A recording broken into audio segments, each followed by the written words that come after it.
Herman Miller Gaming is the official chair partner of the Apex Legends Global Series.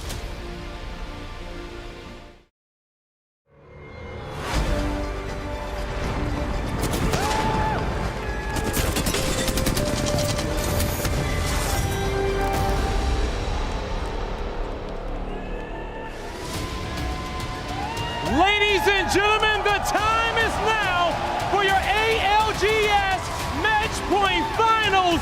London, are you ready? We came into this weekend with 40 of the best Apex Legends all around the world with one goal: to be a champion. And to be a champion, you have to be a predator and set this stage ablaze one more time. And that time is now. Coming out first, looking to snipe the competition, give it up for Exit!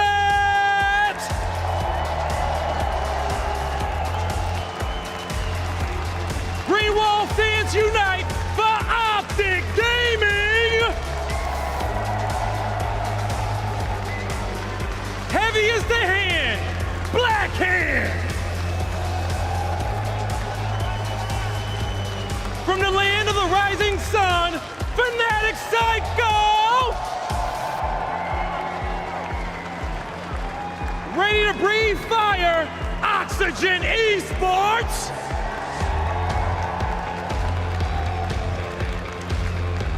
United with London, Alliance!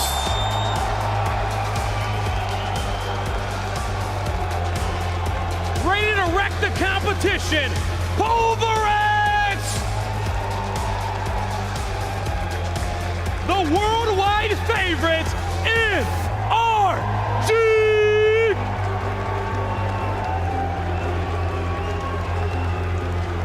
The defending champions, TSM!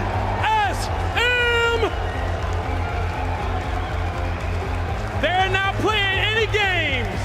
Riddle order side Q! Ready to reach new heights.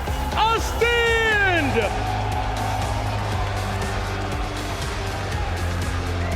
Throw it up all around the world for FaZe Clan! Ready to run it up again. 100 Thieves!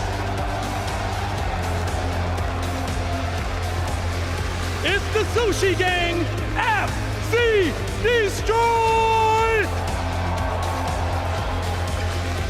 Looking to make history, Ganbarea Dosan! Viva Mexico! LG Chivas! The Thunder from down under, Moist Esports!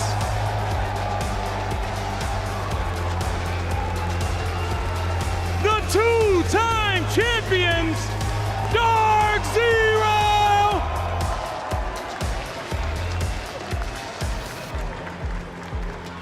They ride together, they die together. The Pioneers!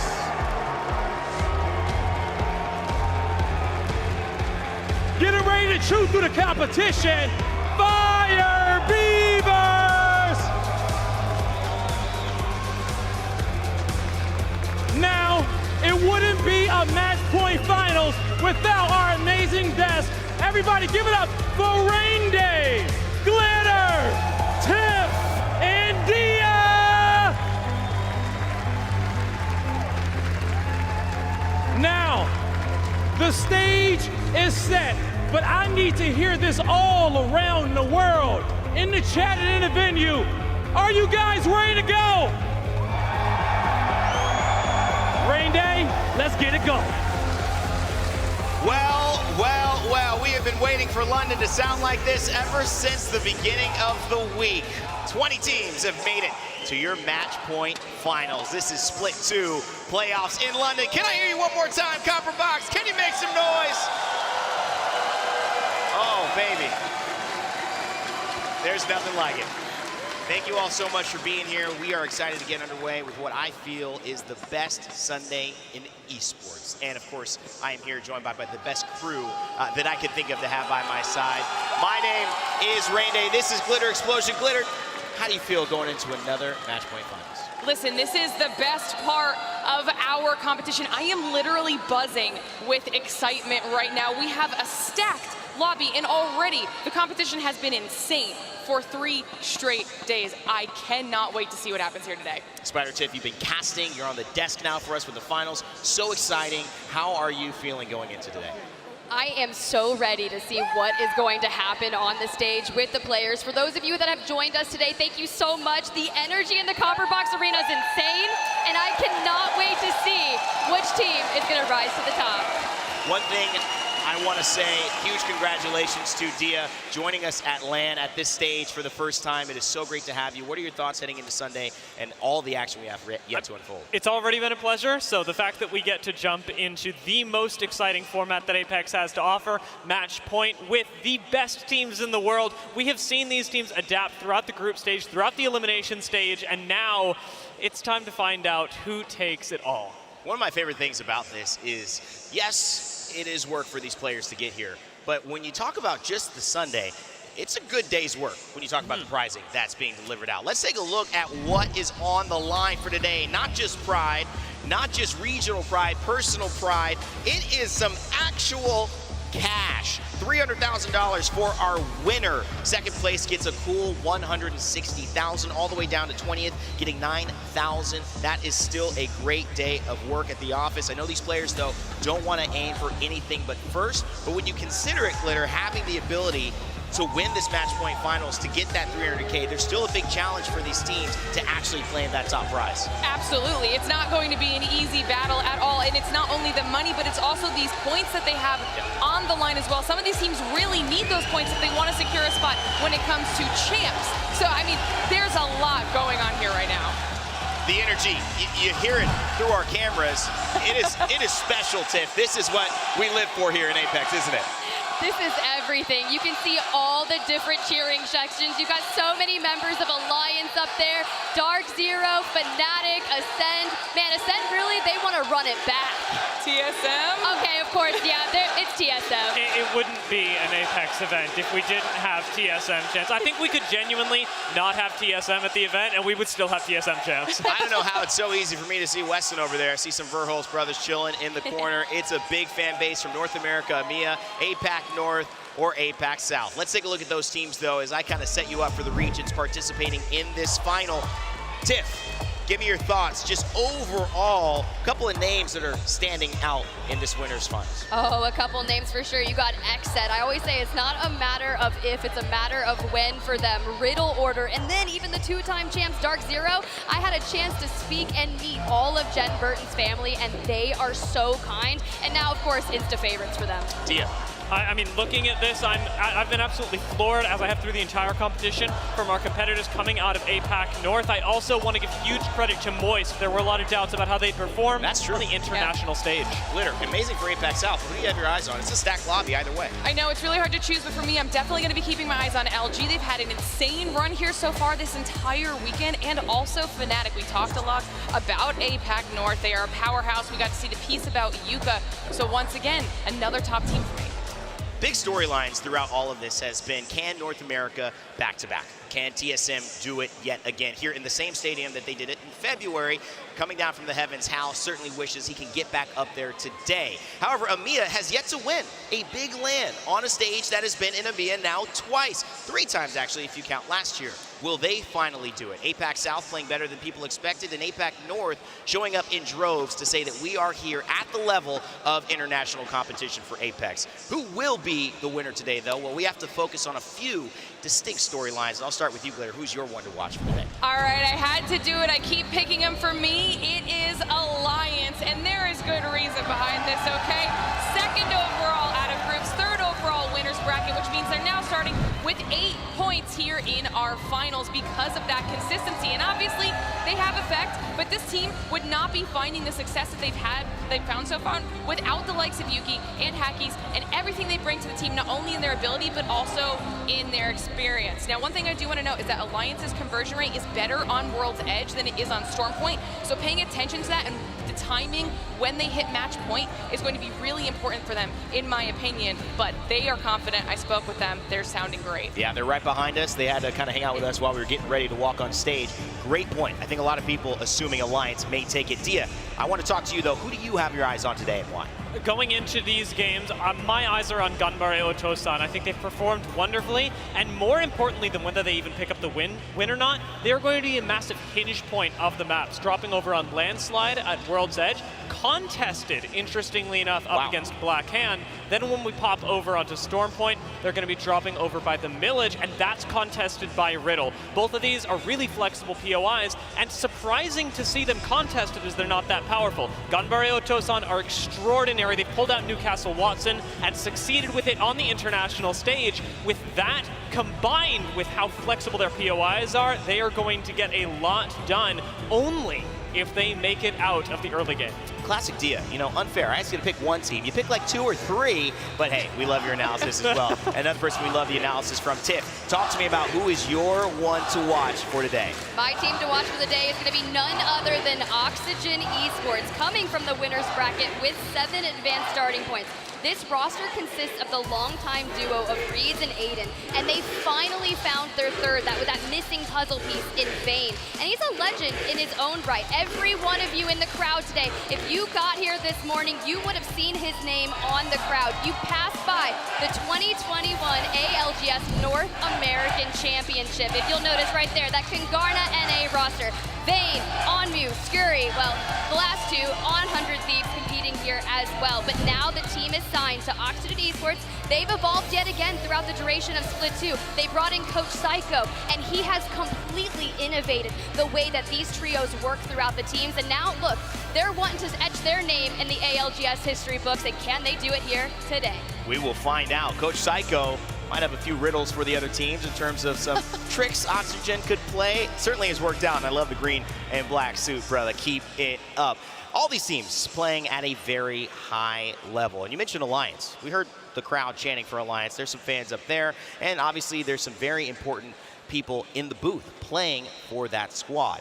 Yuki, Hackies, they have been phenomenal. This is their second time here, but in Split 1 playoffs, they had to play with a sub in Mandy. Popular player, streamer, we love him, but he wasn't that third. They have found him, and he has certainly had a big effect. Let's go to it. So I started watching him, and I got terrified. A complete demon. It's just someone that you don't want to meet. If I see him in front of me, I'm generally just afraid of him. You can kind of feel that the shots are entering in a different way that the normal player. You feel a little bit of like, oh, hang on a second, it's effects.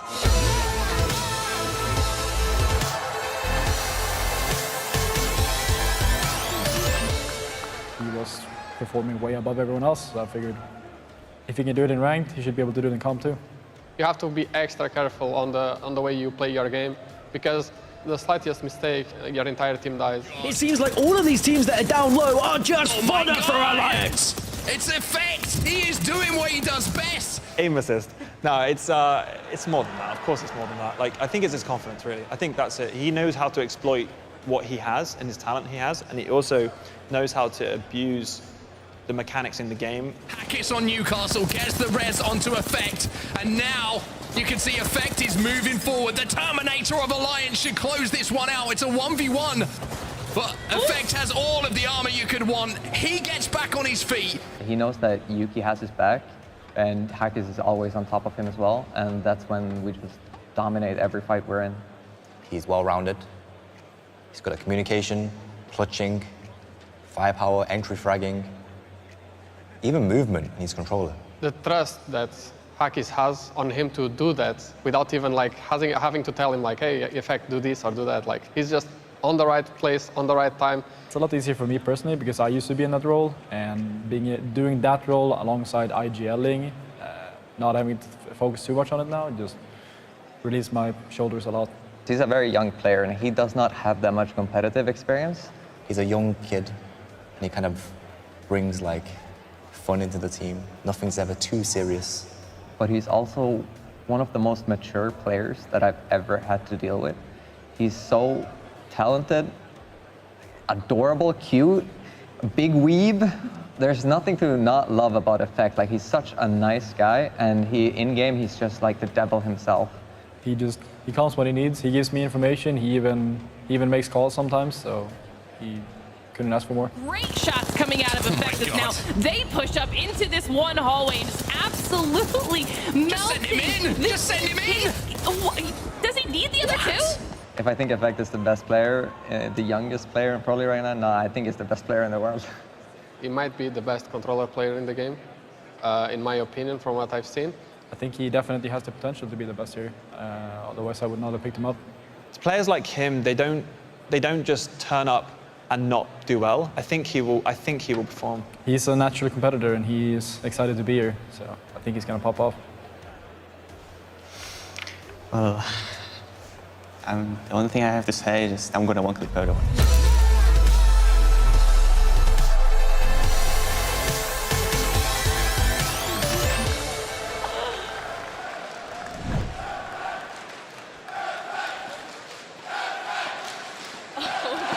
The crowd is chanting Effect, and I certainly think, Dia, they have good reason to. Not a lot to misconstrue in his statement at the very end. I will say, I've loved Effect's mechanics. I think the thing that I love most about him after watching that video is his trash talk. That was pretty amazing. We saw him hit some tweets earlier on in the tournament as well, talking about how international play might have been a little bit easier than he expected. So I hope that the finals give him a bit of a challenge. But I want to talk on something that Hakis actually mentioned in that video, and it's Effect's ability to control the game using the abilities or mechanics in it. We saw him really exemplify this in the group stage, notably using things like Horizon and her ultimate to draw focus away from him so that he's able to deal damage without having lines of sight to him. This is one of the things that differentiates Effect from almost any other player on the stage right now, is the split-second instincts that he can use with his abilities to change how the gunplay ends up functioning. Great job and dissecting that. We will see if he is going to one-clip everyone right after this. However, I do want to make sure everyone knows, just as a note, that this is a big deal. We are starting a brand new award at EA. It is an award that is all about championing the power of positive play. The first ever Positive Player Award will be awarded this September.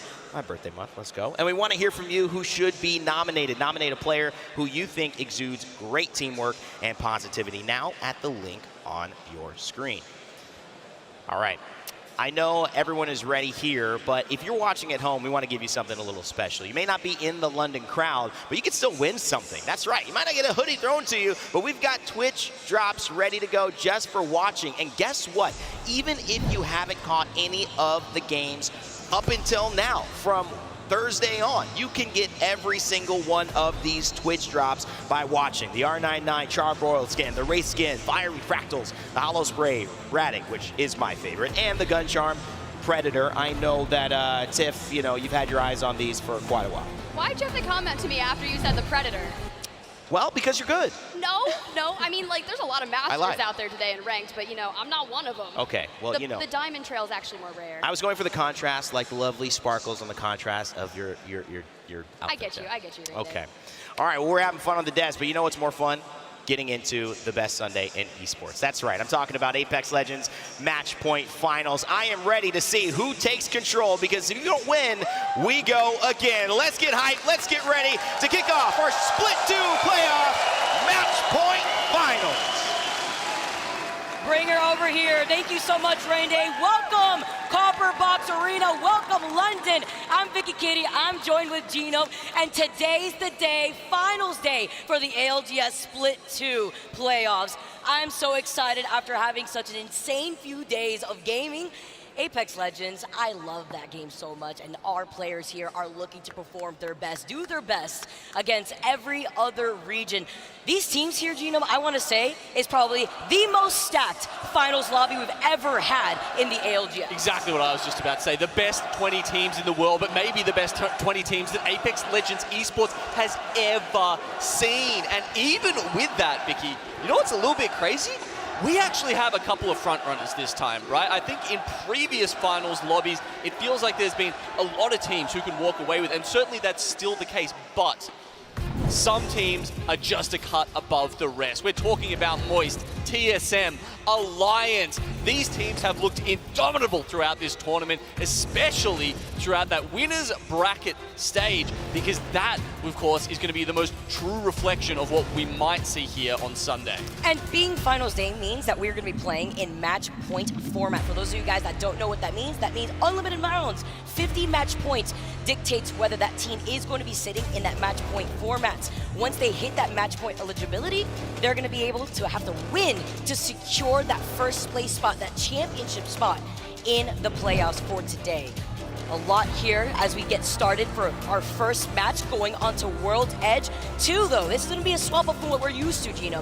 It's our first 2 games on World's Edge before we swap over to Storm Point for the following 2. Then we're going to be swapping right back over to World's Edge, vice versa, throughout the course of the day until we have that team that reaches that match point win a game afterwards. This is a battle royale at the end of the day. Consistency is everything, and that's why some teams, they could be heavy fraggers, but it's about the dub that matters at the end of the day.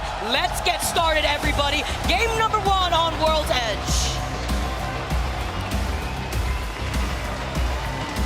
Oh, the crowd is so pumped here in the Clubberbox. They've waited here all weekend. Everyone at home has been waiting for this moment as we drop into World's Edge. Countdown gets the hot zone, and we'll keep our eye to see if we've got any of those contests. Looks like this could be the first one, with Blackhand going up against Gambare Otto-san. Okay. Game number 1, looks like we're taking a little bit of a break for right now before we get started here. Does highlight, though, and gives away that we are going to have a 50-50 at least start off for our first game on World's Edge. This could swap over before we get into Storm Point. Depends on how the teams are feeling before we change up. Getting a look over at the crowd. By the way, it is a sold-out house. Yeah. Topical shirt. Talk about relevant, though. Look, so we've definitely got one contest already, right? That much we can say. There was another one we were wondering if we were going to get to see. That was KCP and Pulverex both had put their name down for Tree. But we can see that Pulverex seemed to be going towards Fragment East. Fire Beavers, they were hoping to have both Fragment and Monument to themselves. But it looks like they will have to split that now. Here's a look at one of our best teams so far. Moist there had an incredible day yesterday. And one of the most, there were a couple of signs from them, Vicky, that bode really well for them today here in Sunday, right? One of those being MT showing up. Now, you've got to throw out the stats from last tournament, basically, because the man sat on crypto and just played Game Boy all tournament, right? But the fact that he's actually shown up here and putting out some kills, honestly, I think that was one of the things that was potentially keeping them from being a really top-tier contender for the title. So if MT is online, absolutely Moist are in with a chance here today. And that actually drives me into my second question for you, Gino. The way that this finals lobby is played, once you know, oh, we are back to game, by the way. Just to be transparent with everybody at home, it was a pause before we had to get into this game and resume because there was an issue with one of the headphones, but we are not going to waste any more time now. Gio already getting engaged with this fight and going and swinging with a P2020 in the Mosem cheek. Sometimes that's all you need here. Interesting. So we see Amped cover on the high ground here to try and make this contest work for Gambare. Having this high ground is going to mean everything here. Even if you just picked up one weapon and immediately needed to contest here for this high ground platform, Blackhand playing off the low ground, the difference is here, you have that Loba, and they aren't going to try to initiate with a Black Market just yet. You want to be able to make sure you have the health advantage here. It's really hard for Blackhand. They're trying to go up these zips, even with the melee. No light ammo left in the chamber here. Strafing Flame and Bugi. I don't think he's going to be able to do it. Blackhand, the first squad to go down in this finals lobby. You can see Blackhand there completely changing up their composition. They've been playing a lot of Wraith, Watson, but no, they have to change characters because they know they've probably got this contest coming with Geo. It feels like Geo didn't change their composition as much. You don't play Crypto and Loba generally. if you're going for that early contest, and yet they still come out on top. That's a very impressive fight win here, and you can see the strategies they used with those amp cover, taking the high ground. Well played to Geo. You know what that also could mean here, that also means that they're very confident to be in this late game and win this 50-52, because this is a type of composition that you could force into that final circle position once you settle down with the black market, get the loot that you need without having to overextend, settle down with the rampart barriers as well. GL now going to be able to loot the rest of landside as we take a look at where our circle is going to be taking us. Okay, we've got a hard east shift, and there's one team that's going to be extremely happy about this. We just talked about them, Vicky. It's Moist Esports. We saw the breakdown of the circles over the tournament so far. It had been a lot in the bottom 2 quadrants, so Moist still making that work. This is going to be so much easier for them. They love a circle that comes to them. They love being in the zone. This is going to work in their favor incredibly, assuming they've got the beacon. You know what I also love, Gino? I also love to see some of these northern-like circles in World's Edge. We've had so many over moving to the south of World's Edge that I like a little bit of flexibility here. Pulverex have also not wasted any time to make their way in Overlook. This is another type of squad that has looked to change a little bit of their composition, moving in from World's Edge into Stormpoint, but they're also looking to get the information that they can with the Crypto Dome, seeing which other squads may be within this area, as FaZe also making their way into Overlook. Moist obviously now, so they did get the ring console by the way, so that's why you can see them set up on the silo, obviously one of the best positions you can have. Other teams are starting to pile in though. Dark Zero, FC Destroy, Optic, TSM, Fire Beavers. It's one of those rings where you really do want to get in one of those buildings, maybe a position down the back where Moist is. It can be quite hard to weed your way into the circle afterwards because there really are a lot of strong positions in Overlook to hold early on. And one of them, aside from the fact that Moist is holding the spot, you talk about 50-50 rotations depending on where the circle of Overlook may be pulling. We've seen the circle end up on the crates over to the side of Moist. You can see that they're looking behind them, and just in case there's any cheeky rotations that we may be seeing with either a Skyward Dive or an evac tower, we're gonna have to see. I know at one point you used to be able to wrap around the rock, leaving Big Mod with a Valkyrie Skyward Dive off the height, but just looking to their backs just in case. But they could also rotate through the choke point over to the side, depending on where that circle is gonna be pulling. And there would have to deal with squads like Optic Gaming, who have a crafter, which is so important to know. At the moment, you have to worry about the shotgun bolt, the double tap trigger. Soon though, if it hasn't changed already, the weekly rotation will introduce the mobile respawn beacon, which is going to be huge for some of these teams. Yeah, it could even just depend on how long today's games go for, Vicky. But yeah, as you pointed out there's probably not going to be a huge amount of those attachments getting pulled out. Pros tend to shy away from the double tap, even if they do prefer that scout. They like the single shot. And shotguns at the moment really just not that much in the meta, right? So. Oh no, post kill. Gotta land. Look at him. He's shimmy-shedding his way left and right, dancing right through those bullets. Pinging them, it's going to be KCP on the floor, and with the Skull Piercer on that 30-30. Talking about that damage. They're also going to be able to secure this building right here in No Name, just looking at the squads that are going to be able to rotate away from Fragment East. Oxygen, Gambare as Ascend by the same crates that I was looking at before. Going in for an early rotate that may actually cause the post kill as we say goodbye to Ascend as our second squad to exit out of his first game lobby in 19.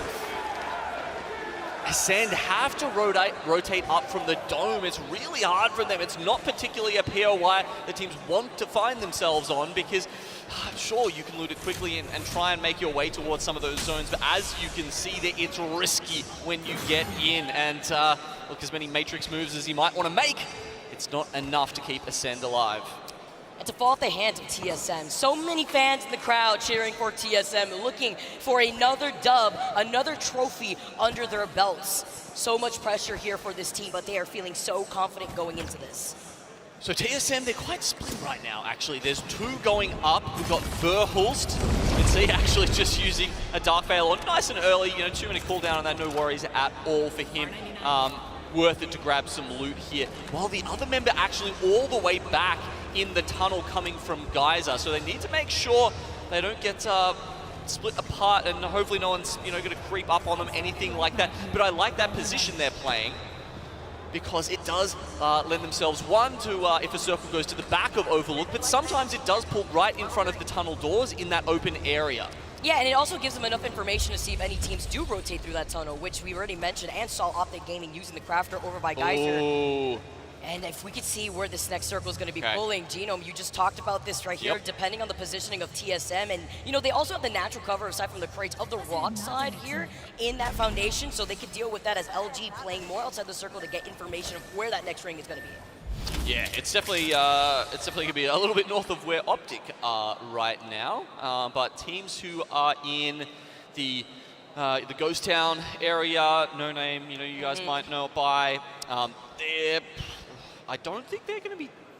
It's actually a hard one to call. I would expect it more to go towards TSM and that tunnel rotation we were talking about just then. But maybe some of the teams in Ghost Town will be okay for another ring or two.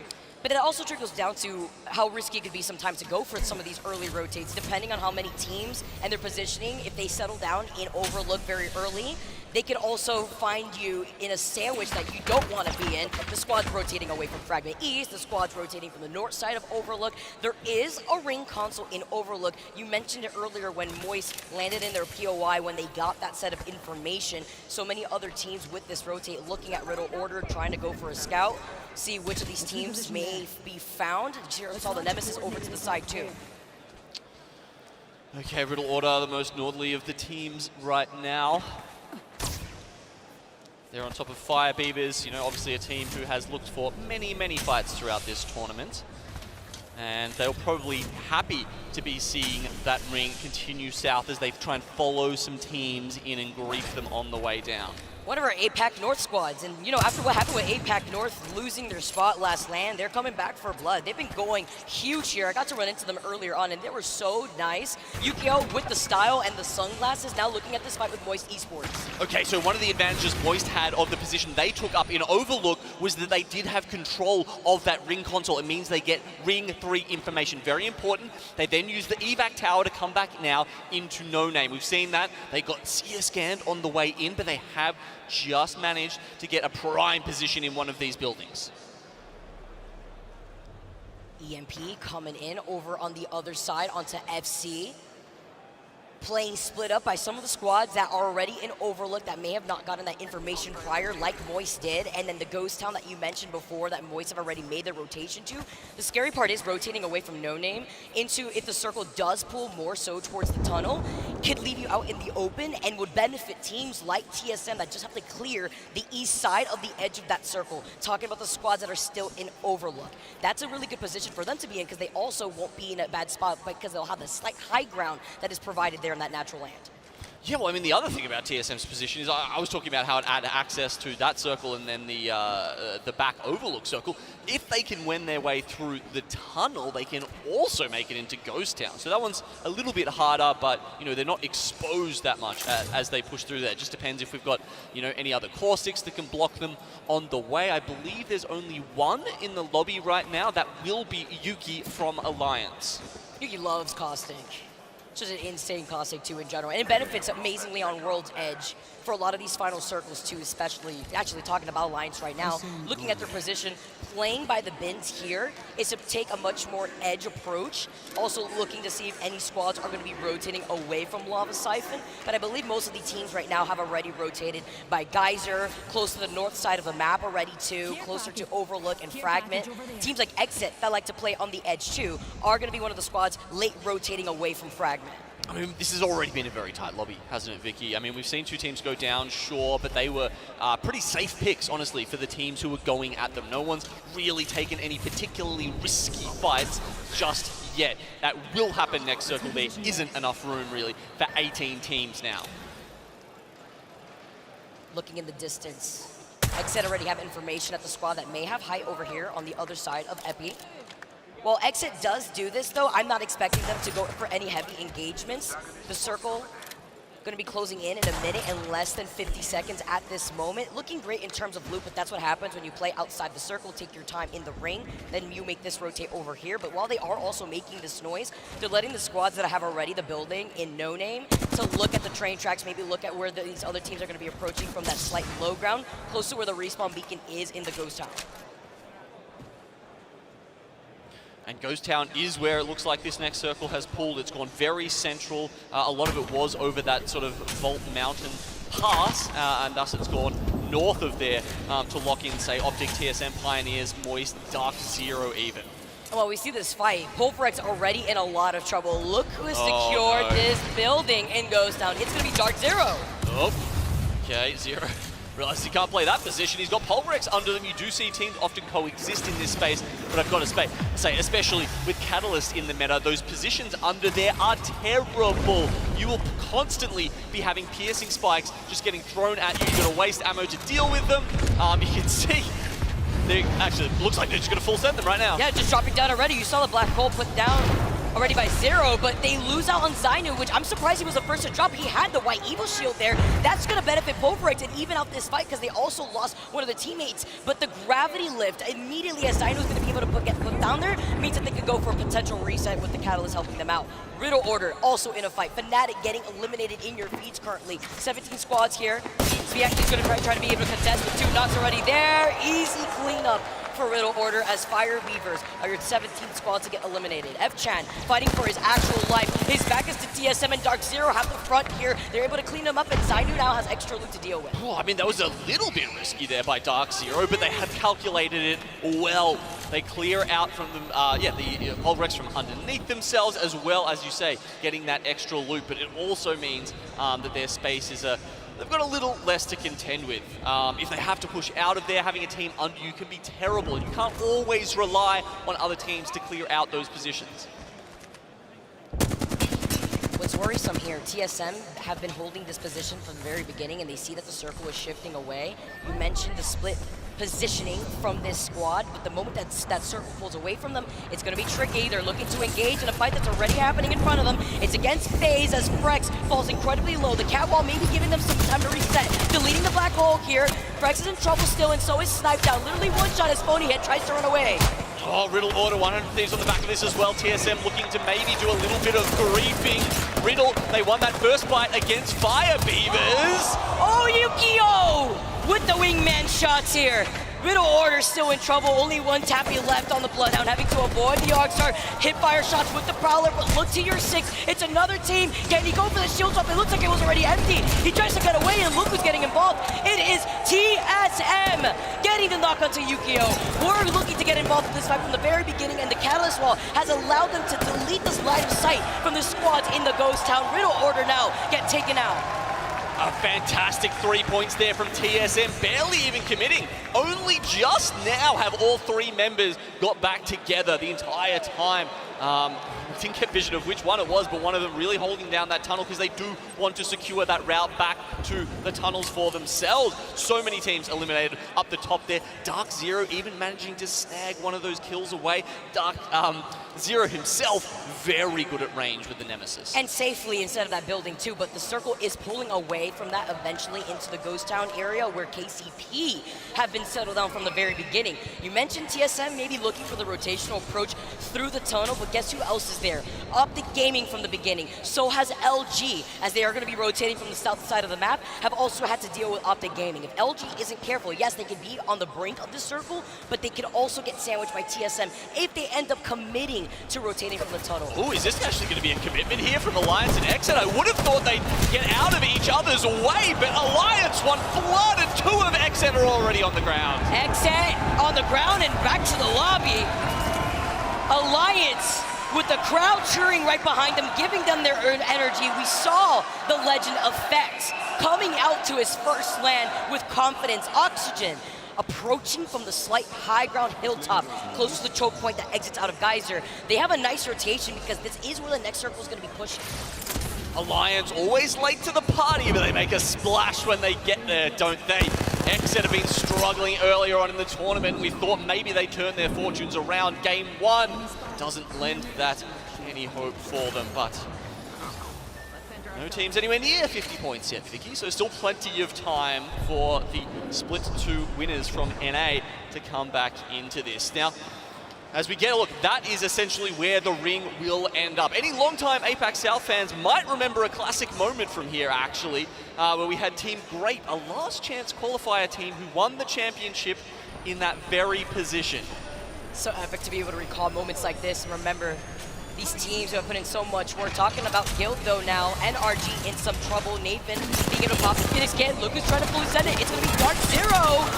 Dancing around, fully trying to send it here. Zainu gets taken out, but so does NRG. Dark Zero with the approach and the gold knockdown shield to get the res with some extra help. Oh, and Jin Verdon, he's clutched up so many times this tournament. He is really back into peak form. You love to see it. LG, they are way down in the tunnels right now. TSM have not decided to go this way through. They cleared out so much space with all of those teams dying up towards Overlook just now that TSM are able to come down from the east. So LG, they'll have to get through Optic, who are currently at the mouth of those tunnels. This is so difficult here. They do have the catalyst, but it's about how they approach this, because once they use so much of this utility, then you have to deal with Oxygen Esports. It's on the outside. Look at the cat wall now going up. The black hole on top of that, sending everything that they got just in case through that doorway. But look who's looking to try to sandwich up the gaming. Oxygen Esports looking to get involved in this fight. They already get a knock at the Skittle Cake. Optic just really let themselves be a little bit too passive there. LG takes the more proactive approach, and all of a sudden Optic is out and gone from this first game. Place. Right now, LG is going to be going up in stocks, playing off the bunker doors here. You see the piercing spikes put down in front of them. That's going to be TSM looking for the opportunity to contest LG. They already get the first knock right here. Oxygen now playing a lot more passive, putting themselves in a risky situation. They're not going to get involved here, but TSM versus LG will. Nice defensive gravity lift there, I believe. That's blocking TSM out from going in, but he doesn't need it. Verhulst has got way too much damage on the Prowler. Welcome Big E, coming out here doing Big E things. Let's jump into a listening with TSM after Effect gets the knock into reps. I'm safe right here. Maybe not. Can you connect to you though? Maybe, yes. Maybe later on. When they're, I don't have you ball, gotta I don't shoot have ball them. for him. You gotta cue me and you shoot Yeah, him and you have to shoot them. You can give me, gold res. Who has gold res? I'm shooting him, I got it. We need to. Is there a guy inside, Evan? Is there not a guy? I don't know, There's a solo inside. There's a solo. I'm gonna scan. I need all the for wall. Actually, nobody inside right now. Look at scan. I'm healing up. Hey, blue bats if you need. We go outside and heal up. They might swing inside. Yep. There's 3 bats here if you need. I need nades. Inside. I got gold knock. I'm healing outside right now. We need to look for ulting cells inside so we can get wall back. Put Qs on this doorway over here, Evan. Yeah. Someone's up. Close doorway. Off the bat. Are you good? Yeah. I'm only my side right now. We have digis. Use the digis. I'm looking. I got Kraber from the rooftop. They have a Kraber on the rooftop in the right building. I think we need to play for the kills on the rock out here. We play so we can win this game. We can win this game here. Okay. Yep. Okay. You want to walk out right side? Yeah, we're gonna play on the front and shoot the team on the roof. Okay. They're right here. Can we shoot? Can we all peek this? One sec. Yeah. The solo's on the roof. He's giving out. Crack the catalyst. Horizon has the Kramer. 74 on Seer. 74. Crack Seer. One dead. Shit on 2. Nice. Group has no cover, I don't think. No, they do cover. Who has the Kraber? Was that them? That was them. Yes, that was them. Okay. The team's still inside. I think. There's a team on the left rock still. There's a team on the left rock still. I have 3 frags. You need? Inside. Jumping down. Shoot front. You're gonna catwalk straight across here, I think, Grace. Okay. Yeah, I'm gonna walk to the left and do it, I think. And then walk to the right. Straight across here, I think. Okay? Yep. Look at scan. There's a team right on our left, like really close to us. Playing the right side of our wall. Look at the kills. They're diving them. Shoot the guy on the right. Horizon cracked. I cracked 3. Made that. I'm popping one. Horizon on the right. Still on the right. Catwalk. Yep, all in. We should look for the kills on the right. We're in Bangle. We're safe on me. Left side. Oh, he went down. I'm peeking the left. There's a soul on me. I don't know where he's at. Horizon one's out here. I killed a Horizon one team. I killed one already. It's 32. Where? On the right. Down on the right. They have caustic. He's down on the right. Q and 10. Our walls are we're gonna have no cover. Let me bet the 8 this maybe. Should we pick right? Should we swing right? Swing right. Left. In the. I'm reloading. Hook one.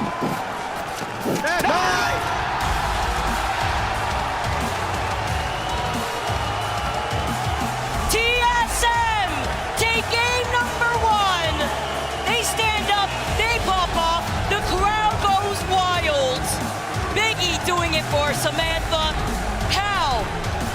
it comes, the Kraber on the roof, Dr. Zero getting taken out. Amazing catwall to secure that dub on top of it, at least when it comes to the rotation. Alliance on the other side to be fallen in second place. But with a 12 KP game, Genome, what a way to open up today's finals lobby. I think it was actually a 15 KP Oh my game. goodness. There was a 12 just between Verhulst and Hal.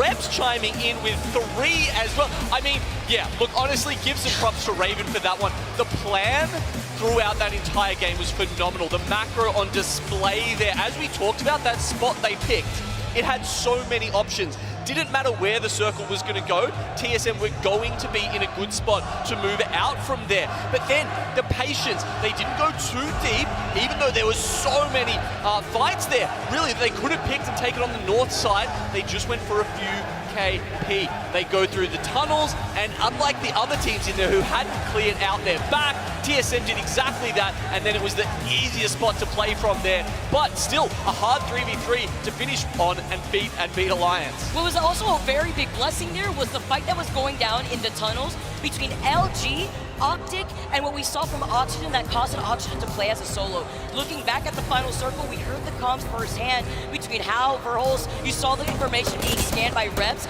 but the tracking was insane. You heard them try to shoot down the horizon, literally one in that moment, but pushing this very slowly allowed them to get out of the action once the exhibit was called in from the other team. Yeah, so they'd already taken down Dark Zero by this point. Moist also were in a tough spot. You saw all of them on the Seer scan. Now they put up the Dark Veil. Honestly, I was wondering if this was just a little bit too early. Obviously, it does split the fight. And now Alliance have to deal with KCP on the other side. They help them out of it, making sure to stay back, to stay south near that rock so they're not challenging Alliance at the same time, and they can take these as essentially separate 3v3s. Now that KCP is finished off, they wait for the wall to go down. It has lasted long enough, and you can see Alliance that is shoved into this corner here. Once that rock is out of play, it's too easy for TSM. You're only playing behind the little arm of the tree at this point. Verhulst, we have to highlight this legend. Looking at the amount of kills that this entire team put down. Reps with the 3 kills like you were talking about before, Genome, playing a lot more passively. Hal coming in with the 6 KP, over 2k damage between him and Verhulst.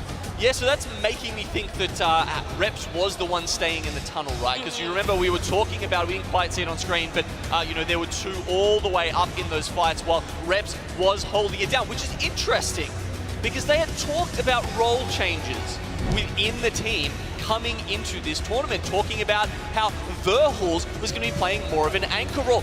Doesn't seem to be how it's played out here. It makes sense with him being on the Seer though, because he gets the information on the heartbeat sensor of which squads are rotating through that tunnel side. It's enough information for them to look at the squads rotating from Overlook and to see the squads that are rotating to the south side that they would have to worry about. A 15-kill dub for the first game going in favor of TSM. Alliance coming in second place with 7 KP. We saw Effect putting in the damage before he was taken down by Verhulst himself. KCP calling out the circle great inside of that building. Even Nasky at the very end getting a double with the nade. I'm not going to lie, Vicky. I'm feeling a short day. I'm feeling a short day. I'm looking at this. Can this be it? Okay. We've got teams with seeding points as well. Remember, TSM, Alliance, Moist, Dark Zero, all with some seeding points and all picking up a bunch more here in game 1. I mean, 27 on top of the 9 they already had. But TSM is just storming towards that match point and eligibility. The script writes itself. The fans were talking to us before. They wanted to see TSM win a lot. We're talking about Alliance. Looking on the second page here, Gambare not having the greatest game, but still securing 3 KP. Riddle Order 2, rotating away from Climatizer area into Overlook. As we get to see the fans in the crowd wave their signs, the CEO. That's a great picture. It's one of my favorite ones as we take a look at the series results after just that first game and adding on to the points that some of these teams are starting with. You mentioned it, Genome. TSM starts with 9 points for today. On top of what they made for that first game, they're securing already 36 points out of the 50 that they need to already sit on match point. Yeah, so the top 3 teams on the group stage are currently the top 3 teams in our finals here. Moist started with 10, Alliance with 8, and TSM with 9. That's why their point totals are so high after this. On top, of course, of the couple of points they picked up there. Wow, that was... I mean, we talked about it at the start. I said, there are a couple of teams who are just running away with this, that despite the incredible display of talent we're seeing here on this stage, Vicky, that are just looking better than the rest. And we absolutely take those, and after that first game, deciding how the rest of this day is gonna go, I'm so excited, Gino. That was just our first game on World's Edge. We still have one more game to go on World's Edge before we swap over to Storm Point. That's coming to you on the other side of this break.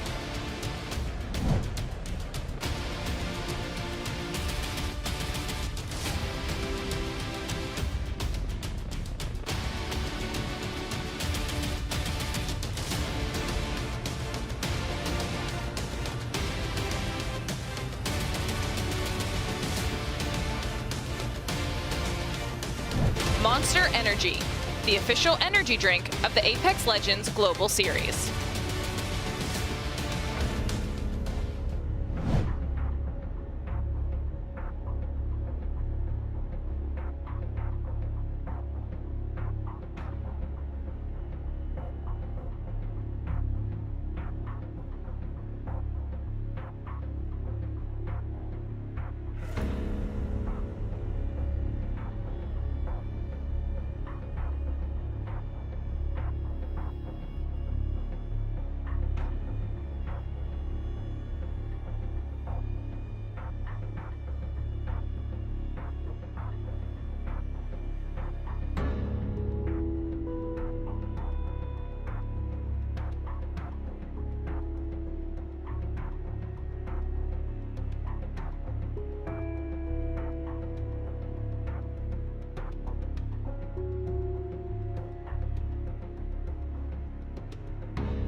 WD Black, the official storage partner of the Apex Legends Global Series. Welcome back to London, everybody. Welcome to the Copper Box Arena. And what a start to our match point finals we have just had.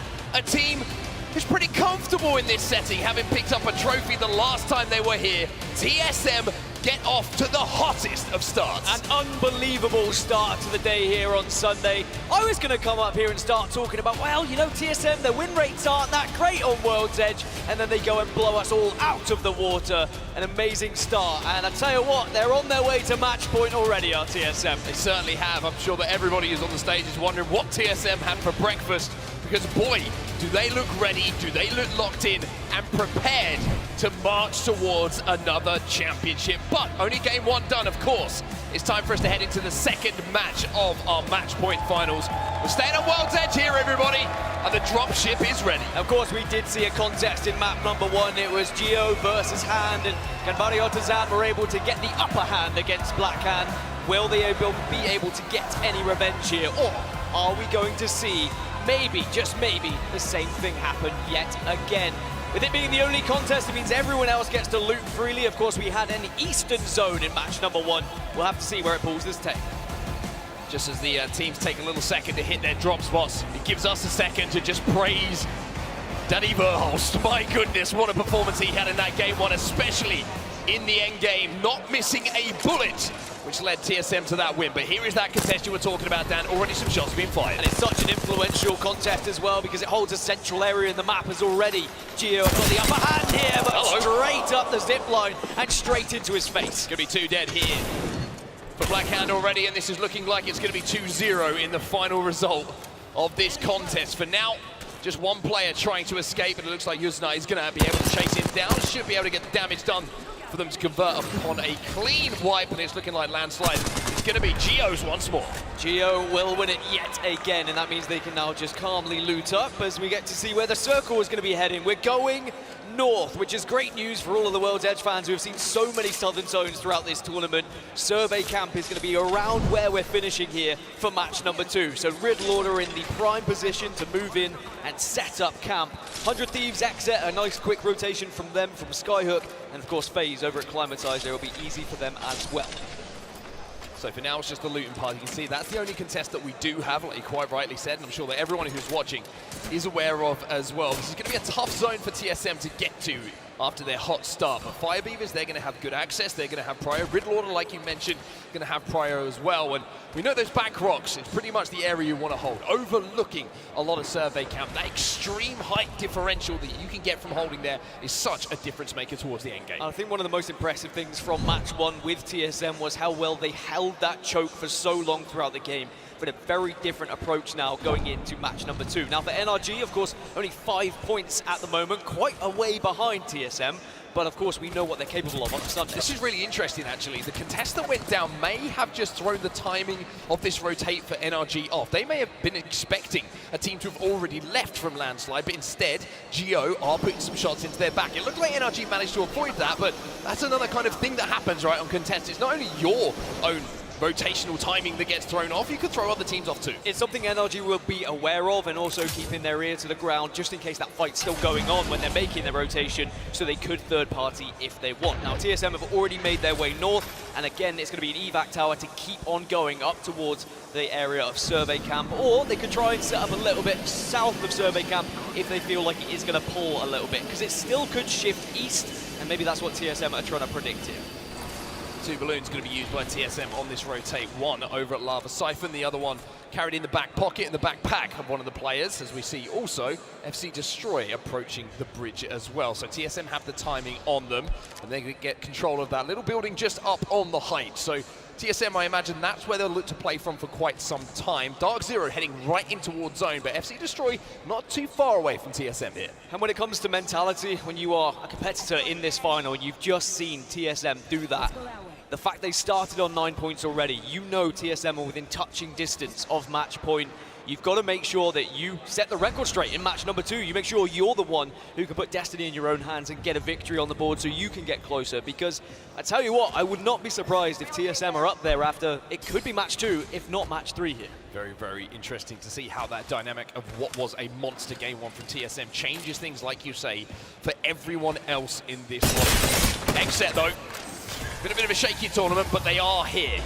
And that's the most important thing to remember. But at the moment, they're under some duress. It's Moist Esports, the Aussies, who are underneath them. And I say that black hole didn't look too good coming down from height. Remember, Moist did start on 10 points coming into today after their incredible performance in that winner's bracket.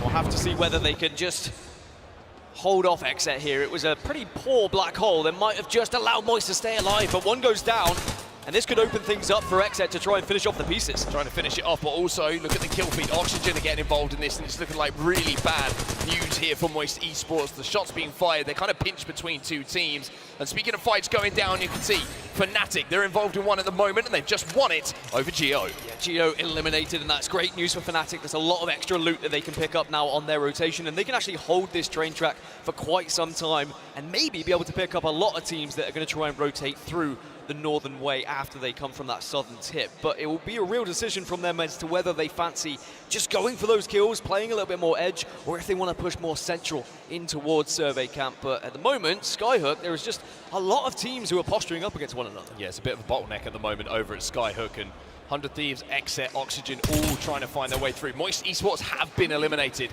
as you can see in the feed, but Oxygen now starting to chip away at Exet. Reeds is going to be the man to get that opening knock, and that is the knock that they wanted. That is the knock that they needed. Now they can close the gap and try and pressurize even more. Didn't move quick enough to actually re-engage in the fight, though. You could see there with the silhouettes, the res came through, and Oxygen know full well they have been too slow. They have to move back out, and they don't want to be pushing on this. In the grand finals, you can't afford to just have a lackluster push. It has to be a full commit. You can't be wishy-washy with it. Instead, everyone together. I think that's a sensible decision from Oxygen, who currently are in 4th place, 15 points. Just as a to set the kind of standard here. They are 20 points behind TSM at the moment.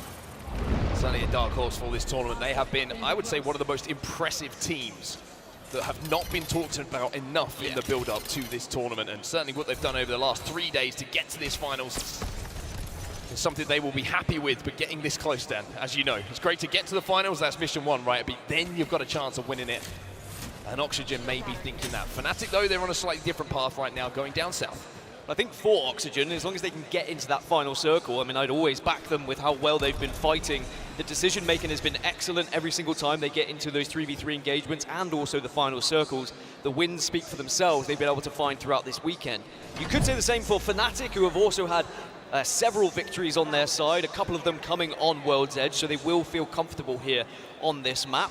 But remember, if we were to see TSM get onto match point here in match 2, we do switch over to Storm Point for match 3, and suddenly that opens up a whole new dynamic for a lot of these squads who maybe were performing better on that map. Back over to Survey Camp, you can see Ascend. They're fighting against Dark Zero right now. They did lose one. Lufka is going to be red, but Dark Zero, they're not going to let them get away with that. Ascend destroyed, dismantled by Dark Zero here.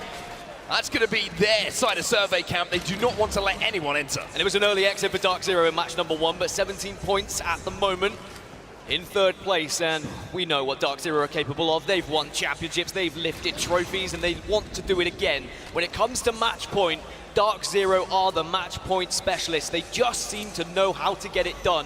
Whether it's composure, whether it's getting to match point fast, whether it's not falling to the pressure when you are there on match point, Dark Zero just seem to have the perfect recipe as a squad.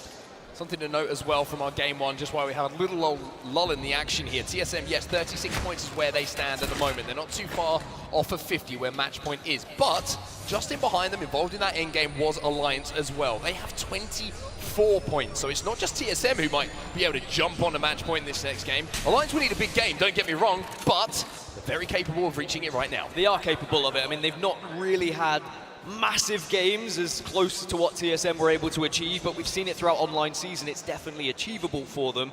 For TSM, they only need 14 points to get to match point, so even if they were to finish kind of top 5 with a good amount of kills, still very achievable for them as well. But we've seen so many times when teams are starting to get closer to match point that they fall out in the early stages. But good news for TSM is they have been able to post up nice and early. So here's Alliance, where you were talking about, the only Caustic in the lobby at the moment, and it really could make a difference in those final circles. Fnatic and Alliance both in trouble at the moment. Initially, it was Alliance firing into the back of Fnatic, and Dark Zero trying to hold everybody out of Survey Camp once again. Zaini wants to finish them off here. He wants to push, he wants to pressure, and Dark Zero are doing everything they can at the moment to control not just the building, but the entirety of Survey Camp. Yeah, Dark Zero just trying to spread themselves out here at Survey Camp and trying to eliminate any other team from getting in and taking those spots off of them. Sensible decision, though, to back off ever so slightly. You don't want to push and get too aggressive and lose one player and then allow a third party to happen, so they need to do this tactically. They're trying to fly in, and oh my goodness, Lord. 186 is pretty good. They even better. It's Fnatic eliminated. Dark Zero keep everyone on their feet. They get the armor swaps and find yet another victim here inside a Survey Camp. You can see how they were planning it. They wanted to make sure they could get in, get out, and make sure those shield swaps would happen, and it just meant that no other team could even possibly push them here. Fire Beavers are close, though, and we know what Fire Beavers are like. They like to hold down that W key, they like to get aggressive, but they also need to be careful and aware of what could happen if they expose themselves from the west. Yeah, a little bit of a scary moment there for Dark Zero. Like you say, Fire Beavers putting some good damage in as they tried to cross back. But the good news for Dark Zero, nobody went down. That signal wasn't given, like it was for Dark Zero and Fnatic a few moments ago, that we can close that ground and we can push and clear them out. For now, though, elsewhere on the map, we're going over towards Climatizer at the moment. This is Optic Gaming on our screens, but right next to them, a couple of other teams as well. FC Destroy and Pioneers very, very close here, and Skillcase decided maybe there's too many teams to make him feel comfortable. They are going to be forced together. Pioneers are also in the area, and now Optic Gaming just need to make sure they try and group up. They're so scattered at the moment. Skillcase has gone down, and now it's dropped and Nox, who have to try and salvage something here. KCP do hold, they get that first knock, but FC Destroy also here as well. The zone closing behind them, but they will be safe in this little corner. And we've seen what FC Destroy could do with this composition on this map, as Zayn is just going to escape, rat out, and try and stay alive here, as FC Destroy have made their fortress once more. all these teams Acclimatizer will eventually have to move in towards Survey Camp. It's TSM that are waiting for them, gatekeeping them, but FC Destroy do have the ability just to make sure they stay alive right now. FC Destroy with this walking fortress of a composition. And we saw how effective it can be if they can get into a good spot in zone yesterday, but also walking forward as a fortress, a pretty good thing to do as well. So difficult to push, but Optic, they've lost one. Skillcake is down at the moment, and like I mentioned, looks pretty unlikely they're going to be able to get that banner as well. And I think teams like FC Destroy are going to be delighted that we don't have the Digi-Threat in the Crafter today, because playing Bang, they can get those smokes down. You can then traverse across the map and just avoid all that fire without having to worry about Digi-Threats too much. Now, of course, Digi-Threats still exist. They can still happen, but it's not going to be as prominent in these lobbies. Now it's out of the Crafter. So 15 squads remain. 100 Thieves, another squad who exited very early in match number 1, are just holding this western side. If they do decide to push through these train tracks, it's Alliance who are waiting for them. Alliance in her eyes right now, and as they try and hold off the push coming in from 100 Thieves, it's a perfect time to jump into a listening with Alliance. If they push, they get pinched. We just stall it. Yep. Costical. Commissars. Someone evacuating.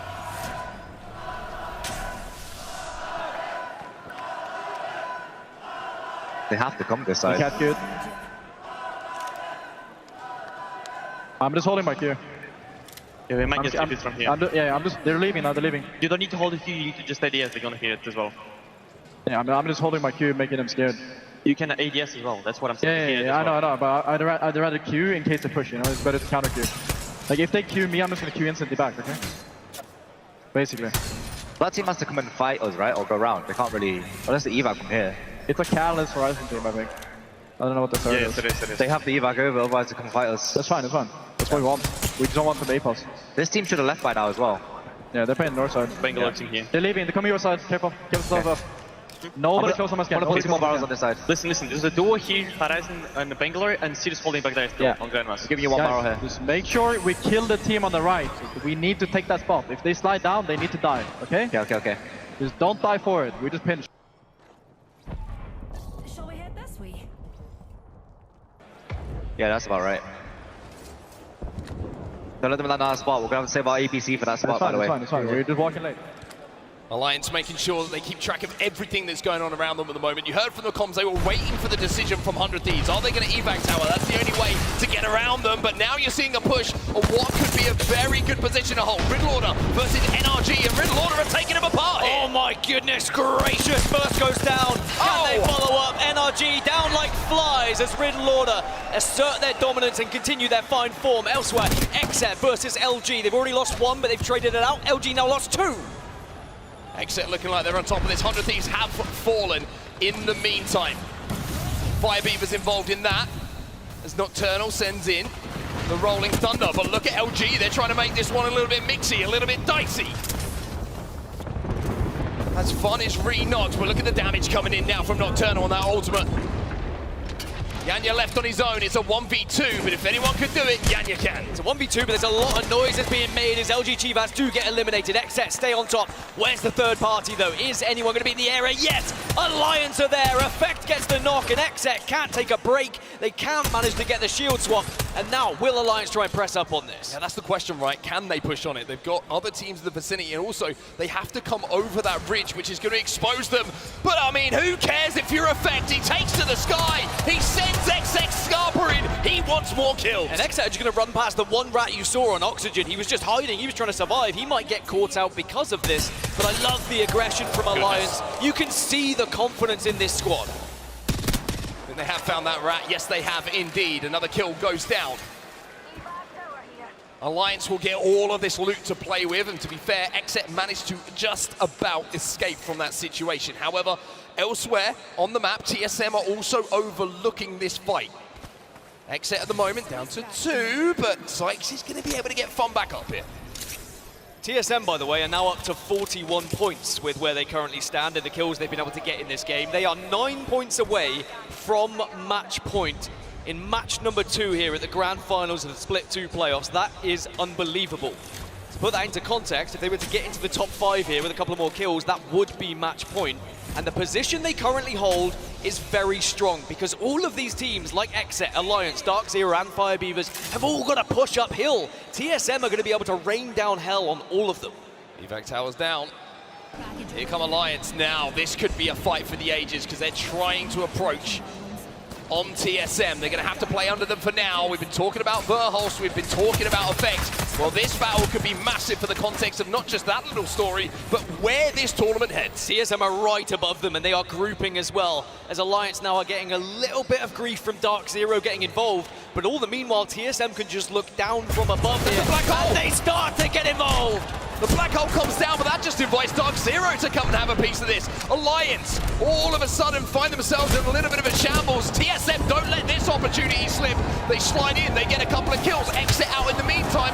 Verhulst has got to be careful, though. He's gone down. Verhulst has gone down, but TSM are picking up kills. 5 points off match point, but FC Destroy are in the area as Dark Zero will finish off Riddle Order. 7 squads remain. TSM still alive, but FC Destroy were griefing them. But TSM, it looks like they have got back up to a full 3, and they've managed to get Verhulst back on his feet. Dark Zero down on this low ground. Fire Beavers eliminated. Fire Beavers will not be partaking in this final fight that we're going to see. The solo was dismantled, taken apart, as TSM march forward once more. A little bit of loot to play with here for them as well. That's how the lay of the land is at the moment. Optic Gaming right in the middle of that truck. Next to them, sharing the carriage almost, is Pulverix. FaZe are wrapped to the north side of this zone. And then on the other side, you can see FC Destroy overlooking the position of TSM. Pulverix and FC Destroy certainly in good spots right now, especially when you consider their compositions as well. FaZe, still a squad who can do some damage from this northern side. I like to play north in this zone because you can come from above, you can use the lips as a little bit of a head glitch and manage to just get some nice shots onto some teams and take that advantage. 6 squads that are remaining means you have to be very careful with where you try and push here, because if you expose yourself from even the slightest angle, there could be several teams that will just destroy you as you move. Tough thing here is the rotate for TSM and Dark Zero. How do they try and approach it? Dark Zero are going to have to go through Optic and FaZe. On the other side of things, TSM are going to have to be so aware of the position of FC Destroy. Yes, TSM have the high ground here, but they don't have the zone. That's going to be pulling towards Pulverix. 4 points required for TSM to get onto match point, and now they're making their move towards FC Destroy. Dark Veil goes down just to give them that extra cover, and even though FC Destroy are going to post up and take this fight, TSM look like they know they have to go in this direction. They can't afford to go north. The kills might be enough here for TSM if they can get them, but there's the Newcastle wall. The castle wall's a problem, but so is Verhulst. He's going in, but can't quite get the knock. There's the mobile shield, and TSM eliminated Newcastle, showing how valuable he is to FC Destroy. Dark Zero now using the Dark Veil that was put down to try and shadow their way in. Pulverix go down as well. Dark Zero now will push in and try and take this spot off of Pulverix, and Zarnu starts to shred, but he's gone down as well. Jen Burton now with Zero. Couple kills go down. It's FaZe who are feeling the pain right now. Jen trying to survive. Can he win this one? Jen Burton, can you get the armor swap? Or has that just opened the door for FC Destroy?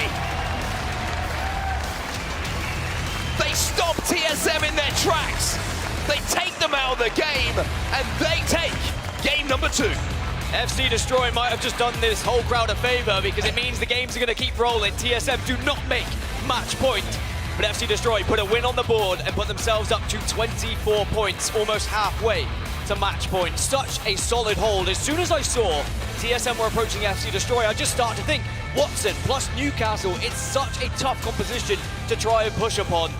And FC Destroy, they hold strong, they then get primary position, they bide their time, and in the end, they just roll on up on a very weak squad to pick up the win. How about that mobile shield though, right? It looked like TSM had the advantage in that fight initially. They got that damage down, but then the Newcastle sends it out. He's like, okay, cool, you got a few shots in, we'll get through this one. TSM didn't have an answer for that. And then in the final moments, Dark Zero trying to force on that final position. Trying to take that train cart away, the damage was done, and FC Destroy, having done their work already with that fight, they walked their way in, they clean up the damage, and put some smiles to their faces. When FC Destroy are able to post up and get into one of those primary positions, it's so difficult for other squads. As for TSM, it means they are now 4 points away from match point. Very achievable going into Storm Point, but Storm Point now is a different kettle of fish. There is going to be a lot of teams that are going to be looking to maybe play edge, try and get those big kill games to try and catch up a lot of these leaders. Here's your final circle then, and this is going to be from the POV of our match winners, FC Destroy. And it's going to be fascinating to watch it actually, Dan, from the point that we're seeing right now, especially with this fight that was so vital for them to win the game. And I love how Hamadrill plays this as well. As soon as the Dark Veil goes down, Hamadrill doesn't allow them to freely rotate. Instead, he takes a peek here to do the initial damage, then he backs off and joins the rest of the team. And it's the Newcastle Castle wall which just gives them the ultimate advantage in this push. And TSM, I think they kind of knew when you're pushing onto a team like this, it's always going to be a tough fight. They did great damage, but they just weren't able to get that knock. And it meant FC Destroy always had the gun advantage. They always had that extra player. And from this point, they got all that extra loot, all of the extra resources. They watched the kill feed come to life, and it was just a matter of time before they were going to get the win. Yeah, very simple for them to do after the hard work was done. Just walking up onto that train car, a little bit of damage you would imagine would be done just before they do approach, but with knocks on either side for Dark Zero and FaZe, it was a case of just walking in and saying, hey, this is probably one of the easiest wins we'll have and easiest end games we'll have to convert. Yeah, they actually killed the two remaining players in the end to put down a 19-point game. But by the way, Dark Zero with 14 kills get a 23-point game, which puts them up to 36 points. Again, in my opinion, within touching distance of match point. Big game for FaZe as well to make sure that they put themselves in that question of being championship winners. You've got to keep up with the leaders. This is the point with match point format, you can't afford to fall too far behind. Otherwise, then you have to start playing the risky strategies of going for those huge games. FC Destroy the winners of game number 2. You can see it there, 19 points in total. Elsewhere, we were talking about Alliance after their good game number 1. Could they push TSM as being one of the first teams to maybe get towards match point? The answer is probably not. After that game, just 3 points on the board, I believe it was. 27 overall now for Alliance. At the other end of the table, Fnatic, a little bit quiet from them. NRG we saw get run over as well in that game. LG a little bit quiet alongside XSET, but it's 2 games in, Dan. It's 2 games in. It's 2 games in, but with some of the heavy hitters already getting such big points totals, it does become concerning for some of these squads who haven't got any points yet. Ascend, 0 points on the board in both match 1 and 2. And we've got to point out, they were in that final circle in Split 1 playoffs. They had that chance to win Split 1 playoffs, but at the moment they are so far behind the leaders that they need to pick things up, and hopefully Storm Point could be the big difference for them. We're highlighting the game from Dark Zero, understandably so. Very, very impressive from them, which leaves them on 36 points total. We'll take a look at some of the stats coming in from the man on your screen right now. Zero, what a game it was from him. 7 kills to his name, but the damage being dealt by his teammates, and I have to say, Zainu in some of those situations where they were trying to breach buildings, stop reses coming in, he was hitting some big sprays. And they got their reward. Just enough bigs. They got their reward for holding Survey Camp, for asserting dominance in Survey Camp for so long that when that circle started to shift, they had all the goodies they could want. They had the grenades to constantly pepper those teams who were arriving. And I tell you what, you don't need a win if you're getting that many kills. If you can get that much points on the board, you can be consistent. Worry about getting that win when you're on match point. Speaking of match point, this is how it stands overall. Just a reminder to everyone who's watching, or if you're watching match point format for the first time, someone has to cross 50 points before they can win this tournament. Once they cross that 50-point mark, then you have to go on and win a game of Apex Legends. TSM just 4 points away from qualifying for match point. Dark Zero chasing them down though with that big game, 36 points for them. And I tell you what, after the next game, if either of those 2 teams have a good one, match point might be active. Yeah, and someone was asking me earlier, you know, what's an average points total for a team that wins? And I'd say around 20-ish if you're going to have an average. That means that Dark Zero, if they were to win, they'd be up there. Alliance, they're not too far off. Even FC Destroy with another big game might be able to find themselves on match point as well. So we're getting closer and closer to some of these squads being on match point going into match number 3. It's an exciting time to be an Apex Legends fan, certainly an exciting time to be a Dark Zero or a TSM fan. But for now, while the teams get moved over and we head towards Storm Point, I believe that Blaze has got an interview for us. So Blaze, who have you found? Thank you so much, Onset and Gasket. I have found Jonathan, the co-owner of Alliance. Everybody show him some love in the venue. Now, Jonathan, one thing is true throughout this entire weekend. You guys have had this venue chanting Alliance. What does that feel like to have so much support here, and what has the atmosphere been like? Wow, I cannot explain how much it means to hear the fans, the crowd shouting our name. It means so much, and the vibe inside here in this arena is just amazing. Yeah, it means everything. Yes, it does. And now, you know, Alliance, they're here on this stage, you know, fighting for that championship. You know, what's one thing is that you want to let the fans know out there who've been supporting you all? I just want to thank everyone that's been out there supporting us. We can really notice your support through Twitter and social media, and I'm not sure if you guys understand how much it means, but the boys know it, we feel it, and can't thank you enough. Thank you. What will the championship here today mean for the organization of Alliance and to do it in London? I mean, I said it before, but I think it would mean everything. I think Hockey's effect, Yuki, I mean, they're such good players. They really, really deserve this. I just hope that we can get TSM and Dark Zero to, you know, skip it over this time. We deserve it the most. You guys definitely do. And you know, one way to do that is to get the crowd hyped, because we got a lot of Alliance merch out there right now. And Jonathan is about to get you guys going here, because we got some amazing plushies out there as we get ready to head into this next game. Keep bringing up the energy, everybody, and get your hands up.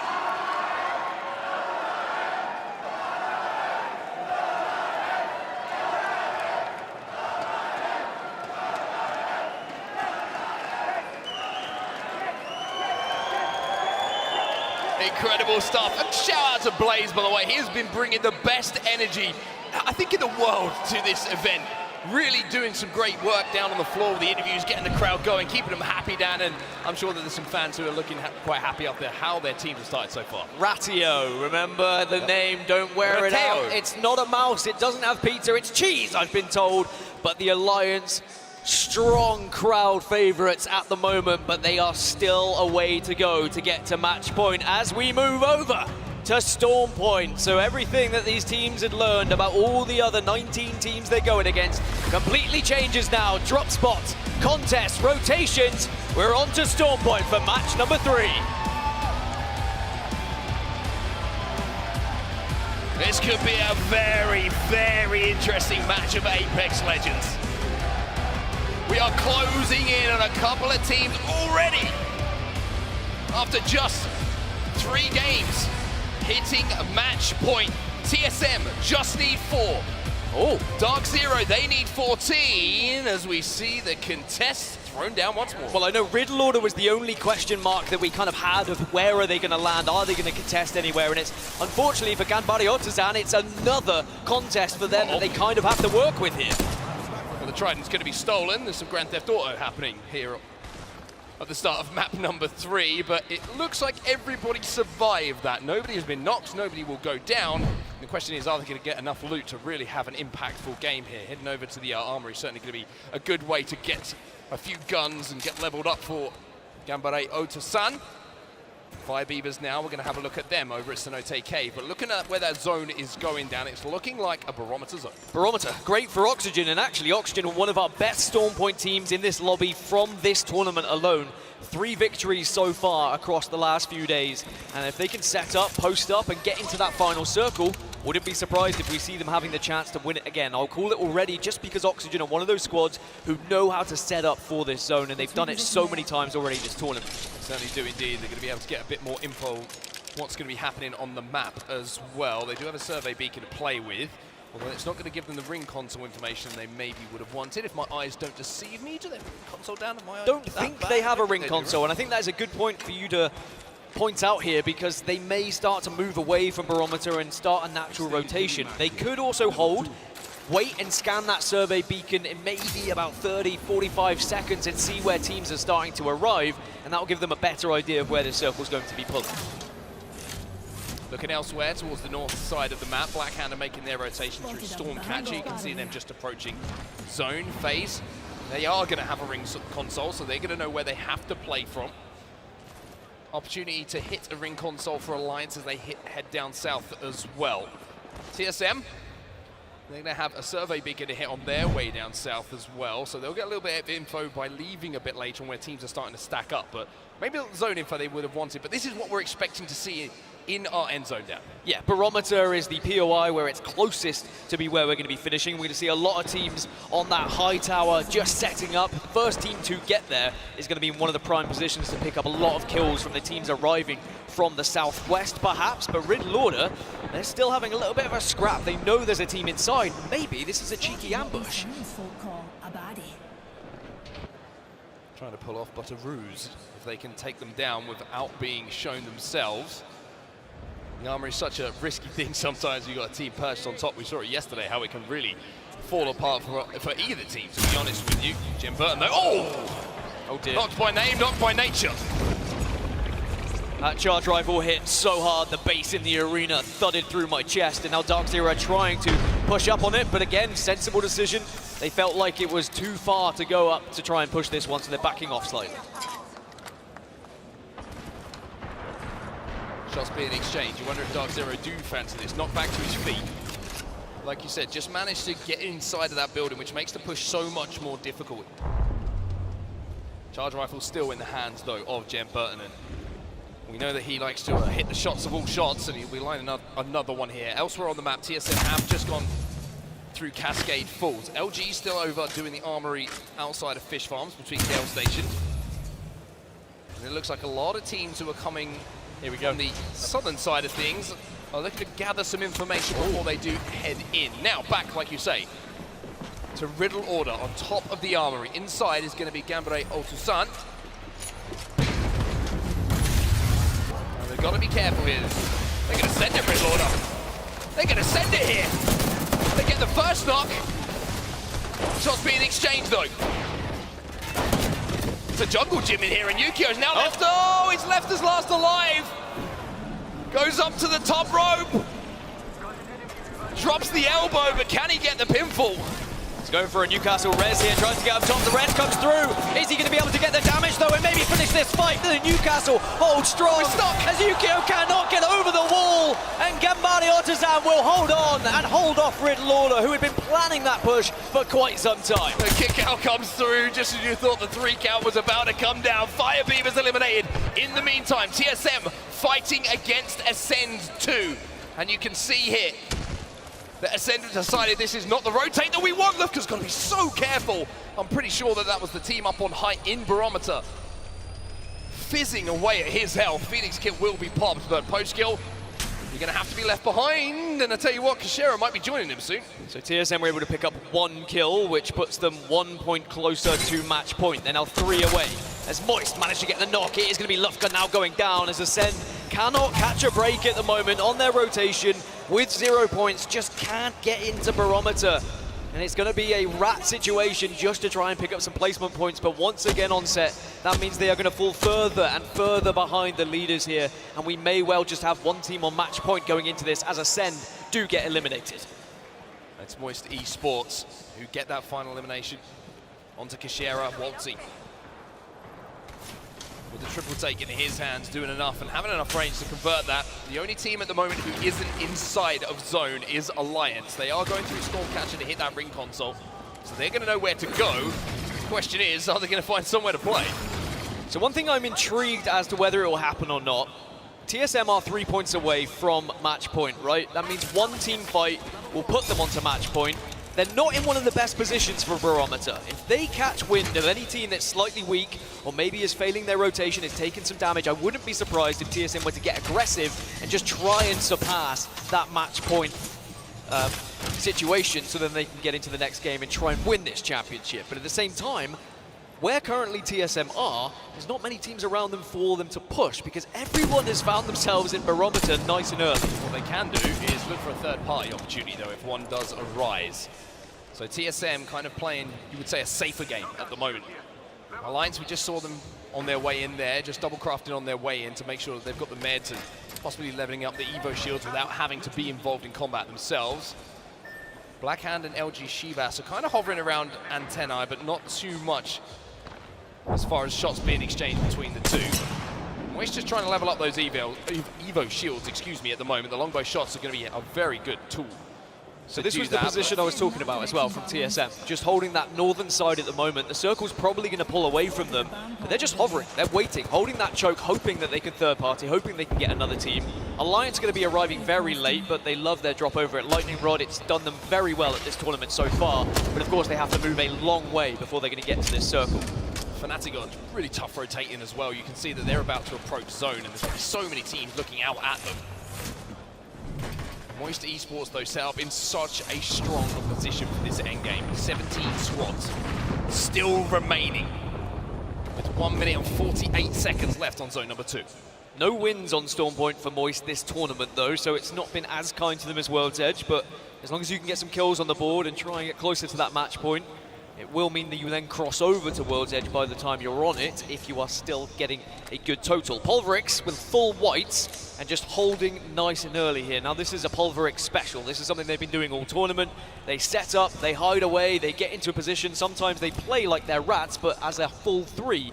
But then they just explode. They might catch a team off guard, steal all the loot. They also, of course, have the ability to get the black market down with Loba and just grab some of those shields away from other teams.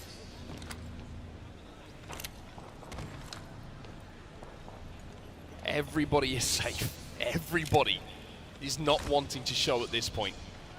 The story is, of course, TSM just need 3 points, and they're on match point. Alliance and Dark Zero, their closest competitors. Dark Zero on 38 as it stands. Alliance 27, just behind them after their win.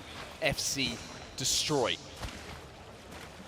Now a team who could rock the boat a little bit is Gambari Otazan. They're going to be arriving from this western side, and Optic, Exet, Dark Zero all kind of hold this area. The same could be said for Alliance, because they're going to be moving from the west, trying to make their way in, and actually now they're coming from the northern side. They've actually gone round and wrapped TSM. I don't know if they knew they were there or not, but they've managed to avoid them and avoid that fight. But it's the teams that are arriving late from Edge that are really going to disrupt the current setups and maybe just trying to steal them away from other teams. Yeah, Alliance just taking a second to hit the survey beacon, so they're going to know where everybody is. And with 17 squads remaining, information at this stage of the game, so vital to see what buildings are free, what positions they could play for, what third parties they could potentially expect to see as well, as we get a look at where that zone is going. Pulverix are bang center, but Exet are in a great spot too. Yeah, Pulverix bang center, but very exposed to potential for grenades and for teams just panicking, arriving with a trident or arriving as they run through the water and just trying to use the bridge as cover, and then Pulverix might just be damage control. They might just end up taking fire because of that. Here we go. So they need to have a big presence. Now Alliance used that survey beacon, and they would have seen that a team was there. They of course won't know it's TSM, but they did start to move their way over. One thing Alliance love, it's an isolated fight. If they feel it's a straight 3v3, then more than inclined to try and take it. But with the shots coming out from Barometer, it just becomes a little bit more risky, because one shot in your back completely changes how that fight is going to end up. And I don't really blame them. I mean, with the way Alliance have been playing in those isolated fights, they've been unbelievable. Effect, of course, a big part of that, but every single member is playing their part at the same time. But they didn't want to take it. They knew full well that there was potential for third parties or at least extra damage, and instead Alliance will start to think about maybe moving into this zone instead. As for Fnatic, they currently hold a sensible position over towards Jurassic, and I think eventually they are going to have to move, and they might end up near the likes of TSM. And this is what TSM want. TSM want a team to come through that middle choke, but having a Crypto on board for Fnatic means they should avoid any sort of ambush. Should avoid the ambush. Also, could open the door here for Alliance. If Alliance hear this fight take place, then they might come and think about thirding it. The zone is going to be pulling even further south here, and Oxygen Esports, who land over at Barometer, they know the zone better than anyone. They are set up for success here. Yeah, Oxygen have done so well at getting into one of the best positions. Blackhand still in the zone, as well as Gambari Otazan, who are just trying to avoid the fights at the moment. The perfect strategy on paper, just avoid as much teams until they start to go down, and then maybe take some of those positions as the game goes on. But with 17 squads still remain, no one really wants to kind of step foot out at the moment. No one wants to take that fight, because as soon as that engagement starts, it encourages that third party. There you can see the circle moving down towards the southwest, close to Oxygen, and Dark Zero also positioned quite well alongside Optic Gaming. Interesting to see that the teams who are furthest away from zone at the moment, Geo, you can see were still in zone. FaZe, I've got to travel quite some way as well, but it's TSM and Alliance, you would say, have got to probably do the most walking here, Dan. They're the ones who have got to find a way to get towards zone. And they're the 2 teams who are inside our top 3. Yeah, TSM have still been waiting, still been hoping someone would arrive, but it looks like Fnatic are going to move around TSM the same direction that Alliance took. It could mean we'll have an Alliance versus Fnatic fight shortly, but at the moment, FaZe, they're thinking about how they're going to plan to enter the middle of Barometer at the moment, because they're on the southeast side. The circle is going to force them in next to the teams like Blackhand, Pioneers, 100 Thieves and NRG. It is going to be a tough old road to get past all those squads. And now we're going to see the battle of Edge. We're seeing Fnatic versus Alliance, and it's a perfect time to jump into a listening. Let's see what Fnatic do in this fight. 俺の背中でいやそこで張り付いてもいいよ俺の場所強いよオッケーオッケー相手屋上立ってない相手屋上立ってない伸びた一人で今ちょっと俺しゃがんでる俺しゃがんでるセットしてるでしょリブートセットしに行く俺左の窓今俺木ないよ俺オッケー今木ないオッケーオッケーさっき終わったよ屋根上いるの屋根いる一人丸けないでみそいつに11秒ね入ったら上行くわこれどっちにも木立ってないこれいや木ないよ一番上取って海田一番上いない相手のライト注意俺も上行くわ一緒に左奥肩割ってるこれ行こうお前で俺ら次 B コーンでバレるとしたらオッケーだからケツ側に集まってケツ側に集まってオッケーオッケーオッケーこの中の方が安全かも見たこの中でいや俺のそばに来てオッケーオッケーオッケーもう構えるよWell, the listening presented by WD Black, and now you can see that Alliance have been forced to make their move towards zone. TSM were having a look at that. They were thinking about it, Dan, but don't get the opportunity to strike. Gambare Otazan eliminated. TSM really wanted to third that. They want these 3 points to get onto match point. Fnatic now will take their chance to fly over the top of everyone. But what this has allowed TSM to do is just walk on into the circle, because Alliance were forced to do so, and TSM can just kind of shadow it at the moment. Oh, what a play from Fnatic, by the way. How is this egg completely and utterly free? Fights starting to break out everywhere at the moment, as everyone knows they're going to have to leave, and teams try and force their way into zone. Pioneers on our screen right now. Are they able to hold strong? Pioneers holding, but TSM are also fighting Alliance at the same time. There are so many big fights happening on the map at Storm Point as all these teams are being forced together. Alliance are trying to hold off TSM, who keep thinking about it, keep trying to push up, keep trying to get those extra points. Such an awkward angle to fight this fight on the bridge, though. TSM pushed up onto Alliance.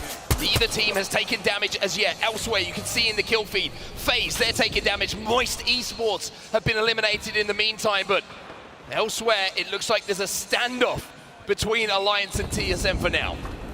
Alliance have done so well to hold off that push from TSM. They were so close, as now Hackers has taken a lot of damage here. There's other teams that can get involved. It's Reps gets the opener onto Hackis, and this could be the points for TSM to find themselves on match point. They're now on 49, one away. TSM get the opening damage. Now they're going to look to convert. Alliance Scarpa away. Surely they chase this. It was looking like Effect was just waiting a few moments there for his black hole to come back on horizon. Then he might be able to use that to turn the fight around. In the meantime, Blackhand eliminated. 13 squads now remaining, and here comes a little zone wrap from TSM. They're trying to catch him off guard. And they just want these kills. They know it's all they need. They need to be careful. It is a 3 versus 2, but you've got to work together. How goes in? How goes down? But now it's all up to Reps and Verholst. Only one player left from Alliance behind the knockdown shield. Surely they clear this one up. Surely they get it done. Alliance eliminated, but here comes the third party. Fnatic will clean up TSM, but TSM have done enough. They are on match point, and they will have the chance to win here on Sunday in the next match. 100 Thieves pushed their way forward, but unfortunately found themselves eliminated as well. Nathan from NRG will fall on board with LG now. LG Shibas trying to control, trying to force their way towards zone as 10 squads find themselves standing in these final moments. I think by the looks of how everyone was set up in and around Barometer, Dan, Pulverex down in the meantime, it was a surprise how that zone pulled, because now everyone is desperately trying to force their way in. Well, the one team who wasn't surprised by it, the team it dropped at Barometer, Oxygen, they were well aware, and the other team that's in the perfect position right now is Dark Zero. Dark Zero, who are 8 points away from match point. It might not only be TSM who are there for the next game. Dark Zero got a chance.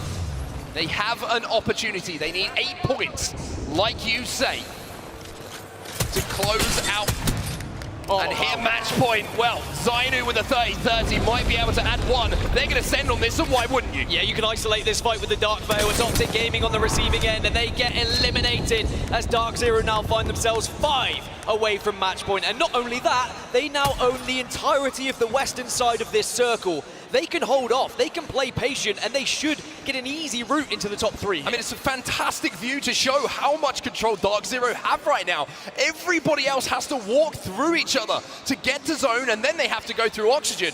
Who's up on the high ground? Who's on their own? It's going to be Dark Zero. Pioneers fall in the meantime. We're down to 5. It should be a Dark Zero or an Oxygen win with the positions that both of these teams currently hold. NRG are down to a 2, so this is going to be a struggle, but they want to just get as much placement points as possible. The other squads, of course, LG Chivas and Exet that you can see on your screen, they've got to arrive from the northern side. It's going to be the most difficult situation for those two squads, because not only have they got to fight each other, but then they're going to get griefed by Oxygen and NRG, and then eventually Dark Zero. Rolling Thunder coming down, you can see that on the right-hand side of your screen. LG trying to force their way forward. Exet just trapped inside of that bunker and trying to take this fight right now. Surprising. LG, zone starts to close very, very soon though. LG know what they're gonna do. Just hold. Make sure that Exet cannot escape. And don't take too much damage while you do it. However, they've had to expend now the exhibit from Seer. The Dark Veil goes down from Exet, they're trying to escape. Yeah, all these ults are being used to escape, which means if they even get into the final circle, it's going to be so difficult for them to win. But at the moment, it's about surviving. It's about moving on and trying to avoid this fight as best as you can. But then when you force it, when you are able to isolate it, then you have to dive on it, because otherwise you're just going to get thirded too easily. Digi's going to be important here for fun. Nocturnal sends in the smokes. LG are forced out their little hidey hole up into the thinner air above them. The Q is going to be good, and it gets them safe, and now they get that opening knock, but send in Sykes. He'll exchange things. LG eliminated. Another black hole comes in. But while all this fighting's going down, Dan, you've got to think Dark Zero. They're able to just hold on to their ultimates for this endgame. Dark Zero just sit pretty. They wait, they're patient. Exet eliminated as Dark Zero now find themselves 1 point. No! Dark Zero have done it. They will be on match point, but what a big fight this is to try and win this game. As Oxygen Esports, they need these points. It's a straight 3v3. Vayne is desperately trying to pop that Alt XL, but 99% turns to 100. He is going to be able to throw that Rolling Thunder down. Oxygen do have zone here. Dark Zero will have to move, but the damage from Dark Zero might be enough for them to have to make the move without too much risk here. Also, if Dark Zero have been doing their math, they know they're on match point. They can play this one a little bit more fearless, but a win going into the next map would do wonders for their confidence. At the moment, it's ring around the rosies from these Dark Veils. Where are you going to go? Is it going to be left or right? It's height versus zone at the moment. Dark Zero do not want to give up this height without giving out some damage before they do so.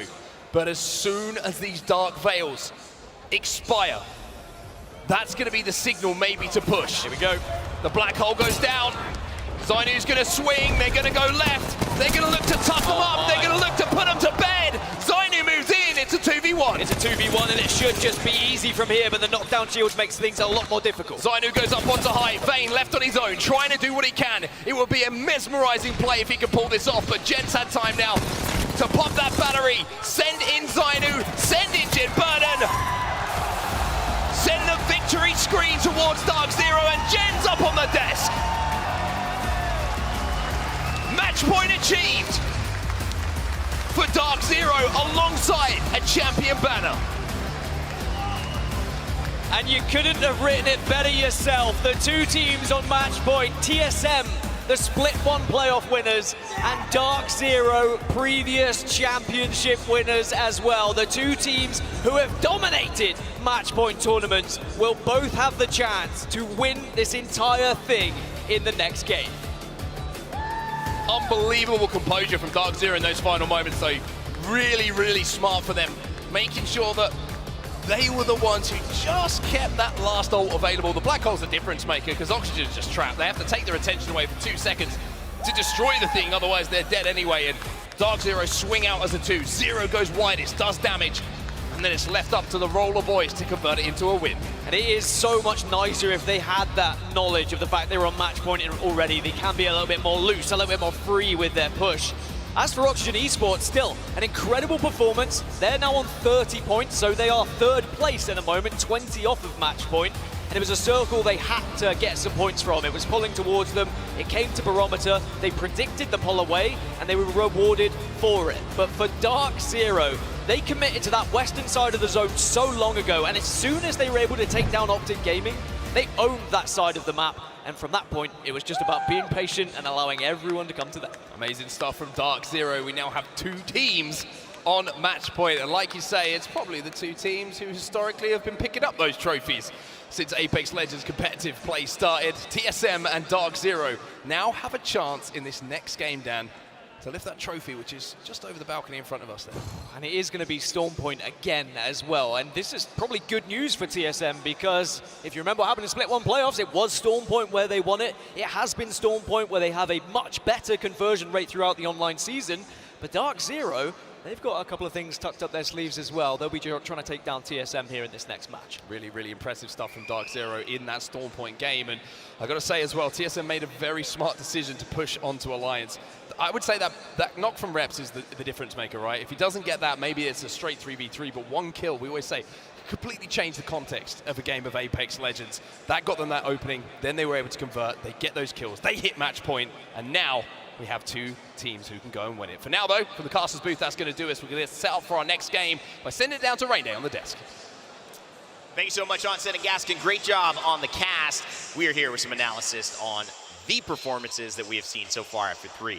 Of course, presented by PlayStation Tournaments. My name is Rainday. I'm here with Glitter, Sabs, Spider Tiff, and Dia. I want to break down quickly, though, that final zone, because we have 2 teams on match point after 3 games. Sabs, you're joining us on the desk. Walk us through what happened in that final zone to allow Dark Zero to get that clutch. I know she's trying to figure out a little bit of a mic. We're going to toss a little bit over to Glitter as she gets that going. No worries, Sab. We'll get that fixed up for you. Glitter, Tiff, Dia, I'm going to go with you in a line. Tiff, maybe you kick this off. Talk us through this final circle. Look, it was so impressive, and I love the utilization of the Dark Veils to try and buy just Oxygen Esports a little bit more time to heal back fully before they had to approach Dark Zero on the high ground. But Zainu with the 30-30 was able to really apply so much pressure in an anchored position, but when he had to act on it, he did well. We've seen a similar circle to this before, even when TSM was able to walk away with the win in the group stages, and controlling high ground as Dark Zero did is really important. However, importantly, it's also not the first time that we've seen Oxygen play things out from the low ground. They've done this every time that the zone goes over to Cenote, and it's an incredibly powerful spot for Oxygen to be able to grab early on, because the rotation from Barometer is so simple, and the position that they hold on the low ground, if I'm honest, is not a winning one. Tiff, the fact that Oxygen played from this low ground suggests to me that their journey was more about picking up as many points as possible than it was about getting first. And that's completely right? We have 2 teams now within that game that have put themselves over that 50-point match threshold, and Oxygen is still 20 points away from being able to do so, so they needed to make sure that they could get as many eliminations, because they are rotating in from Barometer, which had 3 zones originally throughout all the gameplay that we've seen before, but this one was different, pulling just outside. And Dark Zero had a wonderful game, quite a bit of damage, especially on Jen Burton, who was lauded as being a critical member of this squad. Wasn't able to play the first LAN with the team, went back when they won over at Champs. However, has clearly been, an integral part of their season up until now, and of this game, where he's able to support the team really effectively. I think the thing that we need to pay attention to now, you guys have mentioned it quite a few times, going into this next match, we have 2 of the best LAN specialist squads on a hot streak right now. Dark Zero here coming through with those 9 kills. OXG putting themselves in a really solid spot, starting to get those points on board for quite a few teams actually, but now they all have to play catch up here, Rain, as we take into consideration match point could potentially happen. All right, Sab, sorry about that. Welcome back. What do you think? These are our results, obviously, in that last game. Anything particular standing out to you as we look at these and then transition into our overall results after 3? You know, TSM was playing really safe. They started so well, but, you know, something changed. They got few points, they got the match point, but... And now that's what they came to do, right? At the end of the day, Sabs, that's what you want to do after 2. You're feeling pretty happy about it, definitely after 3, but now they've got to contend with Dark Zero, and that is the problem. The one team that maybe could, shave off a little bit of the TSM legacy is the team that has been competing against their legacy on LAN. 2 wins for Dark Zero Glitter. They're going for a 3rd here. Yeah, and you know that not only are they going to be wanting to get another title under their belt, but now everyone else knows that some of the scariest teams that have the potential to close this out have the opportunity to. Will that change how some of these squads play?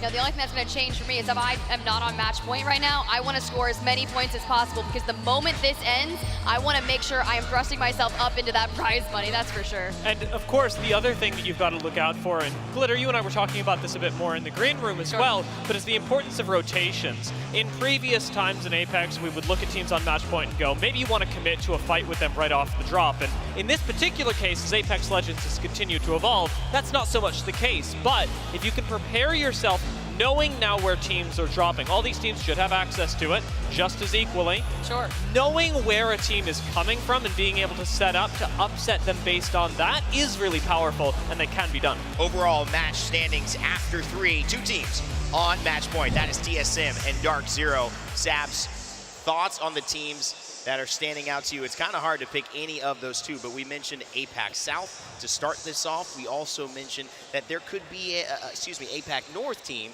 that actually gets this win. Are you seeing anything promising from our APAC squads yet, or is it too early to tell? You know, remember yesterday, Riddle was going amazing. They were literally running through everybody, and I think that's what they're gonna do soon.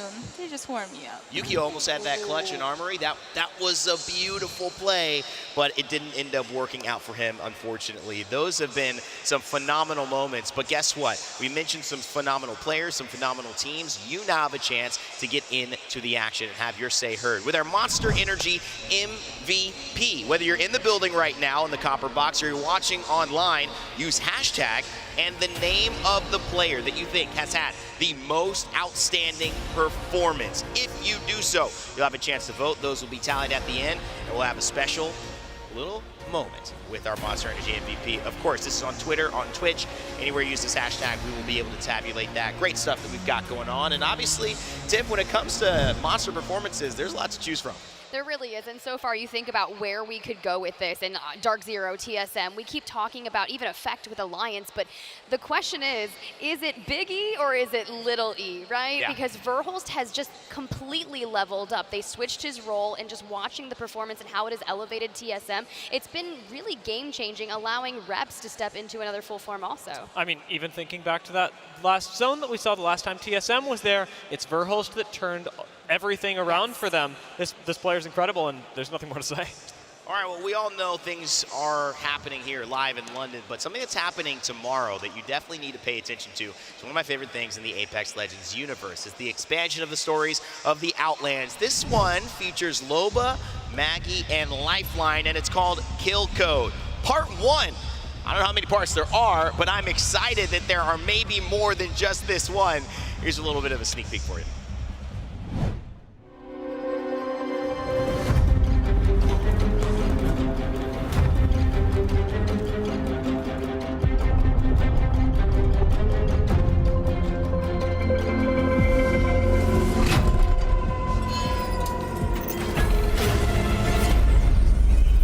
There's more of these all over the Outlands.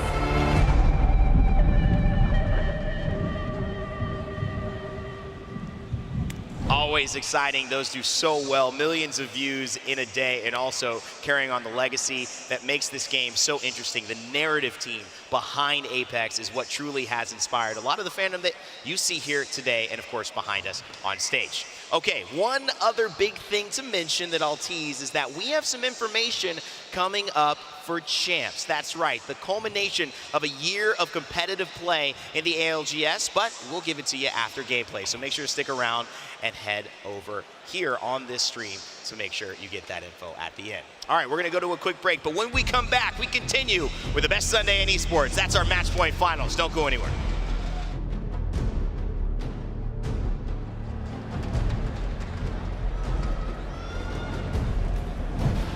Herman Miller Gaming is the official chair partner of the Apex Legends Global Series.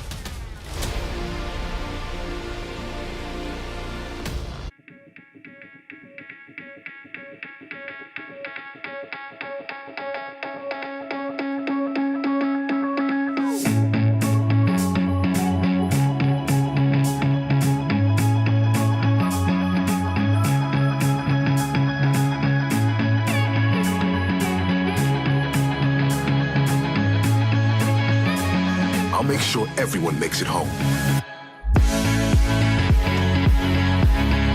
We're a team. We look out for each other. I won't let you down. Let's go.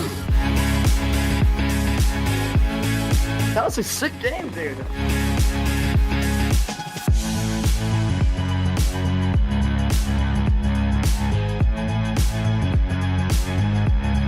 No one gets left behind.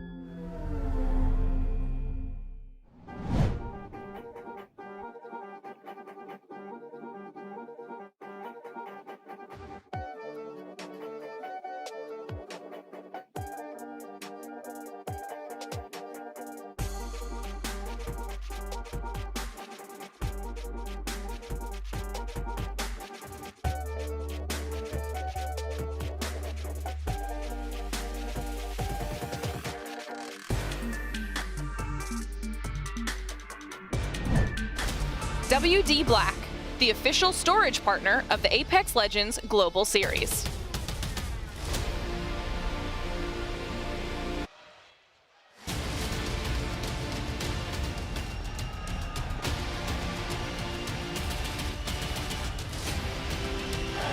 This is where dreams are made. Here we are in the Copper Box Arena.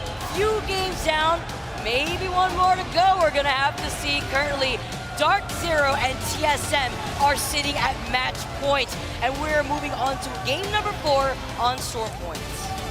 I think that the point Tiff made on the desk was really good there, Vicky. Other teams, they need to be clocking up those points regardless, because if one of those powerhouses, Dark Zero or TSM, can close it out here, that's how the series standings will be. You get paid out depending on where you end up, right? So, I mean, I want more Apex, but these guys may just want to finish it off right here and right now. Hey, the difference between first and second place may as well be more than a $100,000 money match. That's what's on the line right here. And you talk about the distance between where TSM is and Oxygen right now sitting in third.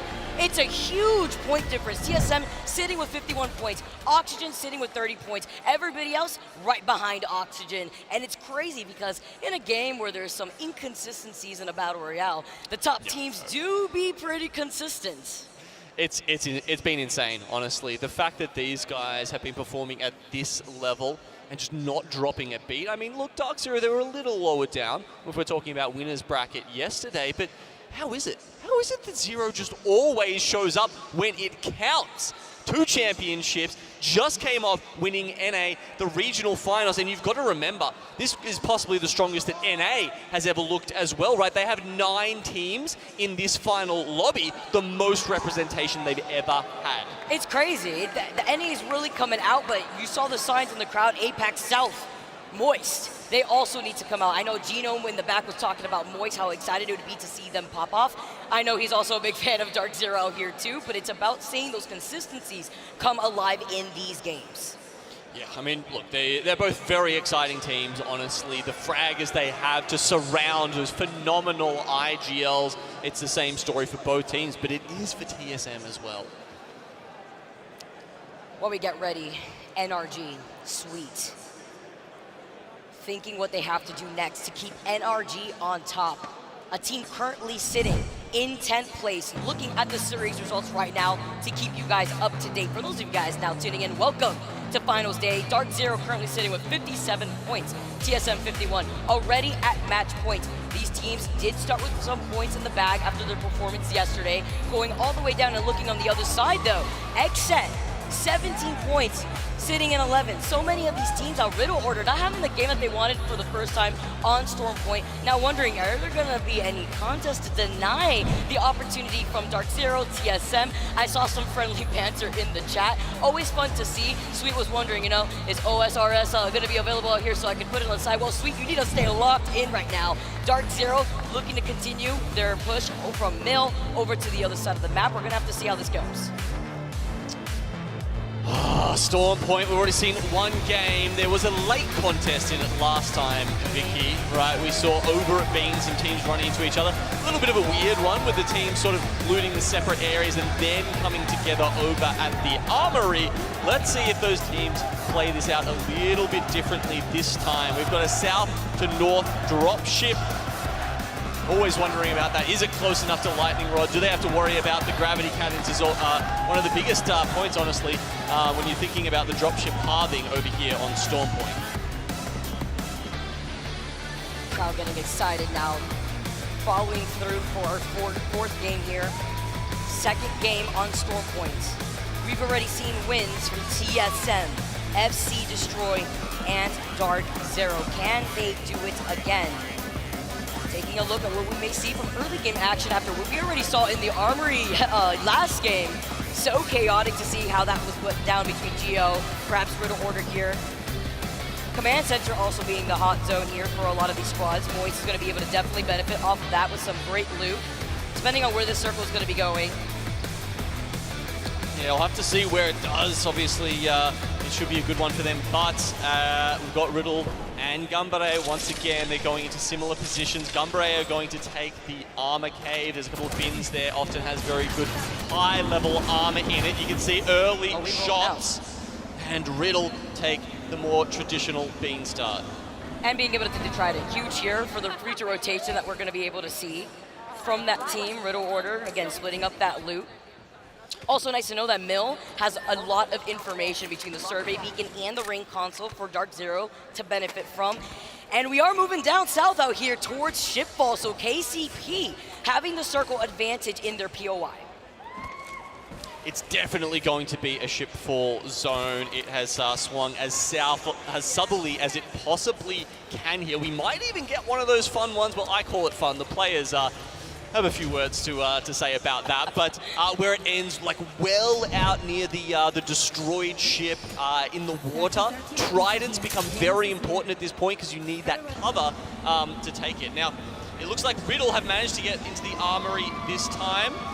Will Geo wait for them on the outside? Will they try something a little bit different this time? You can see they've got the trident, so if they wanted to, they could just make that quick rotation all the way down south. We get to see the side-by-side with Geo already rotating with their trident too.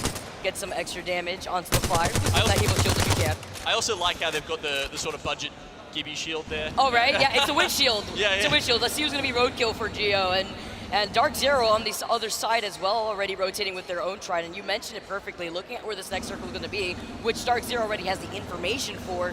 They could utilize that trident to not only get there faster, but to use it as some makeshift cover, like you mentioned, in case it does go out into the open. Sometimes these early rotates can be very detrimental. This kind of a circle, by the way, if it does go all the way into that open water, could be fantastic for Newcastle teams. So just to, as a quick reminder of who's playing Newcastle here on Storm Point, we've got Ascend, we've got FC Destroy, Gambare Otosan, and we also have, no, actually that's it. So we've got, what, 3 teams there on the Newcastle, I believe. So those guys are going to be able to set up that cover. It's not quite permanent, but it will put them in good stead.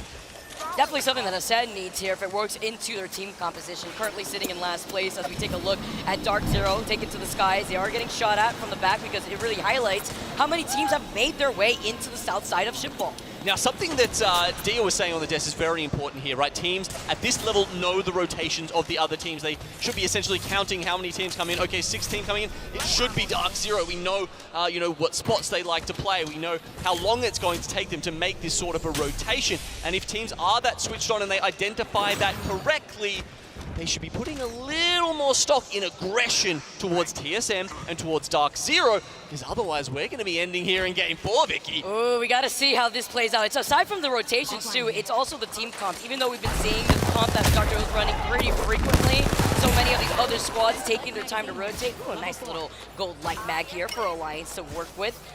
But while they do defeat the Prowlers, they're going to be able to boost up their Evo Shield. This is a team that is going to be taking some time to rotate into that next circle as they do land in Lightning Rod, going right through Thunder Watch, looking on the other side, Fnatic also. That's why you're seeing so many teams with the Trident. Doesn't bother them at all, though, does it? I mean, Alliance, that's why they land Lightning Rod. They like to play Edge. They want to craft up, play that PvE game first, because as we saw, the smart loot from the Prowlers is fantastic for getting them well stocked and ready when they do finally run into other teams. Black Hand might be in the way of Alliance. We'll have to see how they play this one out over at Launchpad, considering they had such a rough start with those contests over at Landslide. Optic Gaming rotating through the mill, and guess who's nearby? It's going to be Gambare Oto-san, who are going to be on the other side of mill, with a circle closing in here too. You can imagine the squads that would like to play on the edge of this side of the circle. Riddle Order, Fire Beavers, and Cenote Caves. Looks like the fight has already gotten started. Optic Gaming dropped, already rotating from the inside of the building. Bang ult's going down. Are they trying to get out quickly? Oh, they better boost away!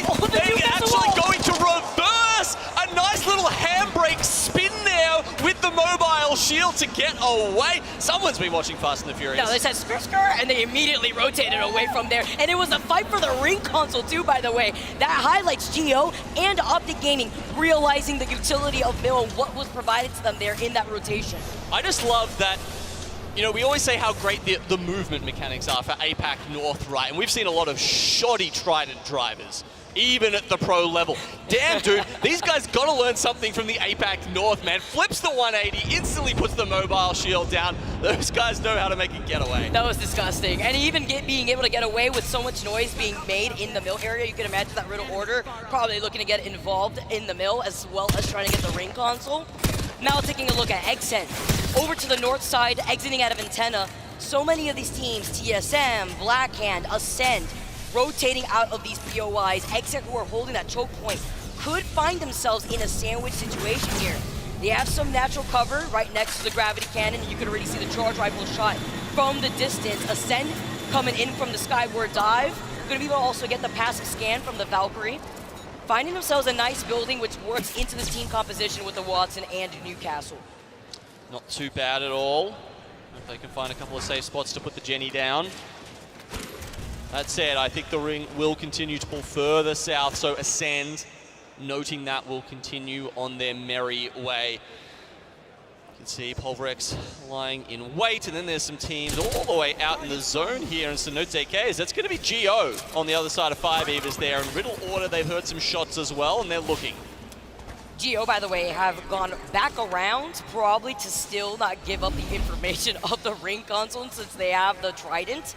What's important there was that that's what we saw the priority from the very beginning. Once we started this game, was the priority on the Trident, so that way they could be able to get that information, even if they don't want to engage in a fight. Fire Beavers playing outside the circle, like you mentioned, facing off against Riddle Order. The reason why neither Fire Beavers or Geo could get that Cenote Cave ring console if they haven't already is because Riddle Order has now made an appearance just in case they could push in for a third party.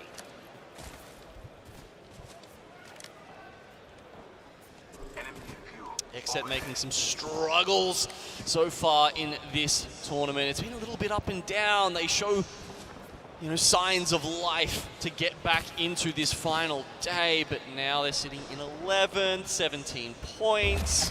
They want to turn it around, but they're certainly well off some of these other squads. 100 Thieves taken down by LG, a team who I'd say has been performing very well so far. They have, but also getting contested by Dark Zero and Pulverex to their north. This is what I meant by these early rotations sometimes being detrimental, and not just the good way, but in a bad way here in early rotations for circles like this. Dark Zero backing away just in case. LG right in front of them. They call in the exhibit, letting other squads know what might happening here. Zero, who's been having an amazing day thus far. He must have eaten his Wheaties or something. LG get taken out. Okay, but they're locked down further down the hill now. Pulverex start taking some shots from on top of the ship. That will actually help Dark Zero quite a lot. Oh, okay, we've got Sheila locked in here. I hope Dark Zero have a plan for this. There's that broken ship I was talking about, right? That is genuinely where the circle could end, but it's so not playable until right at the end. And the reason why that is because the lackluster cover that you're dealing with, unless you do have that Newcastle wall that you had mentioned, you know. And even then, honestly, this early at this range, a Sheila would eat that wall up. So even for the Newcastle teams, you know, even for a Rampart team with the amped cover, it's not good enough just yet. You got to pick your time. And your battles here too when you work with this natural cover that currently Pulverex is working with as well. The other thing that really impresses me about DZ there, right, is that they're on match point. They don't need to be getting extra kills and extra, taking extra risks, but DZ, they know how to do this. Zero, obviously, is not the kind of guy who's just going to crumble under pressure. He's got 2 trophies at home and an MVP. Just another day at work for Zero, who has already secured 12 kills throughout the day. Zainu with 11, Jen with 7. We've seen Jen clutch out so many times throughout the past couple of days. It's going to continue on here as we tune into TSM, rotating away here from Barometer.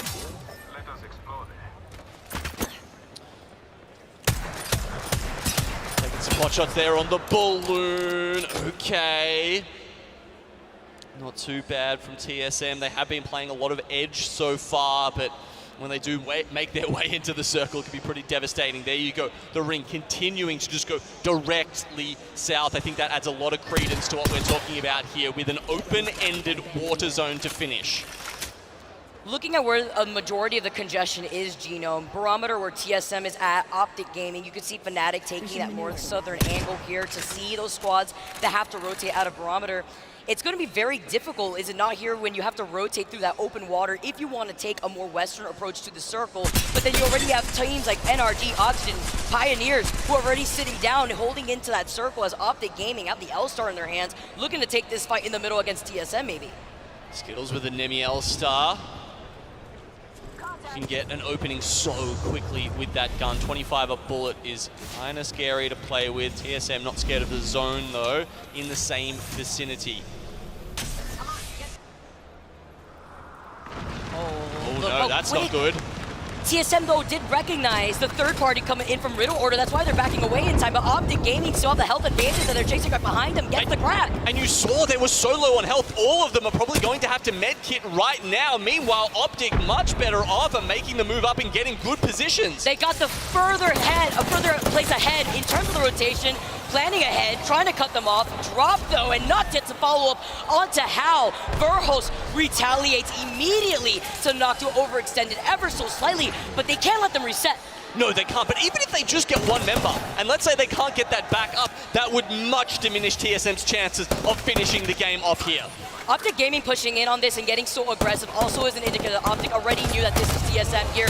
Black Hole getting called in, Arthur at his feet. Verhos, where are you gonna fly to? Over to the side, nice cover. Currently see on the other side, Skittle Cake now taking a different angle to prevent Verhos from trying to reset. The L-Star, the Meatball Slinger. We are going back in here. TSM get eliminated from the lobby. It's a big moment. Dark Zero still in, and now they are the team who we will be looking forward to see if they can take away the fastest match point finals victory ever at a Play Apex LAN. Can you imagine?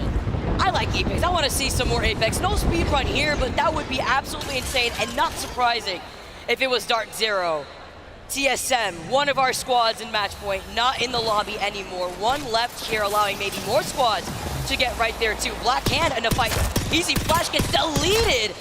Triggering Flame with the Nemesis and the car in his hand, gets the crack immediately afterwards, gets pinged from afar. You see the immediate pings too, knowing that he's literally one, gets the knock to try to tie that out. It is Xset putting up the catwalk. Yeah, Pulverex also an issue here if these teams can't stick behind this cover well enough, but hopefully that catwall will allow Xset another life. You can see Pulverex is just getting sent upon now by Blackhand. They take over the fortifications that they've built up. Moist being able to help clean that up in that fight too. From a distance, Xset resetting with the catwalk in front of them. They see the exhibit over to their side, knowing that they're probably gonna rotate off that little lip. Look who is still alive from Blackhand. Can he get the res is the question. It looks like he's gonna go for it. Yeah, I think they're out of earshot, honestly, so Xset probably won't hear that sound cue to let them know someone's rezzing, someone can come in here and maybe take advantage of that. Or maybe not. Here we go. Smoke behind, just so no one else Can grief Xset too hard in this fight. It should be an easy 2v3 with Bugi down. Especially with the Sear Attack landing at this point. You're going to be slowed for a little bit. They're looking to finish it off. That one last member of Black Hand running away with Sykes right behind him. Black Hand get eliminated, and look who picked up that KP. Zero says, thank you very much. NRG looking like they're in trouble. Can Gil do it again? The gravity lift up, the black hole. Literally one playing right behind the Newcastle barrier. And it doesn't look like they can stay alive. GO are able to take Energy out. Bridge is an important position for still another circle or two. Fnatic try and take the gravity lift to avoid that bang of damage, but Umi-chan's already seen one too many battles here, and Yuka and Monstera join him in the grave. Fnatic out of here. Dark Zero still playing off the low ground. Exit in their line of sights, getting pinged from behind though, having to be careful. There's another squad behind them. Let's jump into a listening with Dark Zero to see how they rotate from this. They're in, guys. They're right here. Okay, chill. We got chill, alright. I can hold. Is this team being cracked? Crafting. 81 on one. I'm heavy. They have blues. Here. What? I'm right? Yeah, I'm good on me though, guys. I'm good on me. You should probably play on me. I'm zero bats. I'm 3-1. Come to me. Coming. I just used it on the guy above me. They're dying. I'm picking. You're thing for you. Kill. In the block. Yeah. Nice. Watch the nice. Not your team. Not team. I'm going back in. Looting at me. I'm looting. Yeah, I'm looting. Go inside. Nice. Yeah. There's a guy up here. Zero. There's a baton crafter. Okay. I need heals. Here, I can drop you 8. Right here. That's a whole team. 40 on one. No bats. I'm up to one. I think we have to evac. I don't have we need to look at left. Look at left. Okay, I'm gonna Fini. On the car. Yeah, looking. He's getting naded. Testing. Nice. Watch your team on height too, guys. Oh, wait, yeah, we have to evac. Yeah, back. We don't have a choice. The back is good. Yeah, we have to do it. There's someone right above us though, I think. There is someone above us. I'm gonna pick you up late. I'm gonna pick you up late. I got him. I'm with you. Chill. Come back. Nice squad. I need back. Just don't be back. I'm dropping you one. We need to go this side. You need to come this side. You need to come this side. I got it for you. Come. Okay. Dropping it. I'm weak. Pop that bat and come. Yeah, I am. I'm batting. They're shooting someone else. It's fine. Yeah, we're running out with you. Okay, I'm coming. We can lock up here and look left. I'm pretty sure that team might be a duo. I don't know if we evac. I'm just gonna make it. We have to run. I don't know if we can evac. I'm gonna try taking it. I'm hitting. Take done. I'm taking. Just float. Maybe here. Is this team zone? Land here. Oh my ping. Landing. I feel someone there maybe. It doesn't matter. It's fine. Chill in front of me. Chill. I'm here. Someone's on us. No, chill. Okay. Chill right here. I'm making. Shoot a little bit. I'm just guiding it. Sky-did it. Joe. We're good. They shouldn't push us. I'm playing Piles. We need to play cannon. Too. Full team cannon. Okay, we need to play a little left. We need to hold. I can wall up. No, chill. Okay, Just chill. Team here too, guys. Team cannon might push us. 70 of them. Big on me. One's on me. I got on. I'm gonna use cannon. They're getting shot in their back. I'm breaking. Straight down. Flooding. Run left. They're trying to fight us. 70. I walled. Chill. They're running back, guys. Chill. Wait, okay on me. They're running back. Swing left. Play right, guys. Play right. Zero, we have to play here. They're close. I'm gonna come back. Chill. Okay, two sides. Down. On you. I'm down. You don't.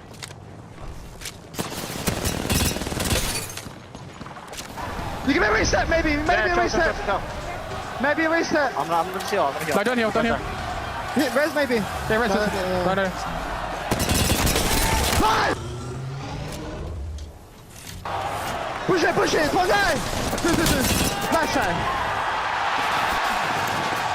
The dream is still alive. Dark Zero gets deleted out of the lobby as FaZe move in, and they are going to join them. 3 squads left.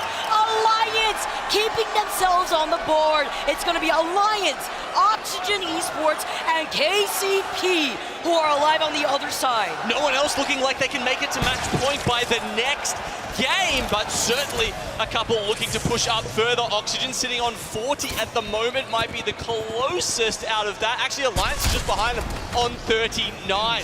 Dark Zero, it was a solid rotation, but too many teams.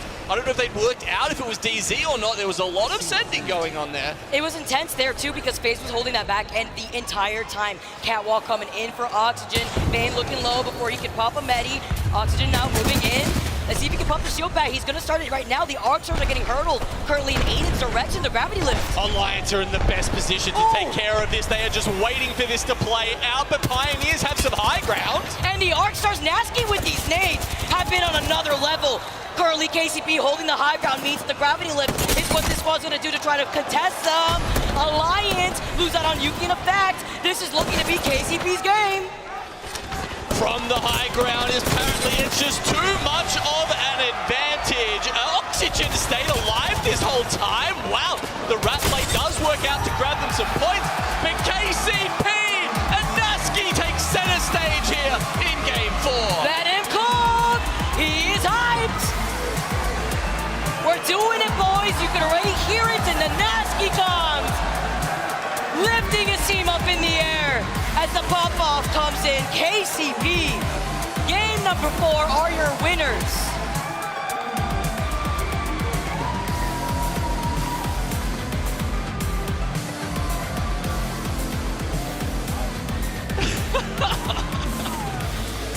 Nasky is somebody else, man.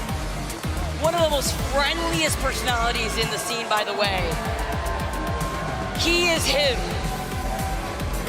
Hopefully he's got some arm strength left after doing those teammate, bicep curls there. It's not the deadlift with the rest of his team backing him up in the way that they were able to, holding that high ground. Definitely some love in the crowd. The crowd was very happy also to see DZ go out there because they want more Apex, and I'm not surprised. It's phenomenal play here we've seen from so many teams today.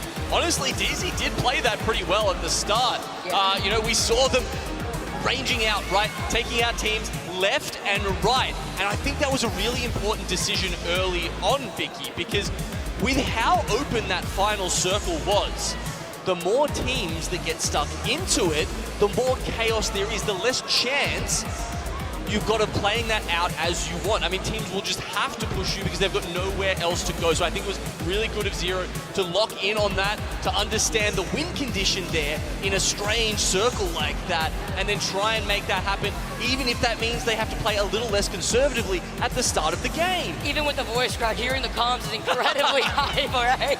Seeing the rotation that you mentioned going in from Mill with the information that they had over on the other side, it also highlights KCP winning in the priority circle that they had with their POI. They naturally have the advantage since they land in Chipfall. Looking back at the final circle, though, it's also nice to highlight Oxygen, who are sitting at 42 points. Now KCP is sitting at 41 points. Oh. Great way to highlight the start of World's Edge for our next game as we take a look. KCP from the Rock, Pride Rock, taking these shots with the Skull Piercer in 30-30. Yeah, so this high ground, they've got obviously a fantastic spot, especially when you got the Skull Piercer and everything going on there. I thought Alliance was in a good position, but we hadn't seen that sort of high ground shot yet, and maybe they were just waiting for the gravity lift. It seemed like it could have been an easy third party, but unfortunately KCP had just done too much damage to Oxygen and then were able to turn back and focus their attention as soon as Alliance did lift up to try and contest it. It was also so smart to hold that different off angle for Zane, because he's the Horizon, so he could gravity lift himself right back to the rest of his team, but he's holding this angle to contest the catwall, so that way they can option select and cover that side of the rock, so they don't get pinched in a situation like this. Beautiful. Look at this. Zane with the hipfire shots. On the Prowler, we saw Nasky hit a disgusting arc star at the very beginning of this fight to deal with the pressure box from right behind, and it was just a cleanup here from Oxygen having to restabilize and then finishing off Alliance. KCP had all the time in the world to take the dub here in this fight. Oxygen's doing pretty well, by the way. I'm sure we'll get the scoreboard at some point, but I can tell you what, Oxygen after that second place are going to be challenging in the sort of contender period. But someone else who we should talk about right now is that man we just saw on our screen, Nasky. As you said, they played from their POI, right? So it didn't have to be a kill-heavy game from them, but they did pick up 9 in the end, and 5 of those went to this man right here. 1,420 damage, plays Catalyst, and well, he's pretty happy right now. That's all we need to say. I mean, you saw him. He even threw himself on the floor out here. He is completely locked in. Taking that dub, KCP is one of those squads where once they get the ball rolling, they are such a scary team to deal with when it comes to confidence and momentum. Looking at the results after that game 4, KCP take the dub with 9 KP to their name. Oxygen, you highlighted it. We not only see them get second place once again, but they're also able to secure it with 3 KP. These two teams up here are so close to match point. Don't be surprised if we see it in the following game. Dark Zero pick up 9 kills. I mean, this series would have to go on very long for them not to get a minimum of second place, right? They are just far ahead of the pack right now, and a lot of that has come off that decisive calling by Zero, and they've just picked up so many kills every single game. It's crazy to see, not only with them sitting at match point, but also securing so much KP, even in a game where they are. Second page right here, we're still seeing Ascend struggling a little bit, even though they were able to secure a nice spot with the Newcastle, but then we saw what happened with Dark Zero finding the opportunity to not only overtake that, but to secure that extra loot, all the way down to even Optic Gaming. Yeah, but TSM in 18th, an uncharacteristic mistake from them, losing that early 3v3. Yeah, it's crazy. Now, I wanted to see in total the series results of what we have in our hands. We know already the 2 teams that are currently sitting at match point. DZ, in these 4 games alone, getting 70 points. Gross. They got the dub, they got in the KP, but look at the gap that we are seeing. Even TSM holding 52 points after an insane first game, holding Godspot, getting a lot of KP themselves. It's crazy to see the disparity between these 2 teams that are sitting at match point. And then from there, from the rest of the lobby. I mean, Vicky, they're averaging more than 15 points a game.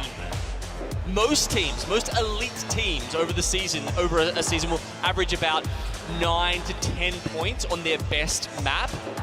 15 points in the hardest lobby Apex Legends has ever seen is a monumental achievement. To put into perspective, Zero in total has gotten 16 kills.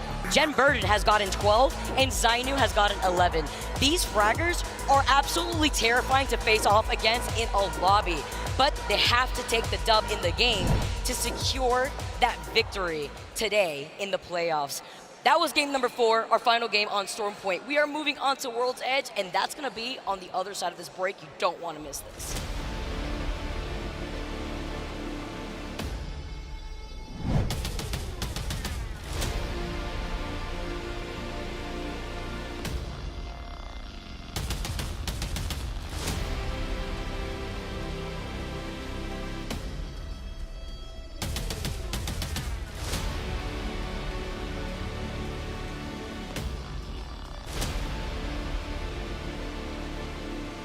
Monster Energy, the official energy drink of the Apex Legends Global Series.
WD Black, the official storage partner of the Apex Legends Global Series.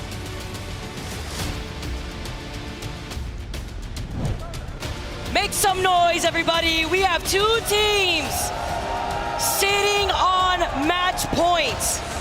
I can see so many TSM flags in the crowd. They could take it this game. DZ are looking phenomenal. So many jerseys I saw supporting them.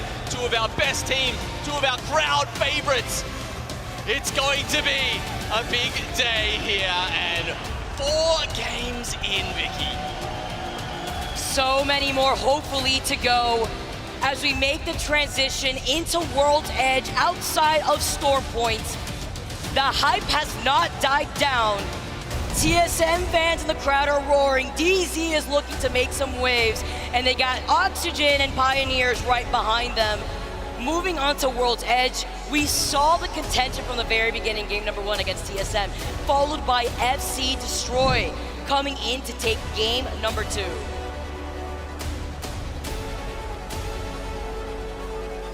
So of course we are swapping back and forth between the maps every 2 games.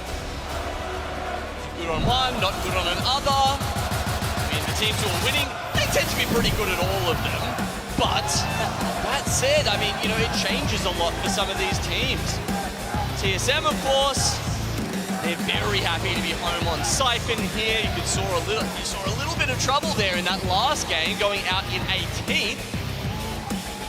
DZ, they've worked very hard throughout this entire event and the scrims for months beforehand to secure Harvester to enable their playstyle. And seeing, let's be honest here, Gino, seeing how many circles that have pulled south of World's Edge has just been insane, and that will benefit the likes of TSM, Dark Zero on their rotation. I was wondering originally if we are going to still see the contention here in Lanson, and it looks like we are. Mozambique in hand, and it looks like Black Hand already have the advantage. Oh my goodness.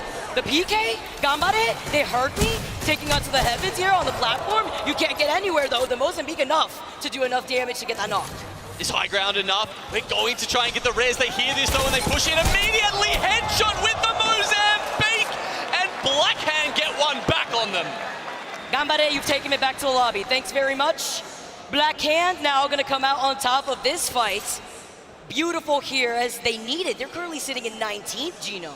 Yeah, now Blackhand, they were talking about how they had some bad luck, basically, with the bins, opening them at the start, not getting any weapons with those. So this time, it seems like luck is on their side. I'm sure they'll tell you it's skill, but I can tell you it's probably a combination of both. 2-1 to GO in this context now, but finally Blackhand get to enact their plans on World's Edge. And a quick end to the fights that we've seen so far on Landslide, because we know who lands in staging, being NRG. I just love how, you know, we had so many people talking about these south zones, and someone backstage has just flipped the switch, and we're going north again. Raven's got too much information apparently already. Now we've changed things up a lot. Moving all the way up north is going to benefit Riddle Order. As you can see, that the circle is going to be pulling possibly by the north side of the train tracks that we sometimes see with this circle. If it doesn't, we've also seen it pull by the rocks on the outskirts of Survey Camp. But regardless, look who's already on that rotate away from Climatizer. It's going to be Pulverex, neighboring that with FaZe, who could get involved in a third party against Pulverex and Riddle Order. Eyes, of course, still on DZ and TSM. Actually pretty close to each other right now, with DZ going over the top of Fire Beavers. Does that evac tower that they've just used from the choke give them enough space to get past a team like Fire Beavers, who will want to take a fight? Look at the position that Pulverex is holding in. An insane rotation, by the way, after they got that information, wasting no time to get over to the north. Fire Beavers trying to get some high ground to just get angles here. That's DZ that they're firing at. A crack onto Horizon. Zero gets away though, and DZ will continue their rotation, so they escape any further damage from now. priority here for DZ is to continue on that rotate so that way they could still hold the high ground around Epi in case they get contested by the likes of TSM, who are going to be rotating over from the east side, exiting out of Overlook. Would be expecting maybe TSM to actually come across Dark Zero here on this rotate. They're going to be able to loot some extra bins here before they decide how they want to take this next circle, because approaching from Climatizer would also mean you have some slight high ground on those buildings if you take the roof by waiting on where that circle is going to be pulling afterwards if you don't have a ring console information ready. They are, of course, playing Seer, so they've got the recon passive to hit the survey beacons and get the UAV scan on every other player. It gives you information where anyone else is on the map. If they want to stick around in epicenter, that will work in Dark Zero's favor. Another squad rotating on the fence line. It's going to be FC Destroy. Still with the Watson and Newcastle, not expecting this to change here, but this is going to be great in securing the perimeter, actually, by these bins. Where the chaos happens inside the buildings over in Climatizer would mean that if the squads cycle outside of those buildings, they're going to inevitably have to run into FC Destroy if they want the cover of the fence that it provides. Let's go that way. Something else to note. The southern building of Climatizer has a ring console. So some of these teams could deny that information for the squads that are slowly rotating or playing the edge of the circle, as well as a crafter that's there, but expect to be pressured out by some charge rifles or longbows, depending if the squads have line of sight over that crafter themselves. TSM already sharing this building, actually, by Climatizer. I like how they're holding the other northern side of this building, because if they have to rotate out, they won't be caught in the open lava area where the squads rotating outside of Overlook could deal with them.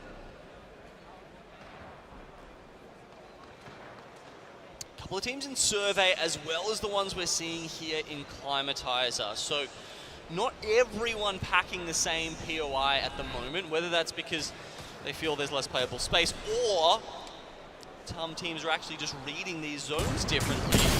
I think we might have to wait another zone or two to see which the case is. 100 Thieves trying to play this fight passively. Fnatic is to their north. But to their south is Dark Zero that I rotated away from Epi. Nice little longbow shot out here. He's got the Skull Piercer on top of that. And the 6x scope. Looking for a poke opportunity here on the other side, but there's also the ability to just farm these Evo shields if you keep skirmishing with this other team. Yeah, look, any 30-30 enjoyers, Skull Piercer enjoyers. Maybe if you're a wingman freak, you love to get that Skull Piercer on it. 96 helps out. That's Evo charge up for sure. Let's see, TSM with the ring information here have decided Climatizer is the play. Certainly the northern building probably a little bit more likely to be a good staging ground than the southern one right now. And Pioneers, you can see, in the same sort of area there with FaZe.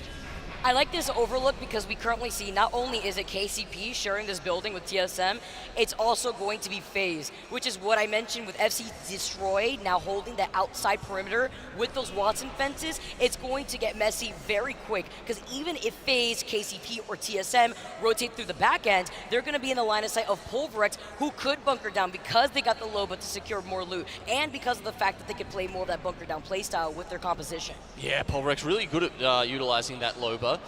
Now look, there's 3 teams, Vicky, that are looking for a solid amount of points here, okay? We've got Oxygen Esports on 42, we've got Pioneers sitting on 41, and then we've got Alliance on 39.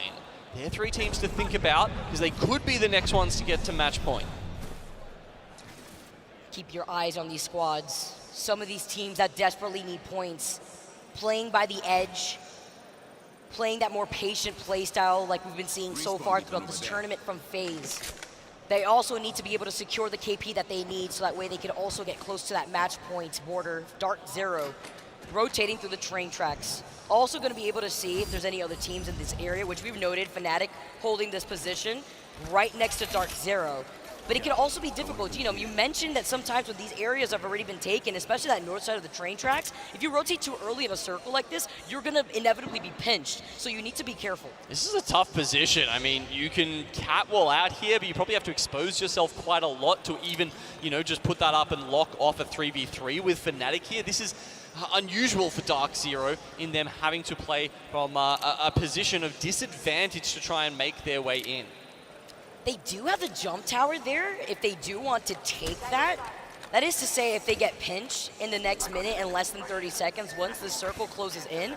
But Fnatic look great in terms of loot, and they got the crypto. They probably have the EMP already at the ready to engage in a fight if they so want to. I don't expect the squad to third party this position either with so many teams in the survey area.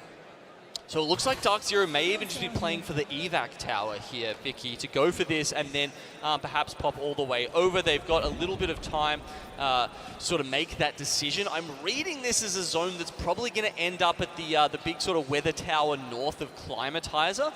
And teams up there like FC Destroy and Pulverex, I think are going to be set up for success. You know what's extra exciting about Pulverex's composition? We mentioned the Loba, we mentioned the bunker down comp with the Rampart, but the crypto is important to highlight there too, because with FC Destroy playing the Watson, that EMP is going to delete those Watson pylons. It's going to be difficult for the squads that are rotating outside of the building north of Climatizer to start an engagement when they already have weakened shields. So that could be crucial here for Pulverex, and they need it desperately here too, because I believe they're currently sitting with less points than a lot of these other teams that are already situated in the final circle. Yeah, I mean, they can use that crypto ult to try and scare other teams away if they think they're getting a little too close, because obviously with a lot of other seers in the lobby, Vicky, you want that EMP coming down first before you get locked out and silenced with the focus of attention. But because they're a team who's obviously in the defensive position here, they can't necessarily force that as much. Seeing the rotations from Alliance here too. Exiting out of Grandma's building. Alliance fans roaring in the crowd out here, hearing some whistles. 100 Thieves still in survey, as well as Oxygen. They're not going to be moving anytime soon as they try to play on the border of the next circle. But it's a matter of any of these teams have that ring information that so many of our other squads playing patiently could get first. Dark Zero not sticking by the balloon, actually. It looks like they're going a little bit further. And it's Alliance that are on the other end of that tunnel. Fire Beavers, always trying to look to get into some action early on. They're sitting down at Epicenter, and as you can see, both two juggernauts of this lobby. Oh, they're down getting here. pinged. Yeah, that's Xset. They're pretty far away, honestly, so it shouldn't be too far. Yeah, it was an indicator that they probably went to Grandma's building to get the survey UAV beacon to find out which squads are already in the area. So that's also an indicator to let Alliance know that Dark Zero's in that tunnel, so they could try to force out a fight. What I'm worried about here with Fnatic still holding their position, as they shouldn't move here. Dark Zero could find themselves pinched if they go through the side tunnel that leads into survey, unless they take a much more patient approach to wait on the fights from the squads that have already been there all this time. Over there.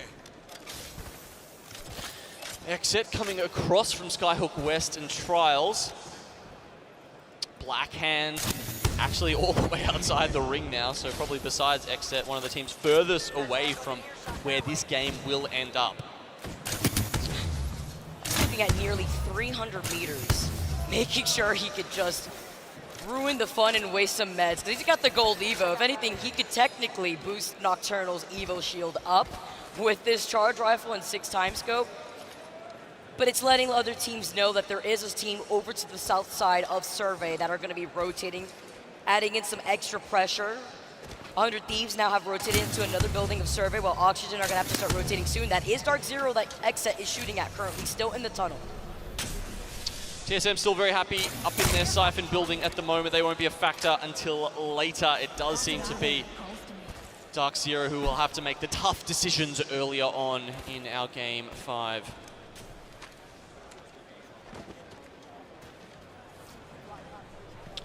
A minute left still. They're running back and forth here. I genuinely am fascinated to see which option they're going to go with. They could make a last-minute dash for that balloon and, you know, go in just before they start taking that round 4 damage. Obviously, Zone 4 does tick a little bit harder. Zone 3 being sort of tankable. Circle closing into less than 30 seconds. Fire Beavers playing outside of the circle, maybe looking to get to that beacon. It does look like that is the case. Could be bad timing though. Blackhand have finally made it out of Skyhook and into the circle. If they catch them off guard here, they might hear the survey beacon makes a very loud noise. Oiray has been caught off guard. Even with the smoke, it's not going to be enough as a knock comes in. Fire Beavers down a member. Black Hand profiting as they rotate away, but Dark Zero not wanting to get involved. The evac tower called in while the Skyward dive on the other side. Rotation options happening left and right. Let's tune into a listen with Dark Zero to see how they plan out this rotation. I break it. I'm already cracked. Should I die? Nah, I'm going sliding down. Slide down. I think killed him, right? Okay, right. Okay, ready? I'm running right. We have to run. Get it in the building. Yeah, we should just go past it. Try to go past the wall or something.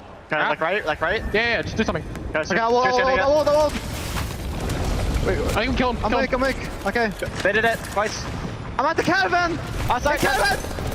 One shot. I died to this though. You have to run in. Holding, zone holding. One guy.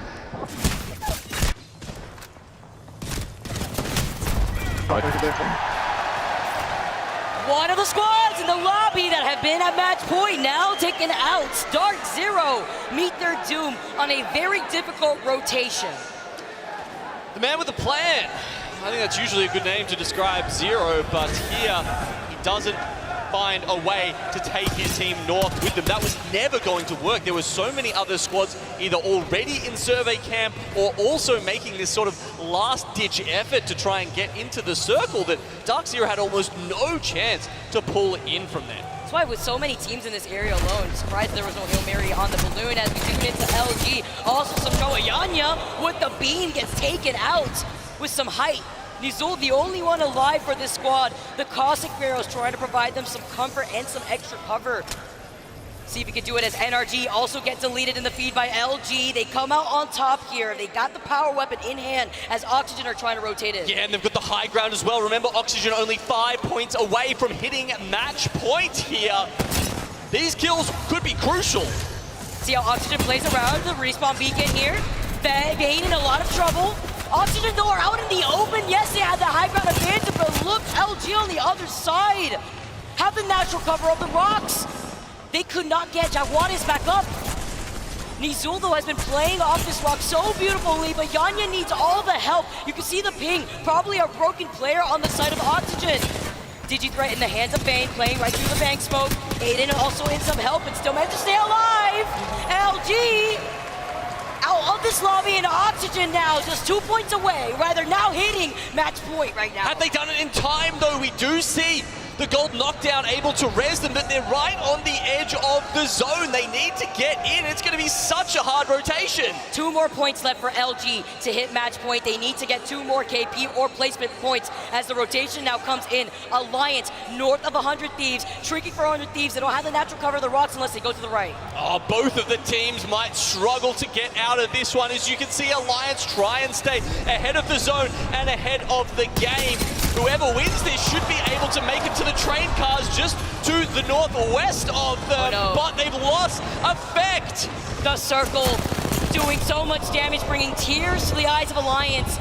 Nice for the wall hop here. Hockeys! Oh, so much damage, but in the distance gets taken out by the teams that have them in their sight. Polvrex still in circle position. FC Destroy on the other side. Moist Esports taking a chunk out of the squad that had to rotate out from Alliance. Moist has been a little bit quiet today so far, Vicky, in stark contrast to what we saw out of them yesterday. They looked like the best team in the lobby. Indeed, they were, but they are currently 23 points away from being match point. Now, if we have a look at this zone, damn, if I couldn't have called that any better. That is pixels away from the weather station I was talking about. Of course, that very small circle there to the left of Optic Gaming is where it will be ending up. Now, Polvrex have been eliminated. You can see some of the remnants of their amped cover still on that map feed there, but Fnatic have a lot of space to themselves. Even more beautiful Fnatic with the Crypto, the Bangalore, the Valkyrie composition. Playing this from the fence line. Seeing if they can get the EMP for an engagement if a squad tries to contest them for this space, but I'm not expecting that to happen until this circle starts closing in. Thinking about Optic gaining, holding the edge. FC Destroy that have not left their positioning this entire game. Closest team right now to match point in this lobby is KCP with 44 points.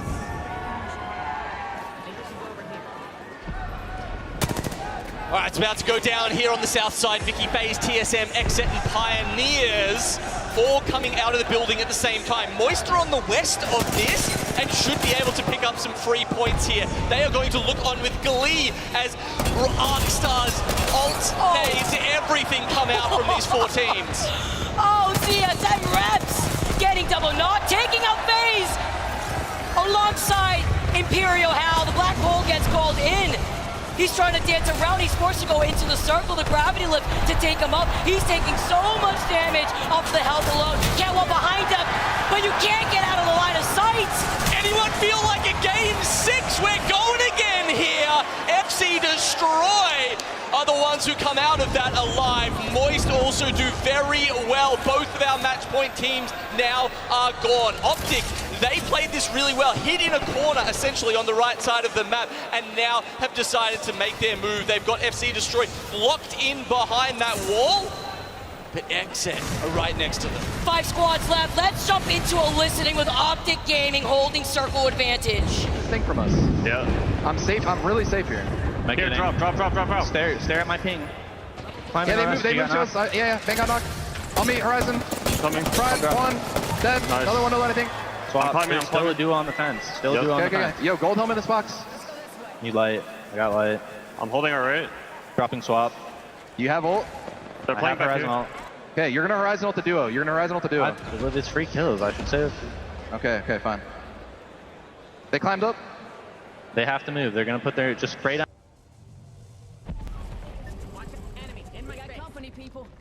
I'm playing on low ground here. Shoot their wall out. Shoot their wall out. Just walked in. Flush, 50 flush, 60 flush, he's one. Nice. Queuing up towards us. Yeah. I'm ulting these guys. Okay, shoot on, 1-1. Crack 2. Crack 2, zero, shoot on. Cat is one. Nading our other side, guys. They're swing. I'm landing behind them. 60, 70 on them.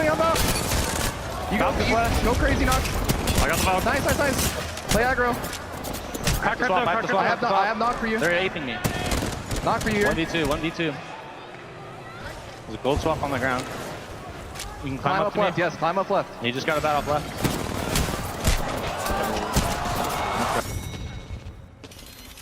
Go down at the hands of Fnatic. The sigh of relief from this team as they were able to approach Optic from the back angle, crossing that open ground that Optic was holding for the longest. So close here, and Fnatic putting themselves on the board, the pop-ups from the crowd.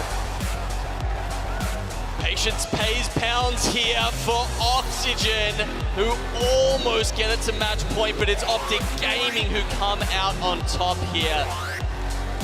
A big game. Sorry, Fnatic who comes out on top, but we've got some really awesome supporters up there in the crowd. You can see the flags coming out. APAC North yet to win a trophy here at LAN, but Fnatic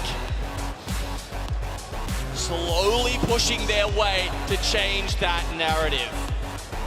I love seeing the sides of the crowd. Fnatic win. I believe that sets them up with 35 points. We're gonna have to see with the total kills that they were able to secure aside from first right there, but we're seeing so much from Yuka, getting 8 kills alone so far throughout the course of the day. They needed that dub to set them up, but Gino, that also means my favorite thing. It means more Apex Legends after we said goodbye to Dark Zero and TSM in the lobby originally.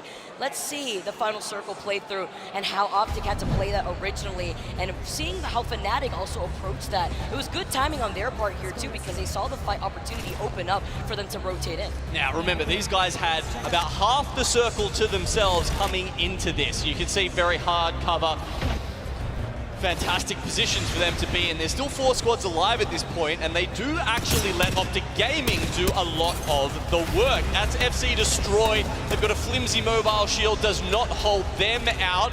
And then with Moist still sticking around, it's going to be Fnatic rolling up on them with the Digi threats. And what I loved about this too is from Optic's point of view, we saw the gravity lift and then the option coverage from Optic to try to find a Fnatic. They knew they were going to rotate here. You saw Umichan going down first before Skittlecake met his doom as well. But this was beautiful. Meltstera having the Digi, having the smoke, having all the view here too, while Yuka is going to be able to pop that shield bat before finishing off what was left of Optic Gaming from the back end. Great timing and rotation from Fnatic. And just like you mentioned in what we've seen, Genome, they were also able to hold that circle position from the very beginning.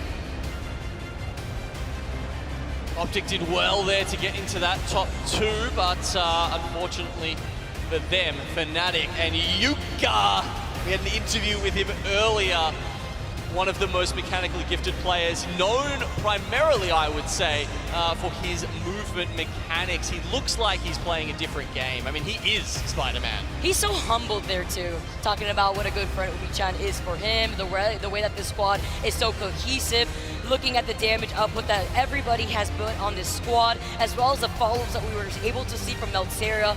Yuka was able to finish the job with 4 kills, Umichan with 2. Fnatic right now putting a name on the board as they need for the rest of APAC. Yeah, 35 points for them overall, and you can see here the match 5 results we're going to look at. Moist finally putting themselves on the board here, 12 points. Xset also ticking up at 12, but down there in 10th at Oxygen is the heartbreak point. Yes. They got 7 points, a single kill or placement point more would have jumped them up into contention for match 6. 1 point? Are you kidding me? It's going to be crazy for this next game.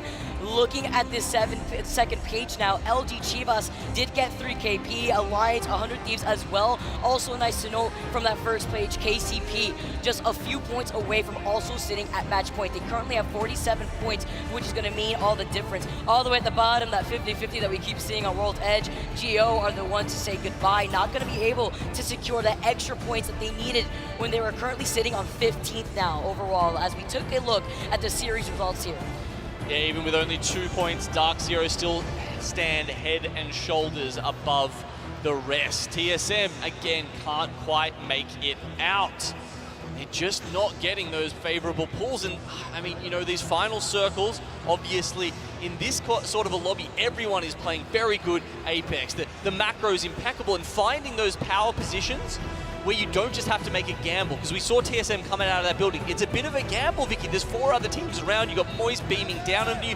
You know, there's no guarantee you're getting out of that. So that's why I was mentioning FC Destroy taking that off lot position with the Watson fences, how scary it could be for the teams cycling outside of that North Climatizer building, but that also highlights how quick these squads are in getting the information they need with the ring console, and even denying that from other teams like we have seen from Storm Point. Love to see the fans out here. Radio too making an appearance. Shout out to all you guys that have made your way into the Copper Box Arena. It is so hyped to see you guys out here. I'm gonna toss it over to Blaze with the interview. Show us what you got, Blaze. Thank you so much, Vicky. I got Mama Verhulst with me on the main stage, and she has been out here vibing, having a fantastic time. Now, moms, okay, I love to refer to your son as Biggie, but I know that's your little E right there on stage. What is it like watching him play at match point in this amazing crowd in London? I am not gonna lie, I get sick to my stomach with nervous energy. I mean, it is crazy to see him here. We are so excited, it's thrilling. It really is thrilling, okay? Now, you got a chance to watch him win that championship last time. What would it mean to you and the fam, okay? Because we all love the Verhulst family. What would it mean for him to do that again? Oh my goodness, it would be so amazing if they could win again. I mean, my family supports Evan and all of TSM wholeheartedly. There is nothing we'd rather see in the entire world right now than to see TSM take home the win. Would you guys like to see that?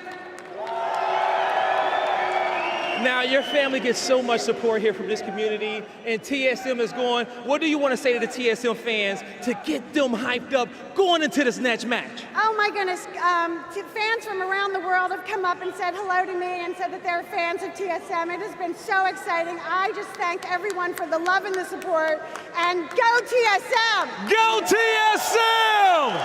That's That's gonna do it for me and Mama Verhulst here on the stage. Mark Gaskin, take it away. It's our pleasure to take it away, Blaze. Always good to hear from Mama Verhulst. She's always bringing the vibes. Obviously, she wants to see her son lift that trophy back-to-back for the second time. But, of course, there's some work to do for them to get done. That was a difficult lot of work to get but done. we got it out eventually. You got through it, and that's what matters, and they need to get through it as well. Now, you will remember at Split 1 playoffs, it took TSM quite some time to get there and actually lift that trophy. 4 games before they managed to get past match point and get a victory. So it's not like it's doom and gloom just yet after a couple of games. Certainly isn't indeed. And we want to thank some of our sponsors, of course, for helping us put these awesome shows together for everyone who's in the arena and for you at home to enjoy. And I tell you what, those things, beautiful stuff from Herman Miller. We want to give a shout out, of course, to one of our sponsors, Herman Miller. Gaming in Body and Phantom chairs are being used at today's event. Phantom comes in red, white and black. It is the newest product offered by Herman Miller Gaming. The iconic Gaming in Body is now offered with a white base, Galaxy or Amethyst upholstery. Herman Miller Gaming is the official chair partner of the ALGS. I still need one, Dan. I'm straight up. Still need one. Still not been given one yet, but maybe if he keeps shouting them out, he might get one. Maybe if I shout them out, maybe I'll get If they need to know where I am. Would you fit in one of them? That's the real question. You are a very large man now. I am, but, you know, yes, I would. Anyway, let's talk about Apex Legends. Let's focus on what we've got ahead of us because we have to change things up a little bit here. We're going to keep rolling across. TSM probably thinking back on that and thinking, we were there, we were in touching distance, but it was a very tough rotate for them to make towards that end zone. Dark Zero still on match point as well. Oxygen got so close though. They were 1 point off of hitting match point, and then just behind them you have Pioneers who need 3 more, Alliance needs 7.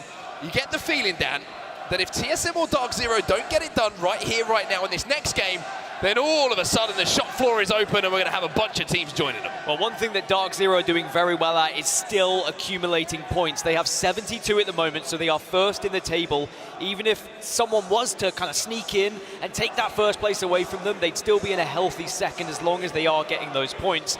And they look confident. They sound confident. Every time they walk past me backstage as we come up to the caster booth, they're looking like they saying, yeah, this will be the one. They just know that they have that potential. They are the champions mentality squad that we know and love, but we'll have to see whether they can get it done. It is going to be World's Edge again, and we'll have to see whether Jen Burton can lead and supply the goods with the rest of this squad. I mean, it definitely supplies the vibes though. Like you said, when we see players running up and down the stairs, Jen comes past us every time. He's like, hey, let's go, boys.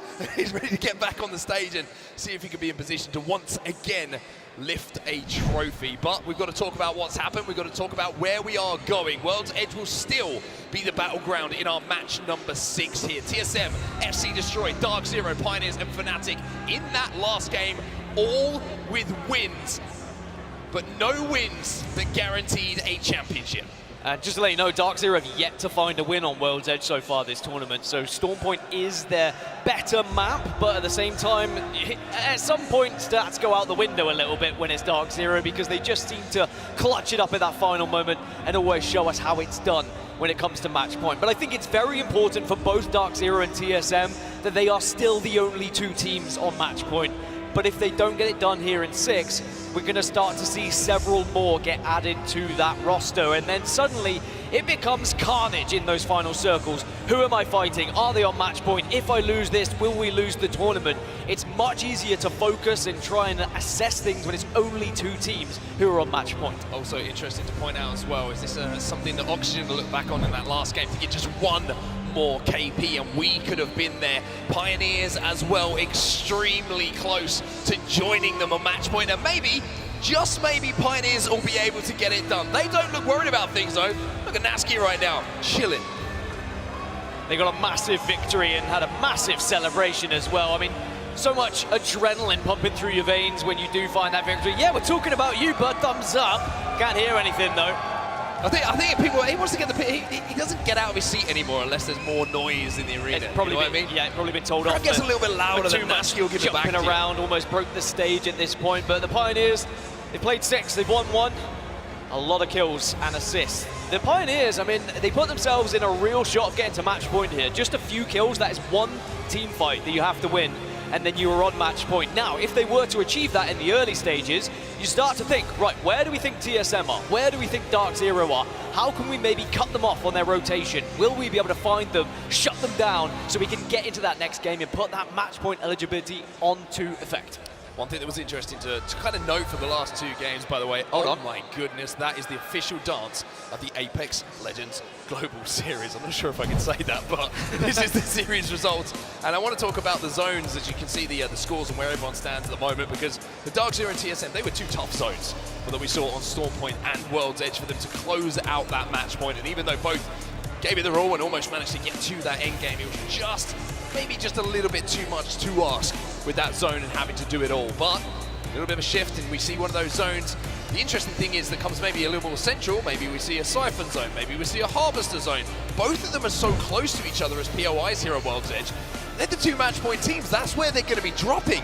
And all of a sudden, then it becomes a battle of TSM and Dark Zero having priority to a zone and being able to potentially close it out. I mean, there are certain circles in zones that would encourage the possibility of a Dark Zero versus TSM final fight. We know it's entirely possible with how they are going to be playing. They have both been rotating early. They have both been trying to find themselves in that final circle.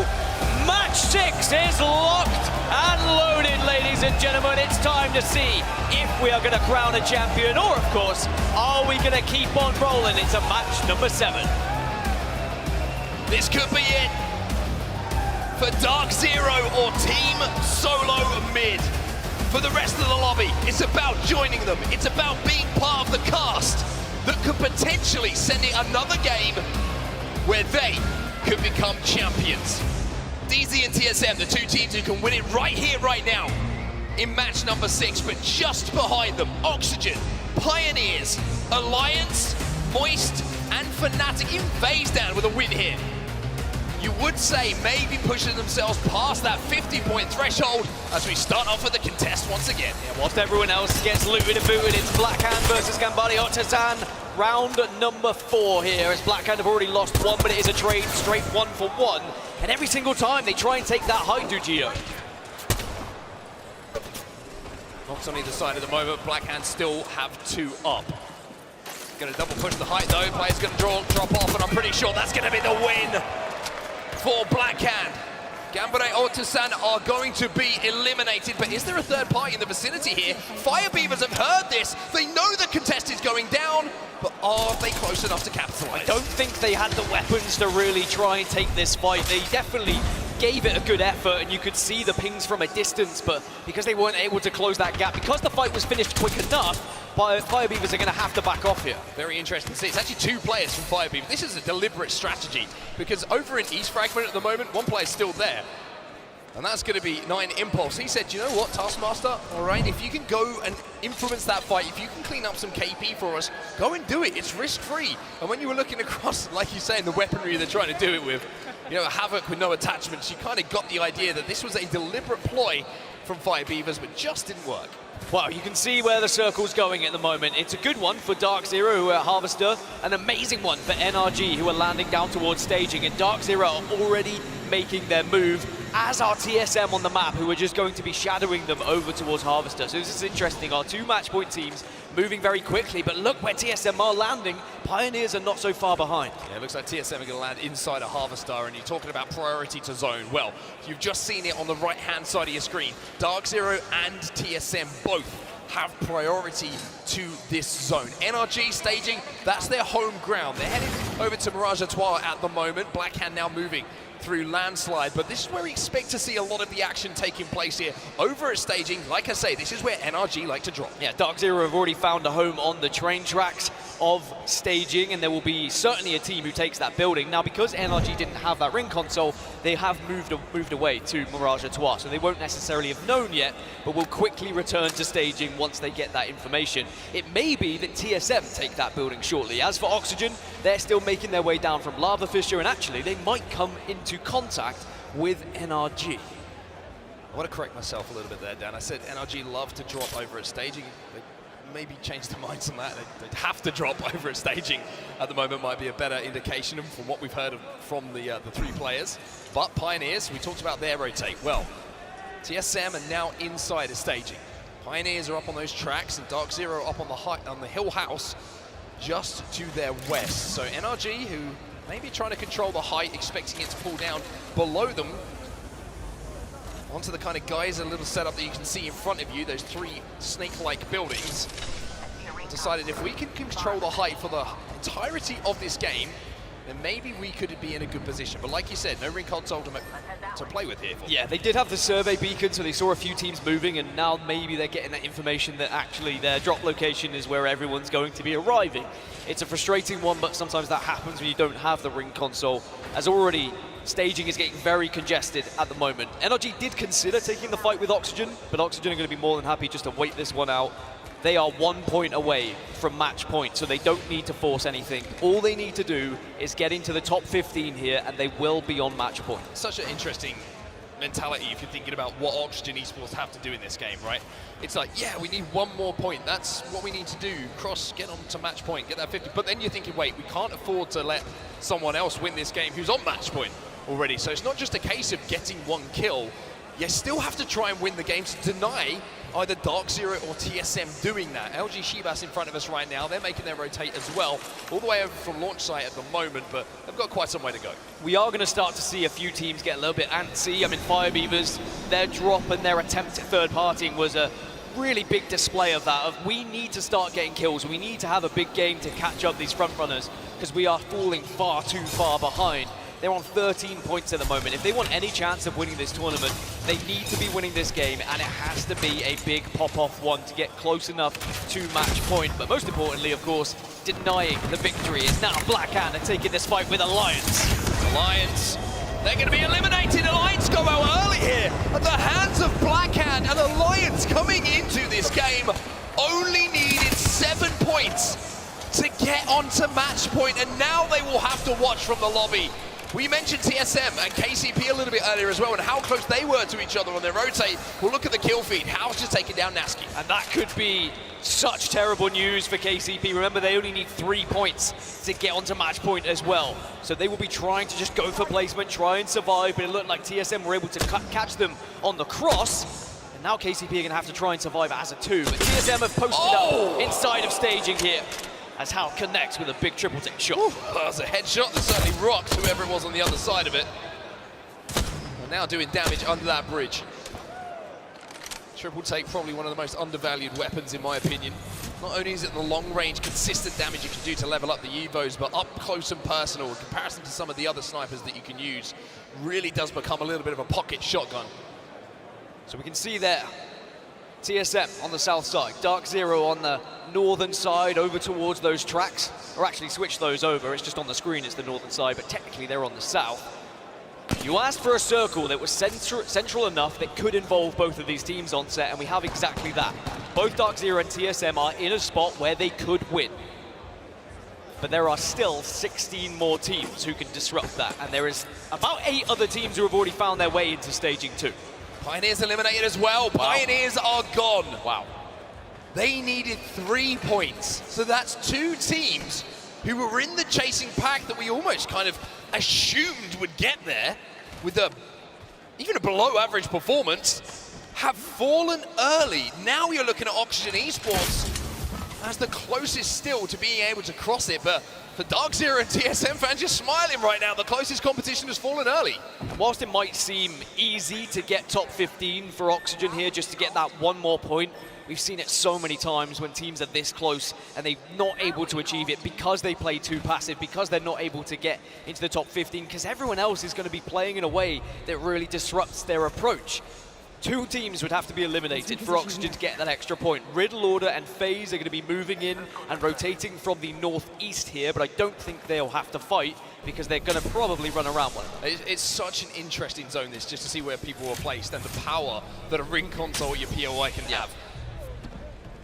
TSM had it. They had it at Lava Siphon. They had a ring console, and now they are set up inside a zone. NRG didn't. They drop at staging, leave, and now they're going to have to fight their way back in. Yes, the height is great to have over at Mirage, but you would much rather have that God spot, especially for a team like NRG, who is so good at playing off the back of it. Riddle Order now on the edge of Monument. having to take on Fire Beavers, and Fire Beavers, we saw them crafting up those armors. We saw them trying to make a little bit of a cheeky play at the start of this one. Well, now they're going to make a bit more of a straightforward one. Rain has to back off here. Did connect with a few scout shots, but as soon as Fire Beavers get that little bit of damage, they are a team who like to jump on the opposition team.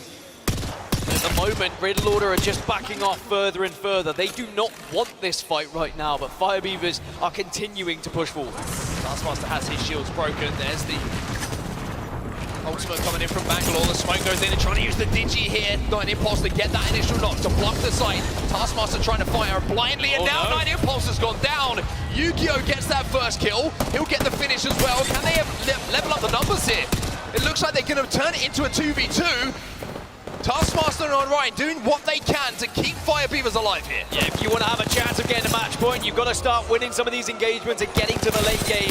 As Orion manages to do even more with the car, the scout in the back pocket, but the high ground's there, as it's going to be Riddle Order who win it, but there's still another team griefing them from a distance, but at least they got the banner. Should be able to get out, like you say, got the banner, can get into Monument, and they can get that res away. The team who is closest to them is FaZe, and they've just come through the choke from Harvester, so they are quite some way away. There's not really any worry. The only problem is he's going for the res, of course. FaZe might have seen an opportunity, or might think about the fact that that fight might have not have been clean, so maybe you're going to think about looking at that respawn beacon for a few seconds, but of course that's going to slow their rotate, and it looks like that is not the choice coming in from FaZe. So keep an eye on this kill feed as this next zone closes. If one more team is eliminated and it's not Oxygen Esports, then they will be on match point for the next game, and then their task is to stop TSM or Dark Zero from winning right here, right now in match number 6. As FaZe make their approach, it is just going to be an evac tower down to the south side of Harvester, rotate round, and then maybe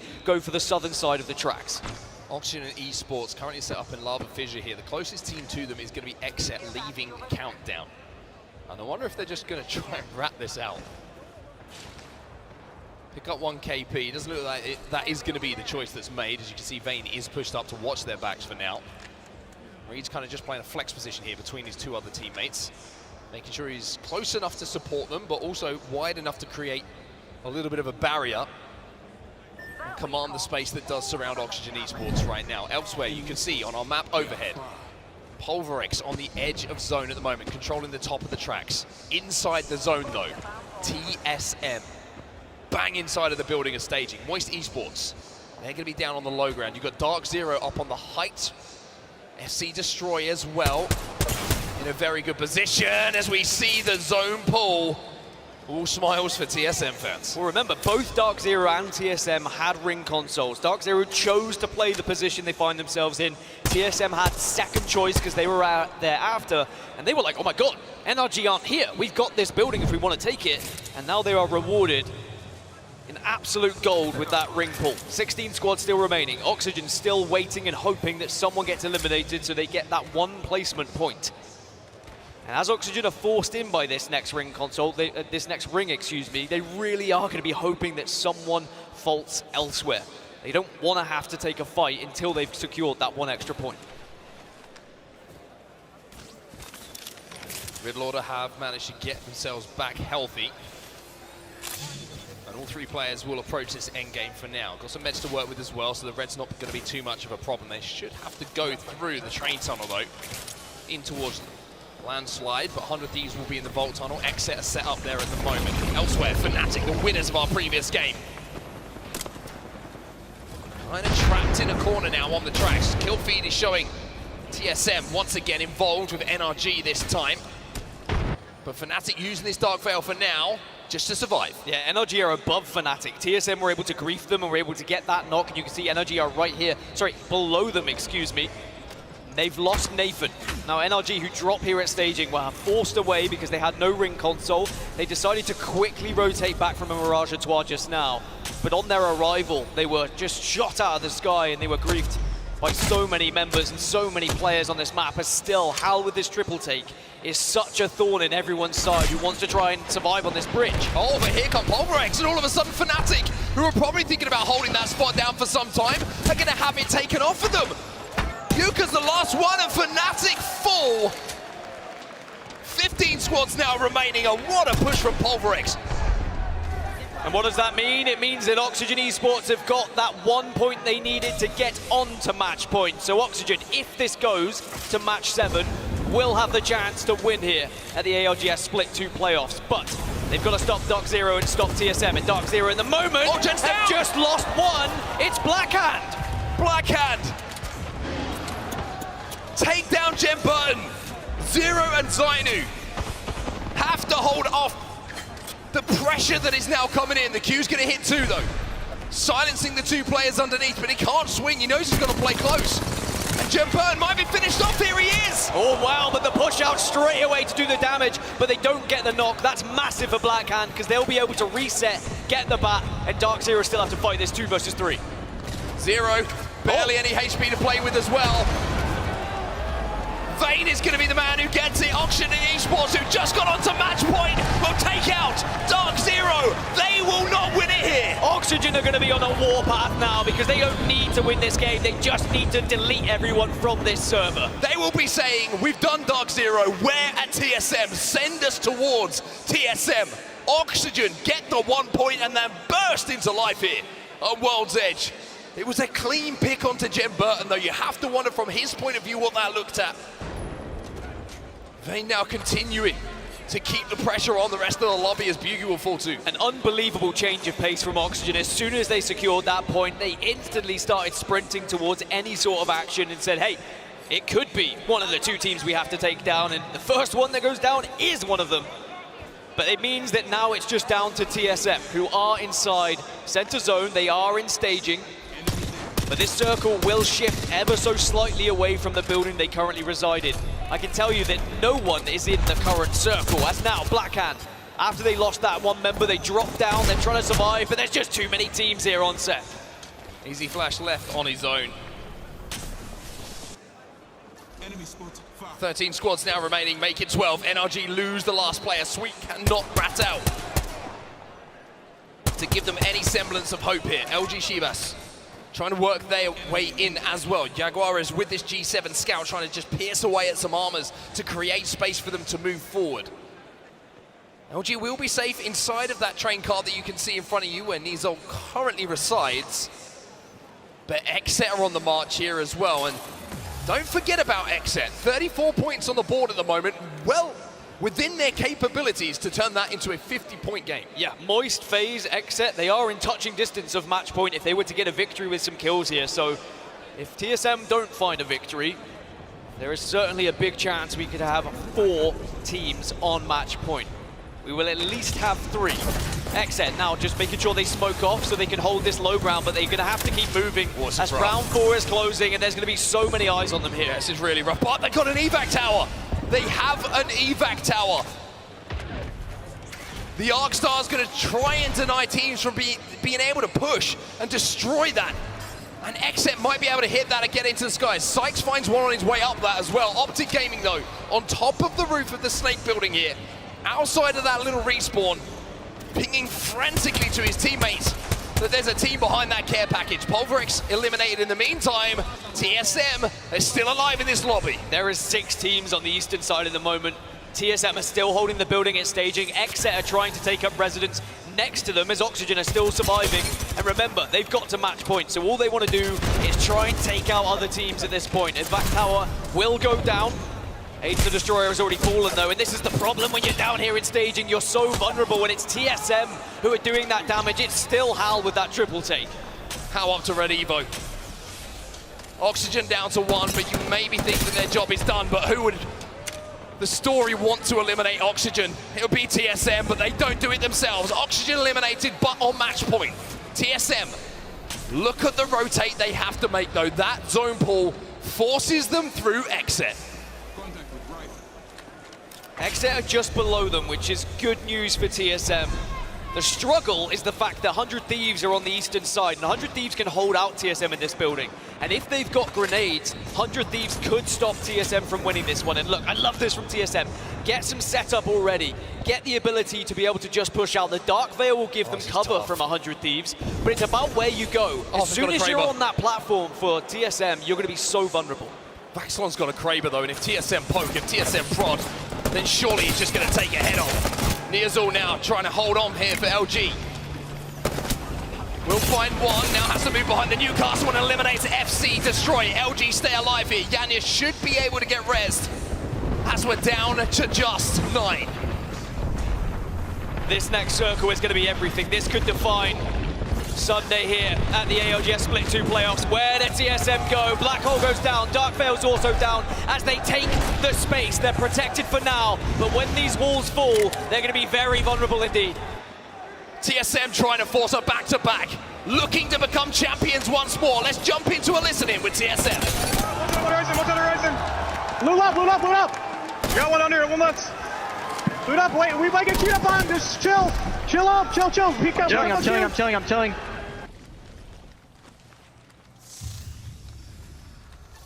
There's a guy in the smoke here. There's a guy in the smoke. In the smoke. Full team in the smoke. There's a guy right underneath us. I'm gonna throw like that. Can we throw like this? I have 60 energy. I'm looking at that. Let's not tunnel on that. Yeah. They're fighting underneath. Can we back up? They're anything on height. Maybe we go through it. I don't have catwall. I'm down though. Come here. Coming. Coming. They're dying. Come over here. Follow me. Nading that. Scanning that. Don't be loud. Stopping. Nice. Swap. They might take our queue. I'm batting right now. Yep. It's 5 with 12 guys. I got to loot. I have zone. We have zone. Grab nades. Yeah. Hold. What do you hold? I need heavy ammo bad. I have 30 heavy. That's it. I'm looting right now. 50, I have 50. I have 60 energy. That's it. TSM top 5.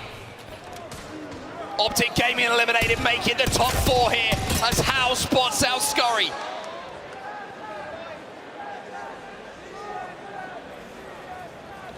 You can feel the tension in the arena.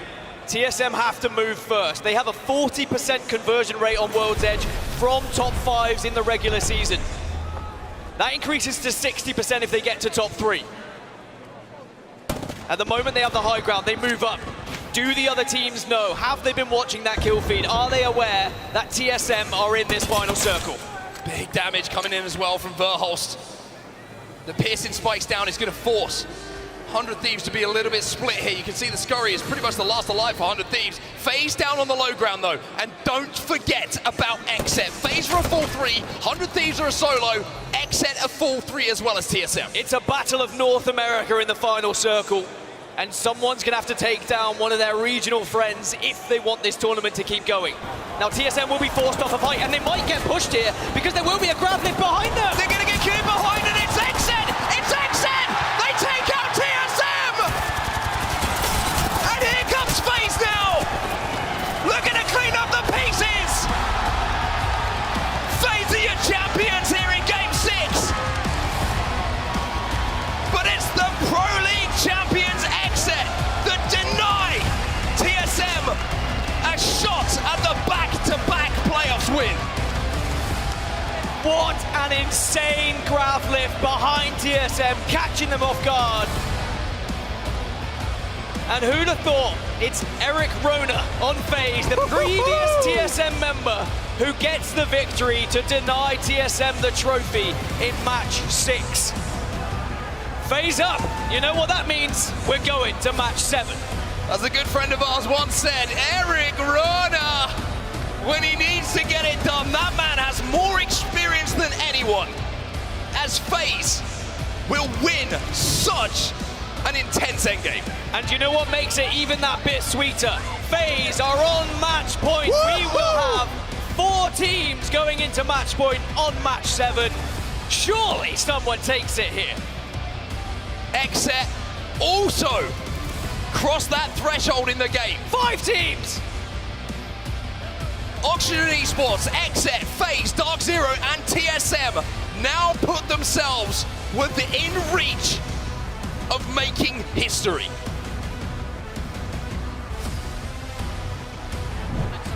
You good? So, statistically, 7 matches is usually where we see match point format finished. And I tell you what, with 5 teams now on match point, those stats probably looking pretty good right now, especially when you look at the squads that are on match point, the Giants who have dominated so many of the games in their region now are going to have the chance to try and show up here in match number 7. Genuinely shaking there. Look at that, everyone. Look. We're getting too old for this. Getting too old for this. It's ridiculous, isn't it? I mean, what an end game that was. You just felt when TSM had made a couple of ballsy plays to try and clear one side of the zone, they had that height that maybe they had it. But this is Apex Legends, everyone. It's not as simple as that. They will have to wait.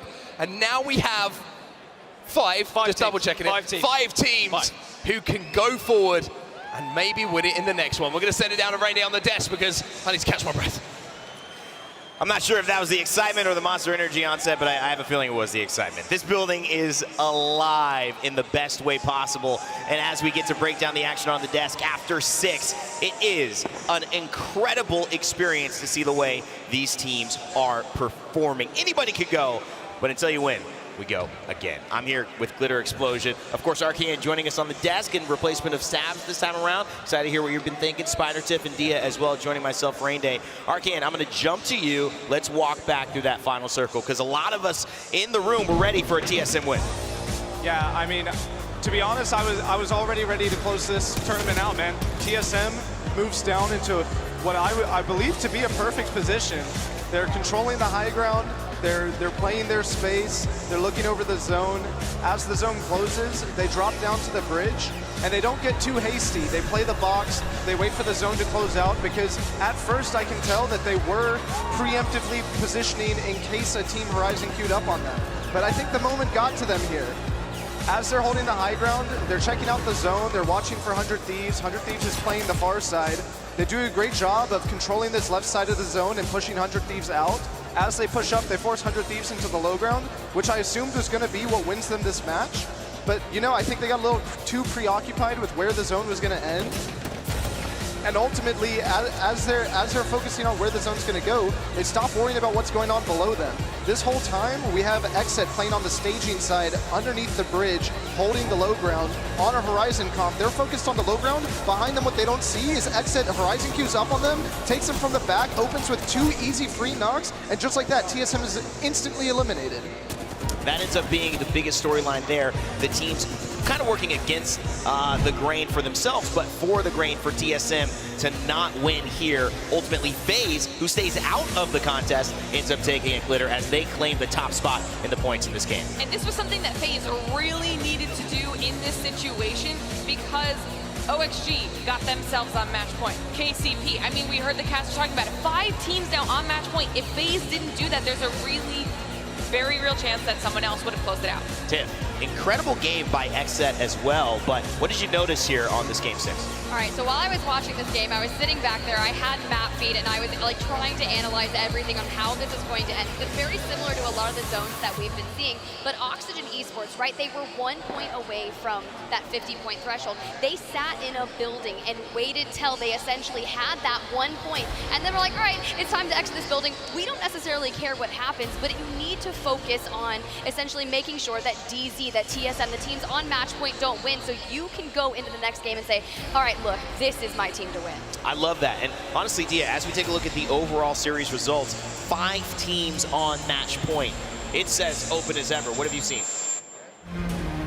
FaZe, now having crossed that threshold with the win, are one of my teams that I'm curious about, or I could say even teams to watch, simply because of the way that they've been playing the last couple games. I actually caught Phony in between games and heard about his quest against Dark Zero when they were back on Storm Point. Now that FaZe have stopped yet another match point team from doing so, they have been performing with incredible accuracy, incredible awareness of the teams around them, and I think that there's a good chance they take it. FaZe was a team, specifically one of the 5 that we've been mentioning here, that I thought Phony needed to step up into that role to be the level of player like a Hawkes, like a Hal, like a Sweet, that just comes into that next echelon of his performance and his overall leadership. RKN, maybe not FaZe, but in general, what are you seeing after 6, heading into Game 7 with us still on match point for these teams? I mean, I'm going to just shoot straight. I'm seeing a major surprise from a few teams. I think we all expected Alliance to come out a lot stronger, especially after how they performed in groups and through winners bracket. I personally had them winning this LAN, and right now they're struggling to get to 50.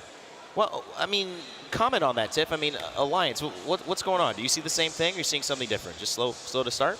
It's definitely tough. People are getting a little more aggressive, and I'm noticing teams that hold certain places and zones that they're predicting are actually not the teams that would typically be playing from that area. I mean, this zone pulled staging, right? And that's the exact area where TSM was throughout the entire beginning of the game that NRG, if they believed it to be a staging zone, would have stayed and held that building. Yeah. And immediately as that happened, everyone started fighting for the spot that LG Chivas was in. They wanted to make sure they cleared out the train tracks and had the high ground that ultimately TSM got. So it's just like a little different on how you're approaching it. Teams are not where they're supposed to be right now. Lauren, you have a little bit of a joke going on backstage in the green room. Yeah, what that about it? when this started, she predicted some crazy circumstance. Walk us through that. What was it? 5 teams? Or walk me through what that prediction was, because it's scary close to happening. Before anything had even happened, I said that it was going to be 5 teams on match point. It was going to end in game 7.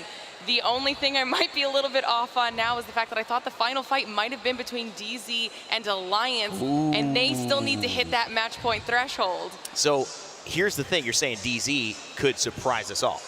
It's very possible, yes. We kind of stopped talking about them, but I'll go down the edge to Dia. DZ is a team that if they are on match point, we've seen what they can do, not just once, but twice. It's not a fluke. This team can win, especially when you least expect it. Especially now with the experience to back them up. The narrative for DZ this entire tournament has been how crucial Zero's IGLing is to put them in winning positions, because the position means everything. We even saw it today in their zone by Cenote. Having a little bit of high ground, a slightly advantageous spot, pushes Dark Zero beyond the limits of what most teams consider possible. Tiff, I mean, do you think Litter's prediction is going to come true? I mean, at home as well. Do you think it's going to end in 7? Everyone back there thinks it's ending in 7. That is the same number that I have heard. So, I mean, game done right there. But you guys are talking about DZ, right? They've only won, I believe, 1 game throughout this entire week, and we just witnessed it not that long ago. Yeah. It doesn't matter how many you win. It's the one you win. It's now if they've hit the 50 points, they just need to win another. It's an incredible thing, and I want to shift topic from teams to players. RKN, you've been watching behind the scenes. Who has stood out from an individual perspective to you? Yeah, I'm extremely impressed with Zainu. It takes a lot, especially at his age, to come out to your first LAN event and put on the performance that he's put on, especially filling the shoes that he's filling for Dark Zero. Coming onto a team that's already previously won 2 LANs, filling a spot like for Sharky after him stepping down, I mean, his performance has been immaculate. If you don't know the story, Jin Burton, Zero, and Sharky. They were our first LAN winners back when Sweden started. Everyone thought that might have been something special. Stunned the world at championships, which for our second one is coming up in just a little bit. Again, we will tease some information on that a little bit later. But if you have a particular player that you think is doing extremely well today, remember to vote with your Monster Energy MVP hashtags. That's right, use hashtag and the player's name, as you can see on the screen and maybe on this back screen. It doesn't matter, whichever player you think is performing well, make sure to type their name, whether it's Twitter, whether it's Twitch. We will tabulate that, and along with our votes as well, decide a Monster Energy MVP for today's performance. Now, if you know me, you know I love WD Black. They have been supporting the ALGS season this entire run of this year. And also, they have given us an opportunity to cover some great things that players use you may or may not be used to. That's why it's time for another WD Black What's in Your Pack. RKN, I'm coming straight to you. You know about this weapon. It's kind of been Prowler dominant, but the car still so deadly. Talk to me about this SMG. Yeah, absolutely. I think in this meta right now, you really have a choice between 2 guns, and that's going to be the Prowler or the Car 99. The Car 99 has really been on the rise. It used to be the gun of choice back in the day before the R9 was reverted, buffed a little bit back to what it used to be. But now, you know, the R99 being back in the package kind of puts the car back into play. The car is going to be your primary choice for your SMG play. It's going to carry you through a lot of your close range fights if you're not using the Prowler, which is the other strong SMG. It's another one of the SMGs as well that has incredible hip-fire accuracy right alongside the Prowler, and importantly, its flexibility during the early game, and the fact that it has incredible hip-fire means that it's great to pick up when you don't have a weapon yet, as well as once you start grabbing a few more attachments, it ages really well. It makes deathbox looting really important because you don't have to worry about whether you're grabbing heavy or light, so it comes up clutch in the early game, and in the late game, it just takes one more thing off your mind. One of the beautiful things is that for a team like TSM, who definitely need to win, they don't want to be worrying about light ammo, but they can have heavy with this one as well. So how? Problem solved. That's been the Car SMG in today's WD Black What's in Your Pack. Of course, looking at it as well, guys, this has been one of the greatest, I think, community events that we've been able to have in Apex's LAN history. Obviously, we faced the pandemic. There was a lot of times we couldn't gather. We gathered online. We've talked to fans, and we've kept building that fandom. But one of the ways we continue to let you know how this fandom is built is through the stories that we tell, whether it's the players in the ALGS or the characters themselves with Kill Code, a new Stories of the Outlands Part 1 dropping July 17th. And if I got my calendar correct, that is tomorrow on Monday. So make sure to stay tuned. I'm a West Coast guy, California, LA. Usually for me, that's about 8-10 a.m. when that drops. But just make sure to tune in at 11 a.m. Eastern time, which is 8 a.m. Pacific time, to catch all of that action. Glitter, always fun to see what they put together. And of course, let's take a look at that quickly to show you a sneak peek. Sorry, I forgot.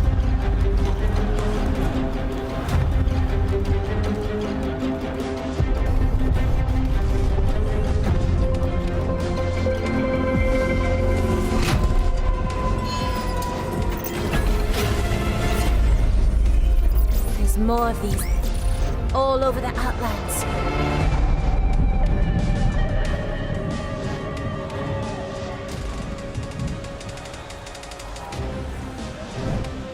Always exciting to see what they can do back at Respawn. Very, very happy to be here with all of you. And you know why I make this moment special? Because I don't know if we'll come back before we have crowned our Split 2 playoffs winners here in the Copper Box Arena in London, in the crowd. Let's get hyped. Let's make a little bit of noise. We might just have ourselves a winner here of Split 2 playoffs. And of course, to call the action, let's send it up to Onset and Gasper. There's a magic word you said then, Ray, that I think is applicable. Might. We might have a winner. We could have a winner. It is possible that we could be crowning a champion in this next game. But if we know anything, Dan, and we've watched enough Apex Legends and Match Point, it's that when you just about think that maybe we're about to go over that edge and crown someone a champion, we go again. Well, all I'll say is all the international teams aside from North America, you need to make your money count now, because we have 5 North American teams on Match Point going into Match 7. And they are all looking hot, fresh, and ready to lift a trophy. So APAC North, EMEA, we need to see you step up here and now. 5 teams. 5 teams now on Match Point for Dark Zero and TSM. All of a sudden it became a little bit tougher. FaZe with a win in the last game, Match Point. Oxygen from that last game, Match Point. And Exit, much to the sadness of TSM fans, in that last game, hit Match Point. 5 teams are there. If it's not done here, Dan, everyone else is so close that surely, maybe, possibly, perhaps. Shoulda, woulda, coulda. Of course, APAC South in this lobby as well, with the ability to get onto Match Point and stop one of these North American giants from winning this tournament. I know that Genome will say Dark Zero still are, but they were playing in the North American Pro League. We have Pioneers on 47, Alliance on 43, and Moist Esports on 42.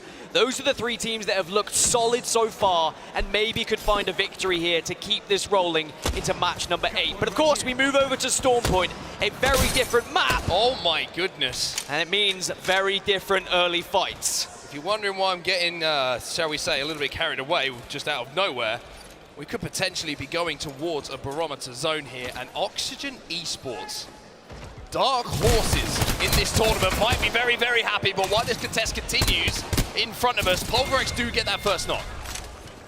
It's tough for Hand as they unfortunately are in a contest yet again. Pulverex 27 points away from Match Point, and you are completely right. When we do see where this circle is pulling, it's going to be a little bit further south. It's going to go down towards Barometer, and we've already seen how successful Oxygen Esports have been throughout this tournament when they have zones pulled towards them. Remember, they came top 3 when we had a Barometer-ish zone just earlier on in this grand final, but throughout this tournament alone, they've had 3 Storm Point victories. It's a far better map for them than World's Edge, but we have to talk about pressure. The other squads that we have who are on Match Point have maybe been here, done that, they've been on the main stage. This is uncharted territory for Oxygen Esports. Speaking of Arcane in the back, when we're talking about barometer zones, we're talking about Oxygen, he's saying you can almost guarantee if it does go their way, it's a top 3. just because they have that extreme height to play off the back of.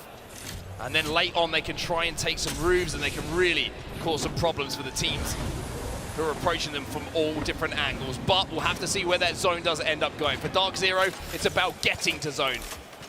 And for Pulverex, it's about surviving here. As Geo come and join them and Black Hand inside a Stormcatcher, where we're seeing a little bit of a fight continue. We have to remember at Split 1 playoffs, it was Storm Point where TSM were able to close it out. But another reminder, XSET were our best performing Storm Point team in North America during regular season. It's all there for some of our top American teams here. But it's about whether you can get it done when the pressure is on your shoulders. Everyone now making their rotations down towards the barometer area. As FaZe have lost 2. FaZe, who are at match point, and I was about to say, have a ring console, where they drop over at Launchpad, now find themselves with a completely different game plan, which is Frex stay alive, run away, and maybe see if you can get some teammates back in. Pioneers trying to hold these eggs at the moment. Massive fight for Pioneers. 2 points off match point. All they'd have to do is win this engagement, and then they can start trying to play spoiler for the rest of the lobby. But they're being very cautious, because when you are so close, when you're only a couple of points away from match point, you don't want to take too big a risk, because you might miss your opportunity to get to match point. And once they do get to 50, it's about hoping, it's about praying that one of those 5 teams do not win it here and now. 100 Thieves is the team on the other side of this, and they've backed off for now, so Pioneers will be safe. They also have the Catalyst Pioneers to reinforce those doors, control those doors, and make 100 Thieves push even more difficult. So 100 Thieves having trying to make that rotate, well, they've quite simply been beaten there. FaZe still as a solo, trying to creep back up to zone. Frex may be thinking that there might have been an opportunity to third party there, having seen and heard that fight start to break out, but 100 Thieves are going to have to replan what they want to do here. We're going down towards barometer, as we had mentioned earlier, and we have 3 of our top 5 teams already at barometer. And the scary thing about this circle is there is so much unplayable space. I'm talking just open terrain where you are vulnerable. But one of our match point teams, FaZe, are now down to just 1. Frex is going to have to try and pull off what would be one of the most spectacular games of his life if FaZe were to win it here. KCP still under pressure, still need the points. Haven't managed to get any quite yet. Riddle fighting against NRG in the feed as well. Sweet is going to be knocked, but for Pioneers, the story is, like you say, a couple of points, 1 team wipe, and they will be on match point and then hunting down those 5 other teams who are already there ahead of them. And it's very different, isn't it? Like when you see that there's 5 teams on match point, it's not as simple as just running at teams and hoping it's going to be one of them. Instead, you realistically have to just win the game. That's the easiest way to deny things, rather than thinking about, oh, is this the comp of TSM? Is this the comp of XSET? Just focus, get to 50, and then think about winning the game. Effect has just gone down in the kill feed as well. Alliance have lost 1. It's Gambari Otazan who are going to be above them and trying to push their advantage here. Now what do Alliance do? Do they try and escape? Are you going to be able to? That's the real question. Tee them up, but can you knock them down? Or will the zone do the work for them? They will get the finish here, as Effect is finished in. Oh my word. Jusna's coming after you, buddy. He's on the hunt. Well, Geo know just how important every kill point could be in trying to catch up these front runners. Alliance eliminated, and they still are not on match point. Remember, Alliance have always made match point and lands, but it has been historically quite late. It's usually when we see a team win the game is when Alliance get there. The story just repeating itself, right? We were saying the important thing for Alliance in these games is games 1, 2, 3. That's where you need to be within reaching distance and convert onto a match point. Alliance, like you say, always on match point, but so late that they can't really make the most of it. And it's exactly the same here, 43 points for them. I think it just kind of indicates how tough this lobby is to get any points. So Alliance will have to hope that this not only goes to a match 8, but they would need it to go to a match 9, as Riddle Order also eliminated in the kill feed. But look at the amount of teams that have already found their way to barometer, and it is going to continue to pull towards barometer as well. It's not going to be in that open terrain I was talking about. Amazing news for those who have been able to post up. One team I do want to talk about is FC Destroy. They find themselves in one of the buildings, center zone, and we've already seen what they can do with that comp, right? They set up a fortress and they deny teams. They could be a real threat in what could be a final circle that could determine how far we go here today. Give you an update on TSM's position as well. They're holding the egg building is just outside of the exit to Jurassic Park, which is going to be close to where that zone is going to be pulling. If we do see it pull maybe out towards that island, TSM could have a pretty good walk in with everyone else having to leave Barometer. But I think you're right, Dan. I think it might look like it's going to be pulling to where FC Destroy are. Dark Zero inside a Barometer right now, but very much with a lot of teams to go through to even get near that zone. Both Dark Zero and Oxygen don't know where this next circle's going at the moment, so it's just a waiting game. It's being patient for the next minute and 34. Let round 2 close, and then you're going to have to start to plan your next move. And Oxygen know this circle better than anyone. This is their drop location. It's their best chance of, if ever, to win this tournament. But because we saw the likes of XET move so quickly, Dark Zero move so quickly, TSM have already found themselves in the circle as well. They all have a chance to win it here in match 7. And now Ascend are creeping up on the position of TSM. Verholst is a little bit trapped due to that charge rifle on height from Oxygen, so Verholst is going to have to be careful here. Kashira backs off. Zero is going to be used here on the side of Ascend. It's not the first time I've seen Kashira creeping up on TSM. It reminded me a little bit of Split 1 playoffs, but this is very different for Ascend. They are nowhere near match point at the moment. They are on 4 points, but they do have the chance to at least take out the lobby leaders, TSM.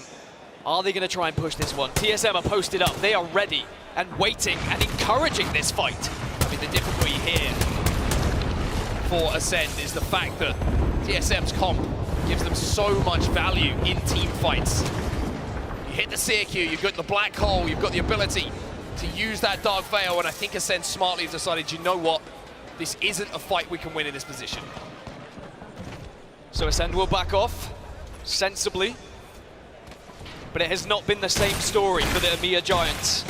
Just the 4 points and a long way to go to match point, especially when 5 teams from North America are already on that threshold. So TSM will just hold this for now, and they're going to be comfortable for quite some time.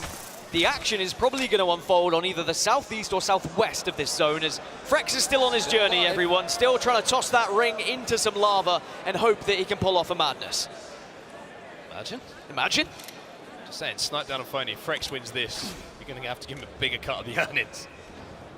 Dark Zero still in that building we were talking about, and we saw them in quite some time ago, just inside a Barometer, down on the south side. Fnatic very close to them as well. Pioneers still in the egg buildings that we saw them in, but they're going to have to move as well. Elsewhere, Pulverex over at Launchpad at the moment. They've just hit the ring console. They're going to be arriving extremely late. They are deep into zone. Just to give you an idea of where Dark Zero are and how far they have to move, they just have to shift slightly west, and then they would be in the next circle. But where they are currently, that building is not in. Now, this is starting to get a little bit difficult for some of these squads who are piling on these buildings. Dark Zero will be happy for the next 20 seconds, but as soon as this closes, they will get info of, okay, we need to plan another move in deeper to Barometer. Dark Zero are going to be safe for now. Geo on our screens. Working their way in and around Jurassic for now, but I think the interesting thing to keep our eyes on right now is what's happening at the south side of this zone.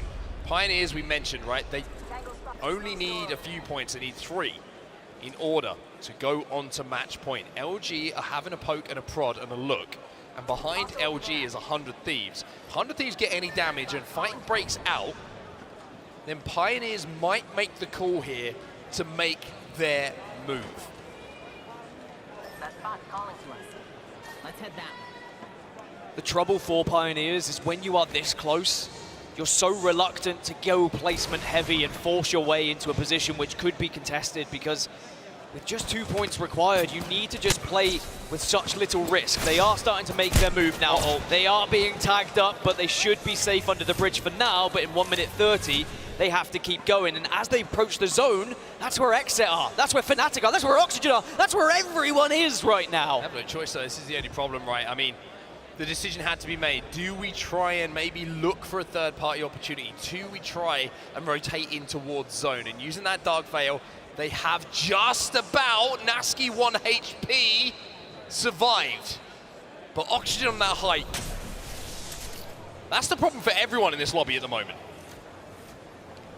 Well, when we get a chance, I'd love to look at the map and see where this circle's going, because I've got a feeling there's a couple of buildings that are going to be in prime position. Optic Gaming have been holding down center zone for quite some time, and look where that zone is going. OG with a chance to maybe disrupt everything and keep us going to match number 8. But of course, there will be teams trying to take that building off them. FC Destroy, for example, who are just a little bit further north. They can hold residence for now, but they might just decide to go for a Newcastle ult, attack and try and take it off of them. Blackhand eliminated in the meantime. They will not be on match point. Oxygen now have to plan their next move, but everything they do is going to be from height. So they will be able to be a little bit patient here. 15 seconds remaining on this zone. They'll be safe for the next. But damage will be pretty easy for them to output, chip away at, and they can use that to force teams into each other as well, almost create space themselves. And I saw a very deep inhale, exhale from Aiden there as they start to brace themselves, as they know it's about to get serious. We're getting into crunch time as round 3 begins to close. There are 6 squads who are outside the circle who are all going to be making their way in. TSM are going to be holding out a lot of these teams as Pioneers still only need 2 more points. They're holding this southern side. They should be okay with where they reside. Pioneers need to move, need to rotate. Let's jump into a listening now and see what Nasky's telling the troops. It looks free on our close side. I think we commit. Wait, I'm gonna wall just in case. Go. You ready for a fight? Scan. I'm scanning it. It's free. Nice, good shot. Good rotate, nice. Take that. Really good job. Yep. Yeah, good rotate, bro. Like, actually, good job. Well. Can't like up here is free too, right? It looks free, yeah. Pioneers make their rotate, but there's action elsewhere and it involves TSM. Ascend have been eliminated. They've done job number 1, but now Reps and Imperial Hal have to do it to keep their chances of winning in this game alive. 100 Thieves are on one side, Gambariotas out on the other side. TSM are getting sandwiched, and Reps is the last remaining player here. And 100 Thieves are doing so much damage from the high ground. Can Reps bide the time? No! TSM fall! 100 Thieves come out on top in this fight, take the cannon spot away, and make TSM fans wait. 1 down, 4 to go. Dark Zero, FaZe, Oxygen and Xset still alive, but remember, FaZe are just a solo rat, so the likelihood of them winning, very, very slim, but I have seen incredible things happen in Apex Legends that I will not call it impossible. So, 100 Thieves now hold the eastern side. The team that's holding them out is LG Chivas, and then in the inside of Center Circle, we have Optic Gaming and NRG.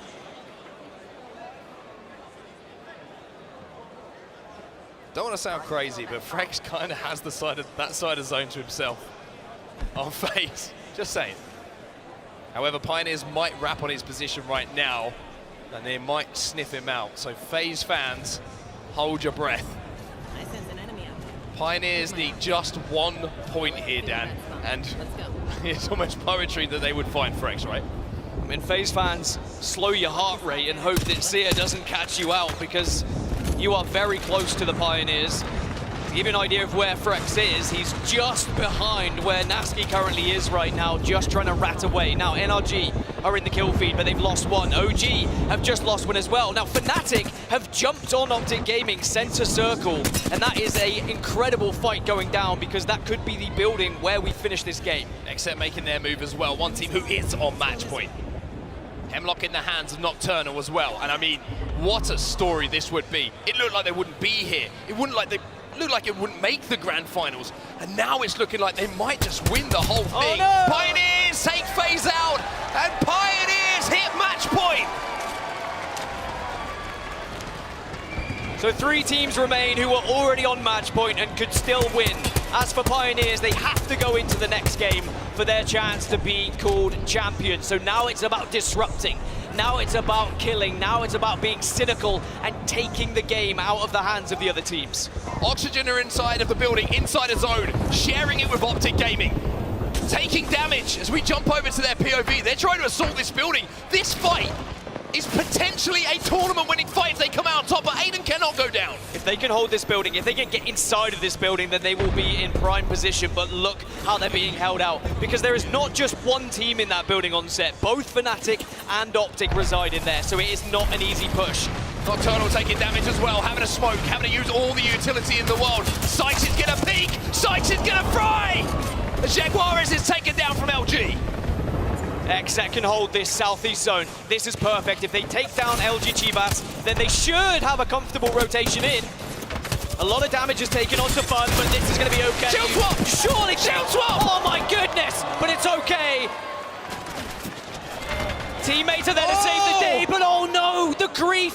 Moist Esports are in the area! But the shield swap changed the dynamic of that fight. It could have been done 3 seconds earlier. 3 seconds more efficient. But the delay on the fight being clean means that XSET lose Sykes.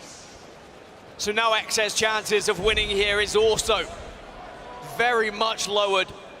And it was Moist who were able to do so. Moist, by the way, 7 points off match point. They're not far off either.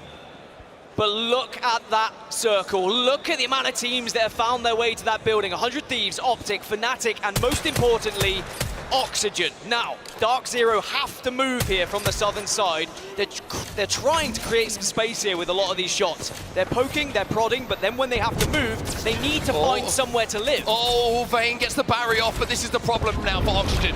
Everybody's having to move in. Everyone is focusing them as they're trying to output damage, not only to keep themselves alive, but stop teams rotating into their position.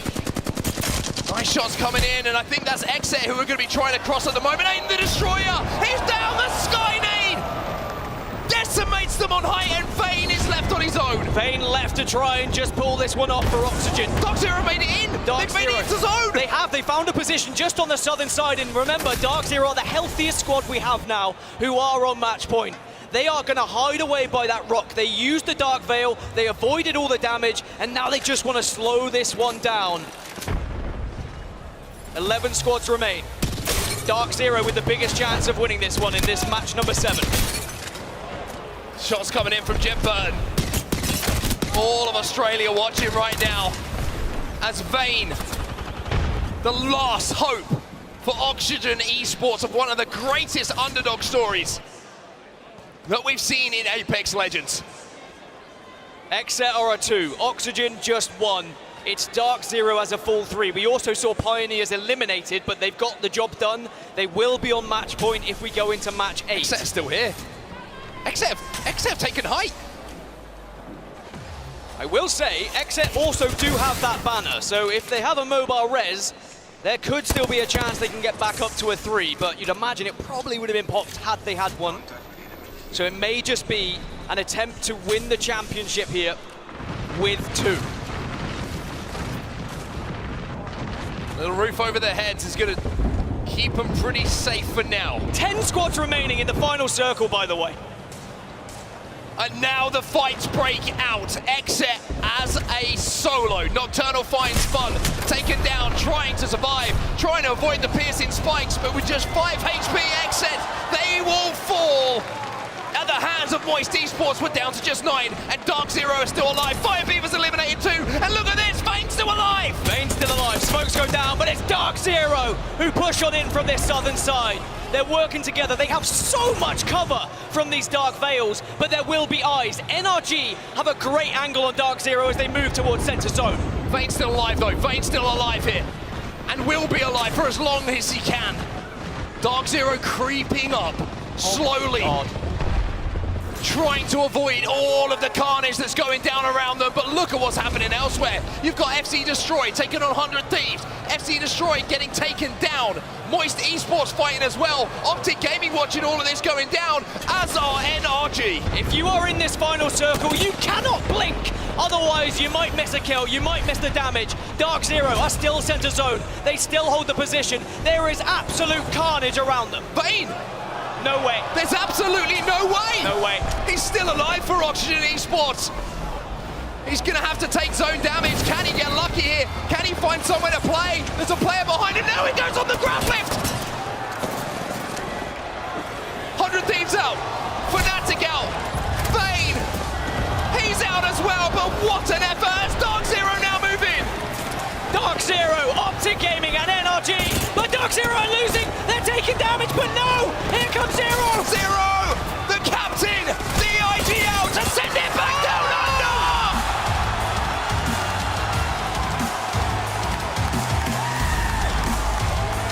Match point specialists! Dark Zero are your champions of the ALGS Split 2 playoffs.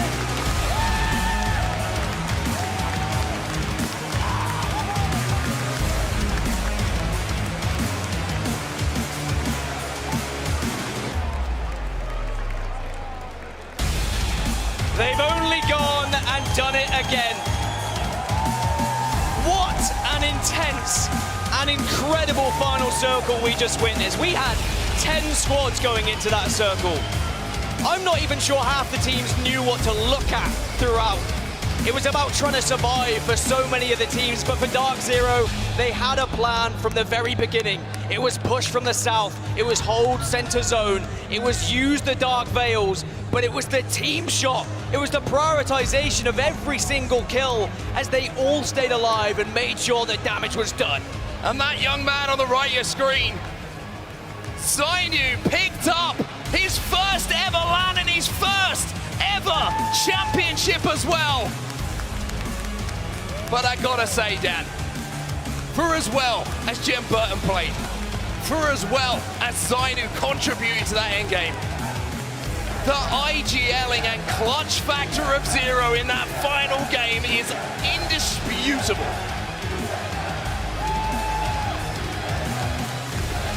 TSM chants still ring around the copper box, but it is Dark Zero who take the plaudits. TSM will take second place though, but they want nothing but first. They want their hands back on that trophy. And I think we're starting to see a bit of a rivalry develop in Apex Legends as these trophies just keep going back and forth. Dark Zero, TSM, it's always one of those two teams. Unbelievable final we've had here today. I feel just an absolute, I'm just so lucky to be here with all of these people. Incredible stuff. We'll take a look at the final circle and we'll see exactly how Dark Zero win again. Match point specialists, and it's because of decisions like this, Dan. So they used the Dark Veils and they used other people's Dark Veils to get as central as possible. They recognized that the wall there was going to give them so much cover. Their biggest worry was NRG, but that silence from Jen Burton was everything. It gave them all of the information where NRG were, and then they knew where they had to be focusing for this period of play. As soon as they've been able to get enough damage or watch them leave, they could then start to think about who would be arriving next. But look at how they just hold so much space here. They hold the space, but it's the fact they don't show presence for as long as they can. No one is firing a bullet until they have to. And as the carnage unfolds in front of them, they are covered almost like a security blanket by the Dark Veil. 3 squads remaining. Then the carnage starts to take part. And this was when I was worried. I thought maybe they'd taken too much damage because Jen went down so low, but then Jen threw himself into this final zone and Zero, with a slither of health, made sure he got the job done. And you saw the reaction. You saw what it meant to Dark Zero taking home this trophy. And you mentioned it on set. Zainu, on his debut at LAN, is a champion on the international stage. 1 kill for Zero. But what a kill it was. It's a championship winning kill. But my God, Dark Zero in that endgame. That's how you win tournaments. It's being cool under pressure. There's your final scores from match 7. 18 points the total, but let's be honest, who cares? They won. Simple as that, really. It was Optic Gaming who came in second place, who were having that fight, and it was NRG at the end in that final circle. So close to going to match 8 there, but it was Dark Zero clutching up. But the points are, of course, important because it will find out who finishes first, second, third. As I mentioned, TSM will finish in second place and still take home an incredible amount of prize money. A huge shout out as well, I've got to say, to Oxygen and Vayne. Yes. Just for a second there, I started to believe, because there was the visual clutter. He gets up on the balloon and somehow stays alive, finds a grab lift, somehow stays alive. These are your final standings though. Dark Zero at the top of the pile. TSM cannot go back to back, but come in second place with an incredible showing. But it's Oxygen in third, which I think is the most impressive outside of course, the win for Dark Zero. And we were lucky enough to speak to some of the Dark Zero fans and of course, Dark Zero parents yesterday. And you can see what it means to them and the emotion on their faces to see their sons take a victory here in London. It sets us up perfectly for a World Championship, doesn't it, Onset? Because we had TSM win split 1, Dark Zero win split 2. I'd like to take a bet on who you think might win those World Championships. Well, we've got one more thing to do here, Dan, before we, of course, end the tournament, and that is, of course, crown a champion. It is, of course, time for us. We're done. Good job, by the way. To send it down to Blaze, because Dark Zero, they've got a trophy to pick up. Thank you so much, Mark. Fans all around the world, give it up for your champions. Zero, Jin Burton, and Zainu as Dark Zero are your Split 2 playoff champions.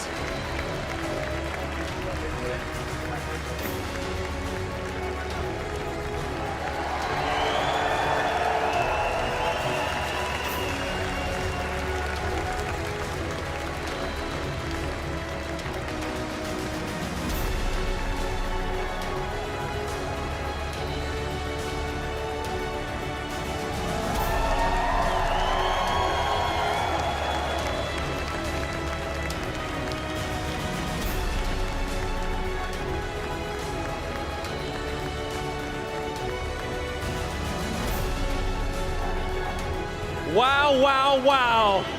Talk about making history once again.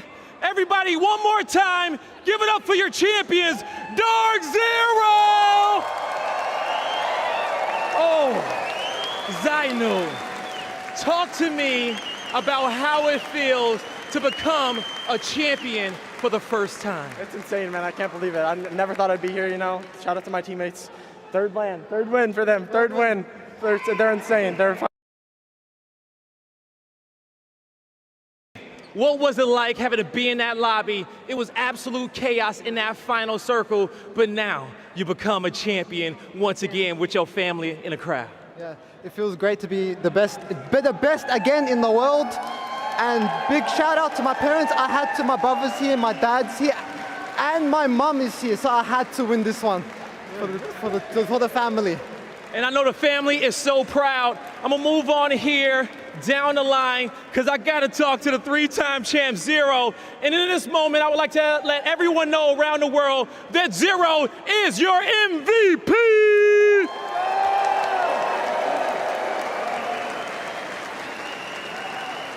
Zero, what does that mean for you after coming out once again with a trophy? Absolutely insane. Like, this is Zainu's first Pro League split at 17 years old. Like, that just doesn't happen, really. Doesn't happen. But like, to play like that as well, in the form we did, we only really messed up one game. The day. You guys definitely were the best on the day. Now, Nick, let me talk to you because tell me about these boys and all the hard work that they've done to get to this point. I don't know. I'm going to be honest. The gap between them and everybody else is unreal. I mean, we showed it. The amount of space we put between this team and everybody else was just, it was hard to believe. In a finals lobby, too. Especially a finals lobby like this in Copper Box Arena in London. Now, boys, as you guys bask in this moment, what do you want to say to the fans that's been supporting you all throughout the weekend, all throughout your careers? Thank you for all the fans. I want to shout out my mom again. She's the biggest supporter I've had. She's the reason I'm here. Thank you for all the fans. I appreciate it, guys. Big shout out to the fans at home and on the stage. You guys were phenomenal. Absolute insane energy. Insane energy out there, everybody. Zero. Yeah, both my parents have been to 2 lands and I've won both of them. I think they're a good luck charm, but shout out to all the boys cheering us on home. I think they're a good luck charm too as well. One more time in the chat and in the venue all around the world, give it up for your champions, Dark Zero!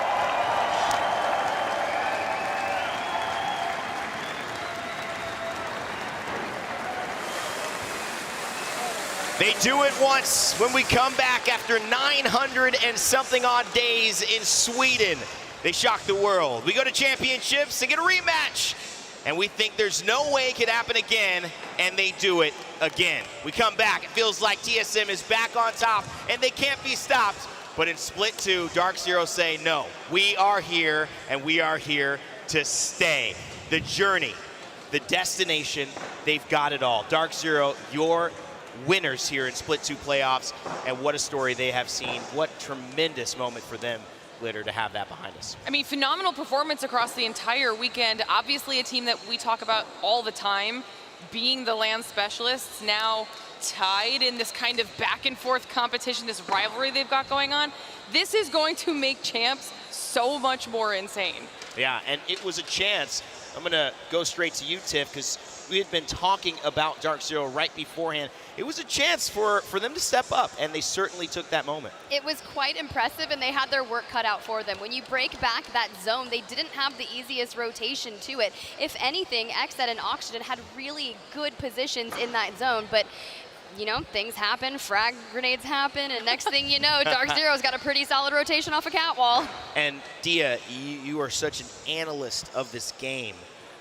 Can you even put into stats or words the poise, the effectiveness that Dark Zero somehow keep pulling out in the biggest moments in the world for Apex? I think it's very difficult, but statistics, as you say, do help, and it helps to put it in contrast to every other game in the world. I mean, if you're playing one team versus one team, right, it's normal that you'll have around a 50% win rate if all things are even. As we introduce more squads, as we get into a battle royale with 20 teams, I mean, you guys at home, go check your win rate. It's available on your stats page, and it's going to be incredibly low because that's what a battle royale means. And now we have a team that has a 75% win rate against the best teams in the world in the hardest format in the world. That's unbelievable. What? 3 of 4 of our lands, they have won that we have had since we have been back from the times of closure in the pandemic. It's just hard to put into words. And now they are clearly the land favorites. They're clearly the best in the world. And I want to get to you, Sabs, to walk us through how they won that final circle, because it was not easy. We thought, you know, Vayne was going to be landing on palm trees, and there was 2 other teams that could have won. But walk us through how Dark Zero made it happen. You know, I think when Vayne went in the air, I was pretty sure he's gonna grief Dark Zero. They're gonna, you know, they're gonna get a knock. Because of that, they're gonna lose. But, you know, they did their best.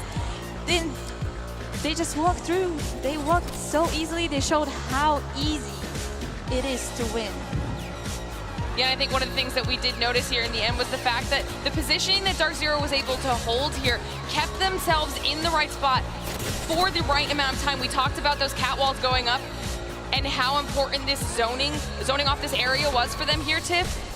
This was so perfectly played. They had the God spot for a decent chunk of time and then just played the end to perfection. Yeah, something that was really impressive is the piercing spikes location. As he backs away to heal, he immediately throws out the piercing spikes and it lands on that supply bin, which means, like, you know, you have to double hole clip into it to destroy, but you're able to buy yourself just a little bit more time. And yeah, the grab flip that was thrown down previously, we saw Vayne try to fly into the palm tree, but it was so impressive because Jen Burton falls, there's a black hole, but the hip fire accuracy on the Prowler and how much damage it can do, we have seen hundreds of damage done in a final circle with just 1 clip on the Prowler. Catalyst walls have also, as we illustrated, been very important. And while it's easy to look at that circle and look at the last cat wall that goes down from an enemy team that separates them, their first was also a stroke of genius, removing them from the line of sight of every other team in the lobby, while simultaneously for the one team on height saying, yes, you can peek down at us, but you have to take this really terrible position in order to do so. So they force this other team to come forward, absorb pressure from the rest of the lobby, and then are able to sit back and relax as more Catalyst walls go down. This is really setting us up very interestingly, and you know, not to pivot to too big of a story, but when TSM was finally able to win Split 1 playoffs, there was this conversation that we thought ended with who's the best IGL in the world, because Zero had been the one who had claimed that title. 2 LAN wins in a row. Sweet, Hal, whoever you wanted said, we can't argue with that. It felt like there was the answer, but now the immediate answer back.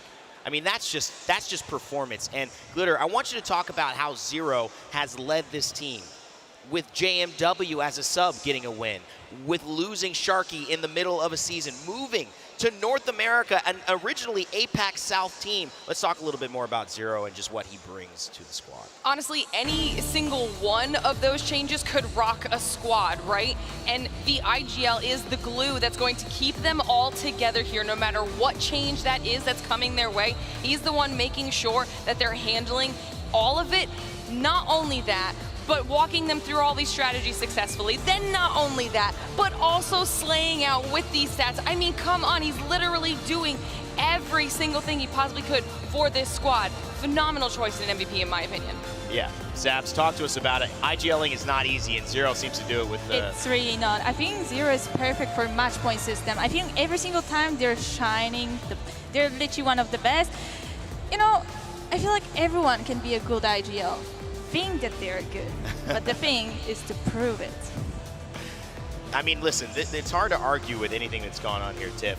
You know, we've talked and talked and talked about this tournament, but sometimes you have to be in the moment and you have to just acknowledge that we're witnessing greatness. We're witnessing an iconic run here in the Apex Legends scene, and Zero is at the head of it. He is definitely at the head of it. It's quite impressive, and it's always, it is Zero. Zero excelled exponentially, but partnered with Zainu and Jen Burton, like being able to rely on their versatility, their legend composition. Yeah. I mean, Jen Burton was playing the heck out of Caustic early on to make everything happen, and then is able to just jump onto another legend and then find another win. But Zainu was able to provide so much entry fragging damage and allow Zero to essentially rely on that, knowing that those initial cracks were coming in and that they can just double down, and Zero was always there at the end, ready to clutch up. Where you need your IGL to be. So many great players, so many great performances. But for our Split 2 playoffs, that has been your Monster Energy MVP. Congratulations, Zero. All right, I'm going to start with you, Dia. I want to get your final thoughts. You are here to land. What an experience. It's been amazing having you backstage and also here on stage. But overall sentiments of the tournament, how you're feeling after witnessing what we just had to experience here. I can't help but be in awe, Rain Day, of the way that the tournament has gone so far. As you said, first time here for me as well, much like Zainu, but just a lot worse at Apex Legends. But it's been an incredible experience having the fans in the arena and getting to watch this level of Apex Legends live and in person. I can't wait for what comes next for the fans and for the players on stage, but we have seen some top-tier Apex. Tiff? Final thoughts. You said what's next, and the only thing I'm thinking of is champs. What's next with that? But my final thoughts are this lobby seemed immensely more difficult. We finally got a lot of the teams here in the Copper Box Arena that weren't able to be in Split 1 playoffs, and it just seems like everyone leveled up, and it was fun to see.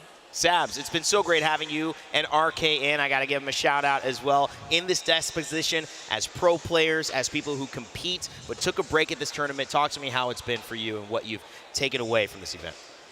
You know, I think the most important is to come here, play your game, focus on it. Have your goals and make them.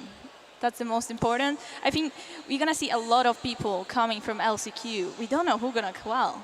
We have no idea, so they might mess up a little bit in the lobby in the champs. Wow, that's a great point. LCQ is next weekend. I think I'm going to be on that broadcast, so pay attention. There will be some teams coming from that, but Glitter, you've been here, you've been there, you've done great every single time. What are your final thoughts after an amazing round? I mean, I really echo your sentiments here, Tiff. For me, one of the big things that I took away from this event was the massive uptick in regional competitiveness across the board. And I think that's only going to increase as we look forward towards champs, especially when we consider who could potentially come out of LCQ.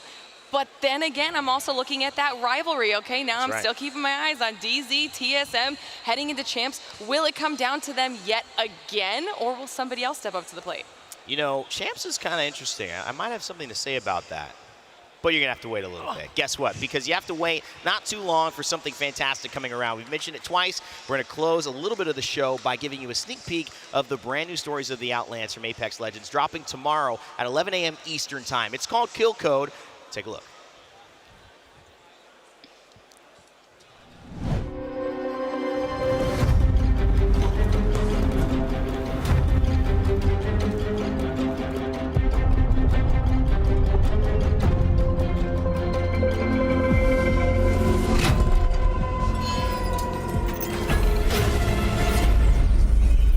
There's more of these all over the Outlands.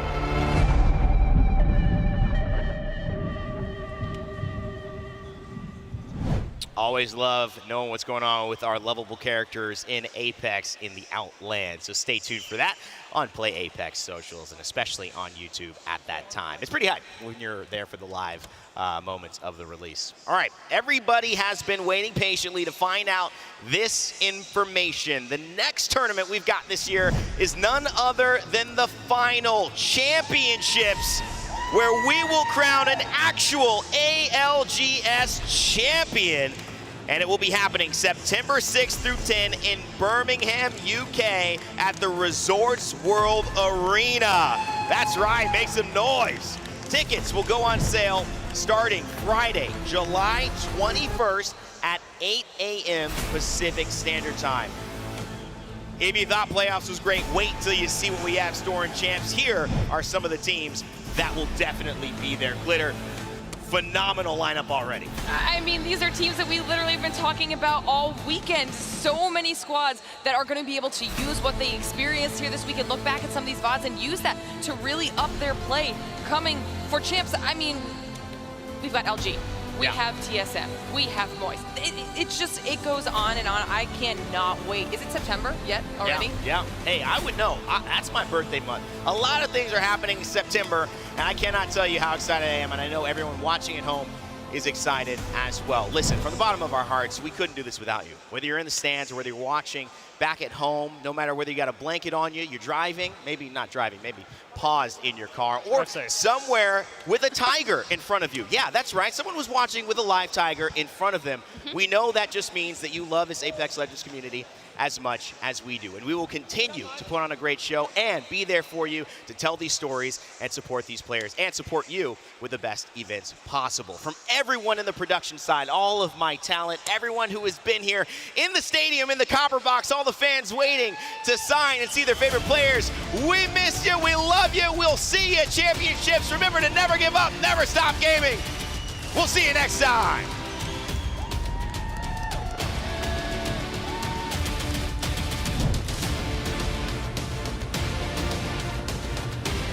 London, are you ready?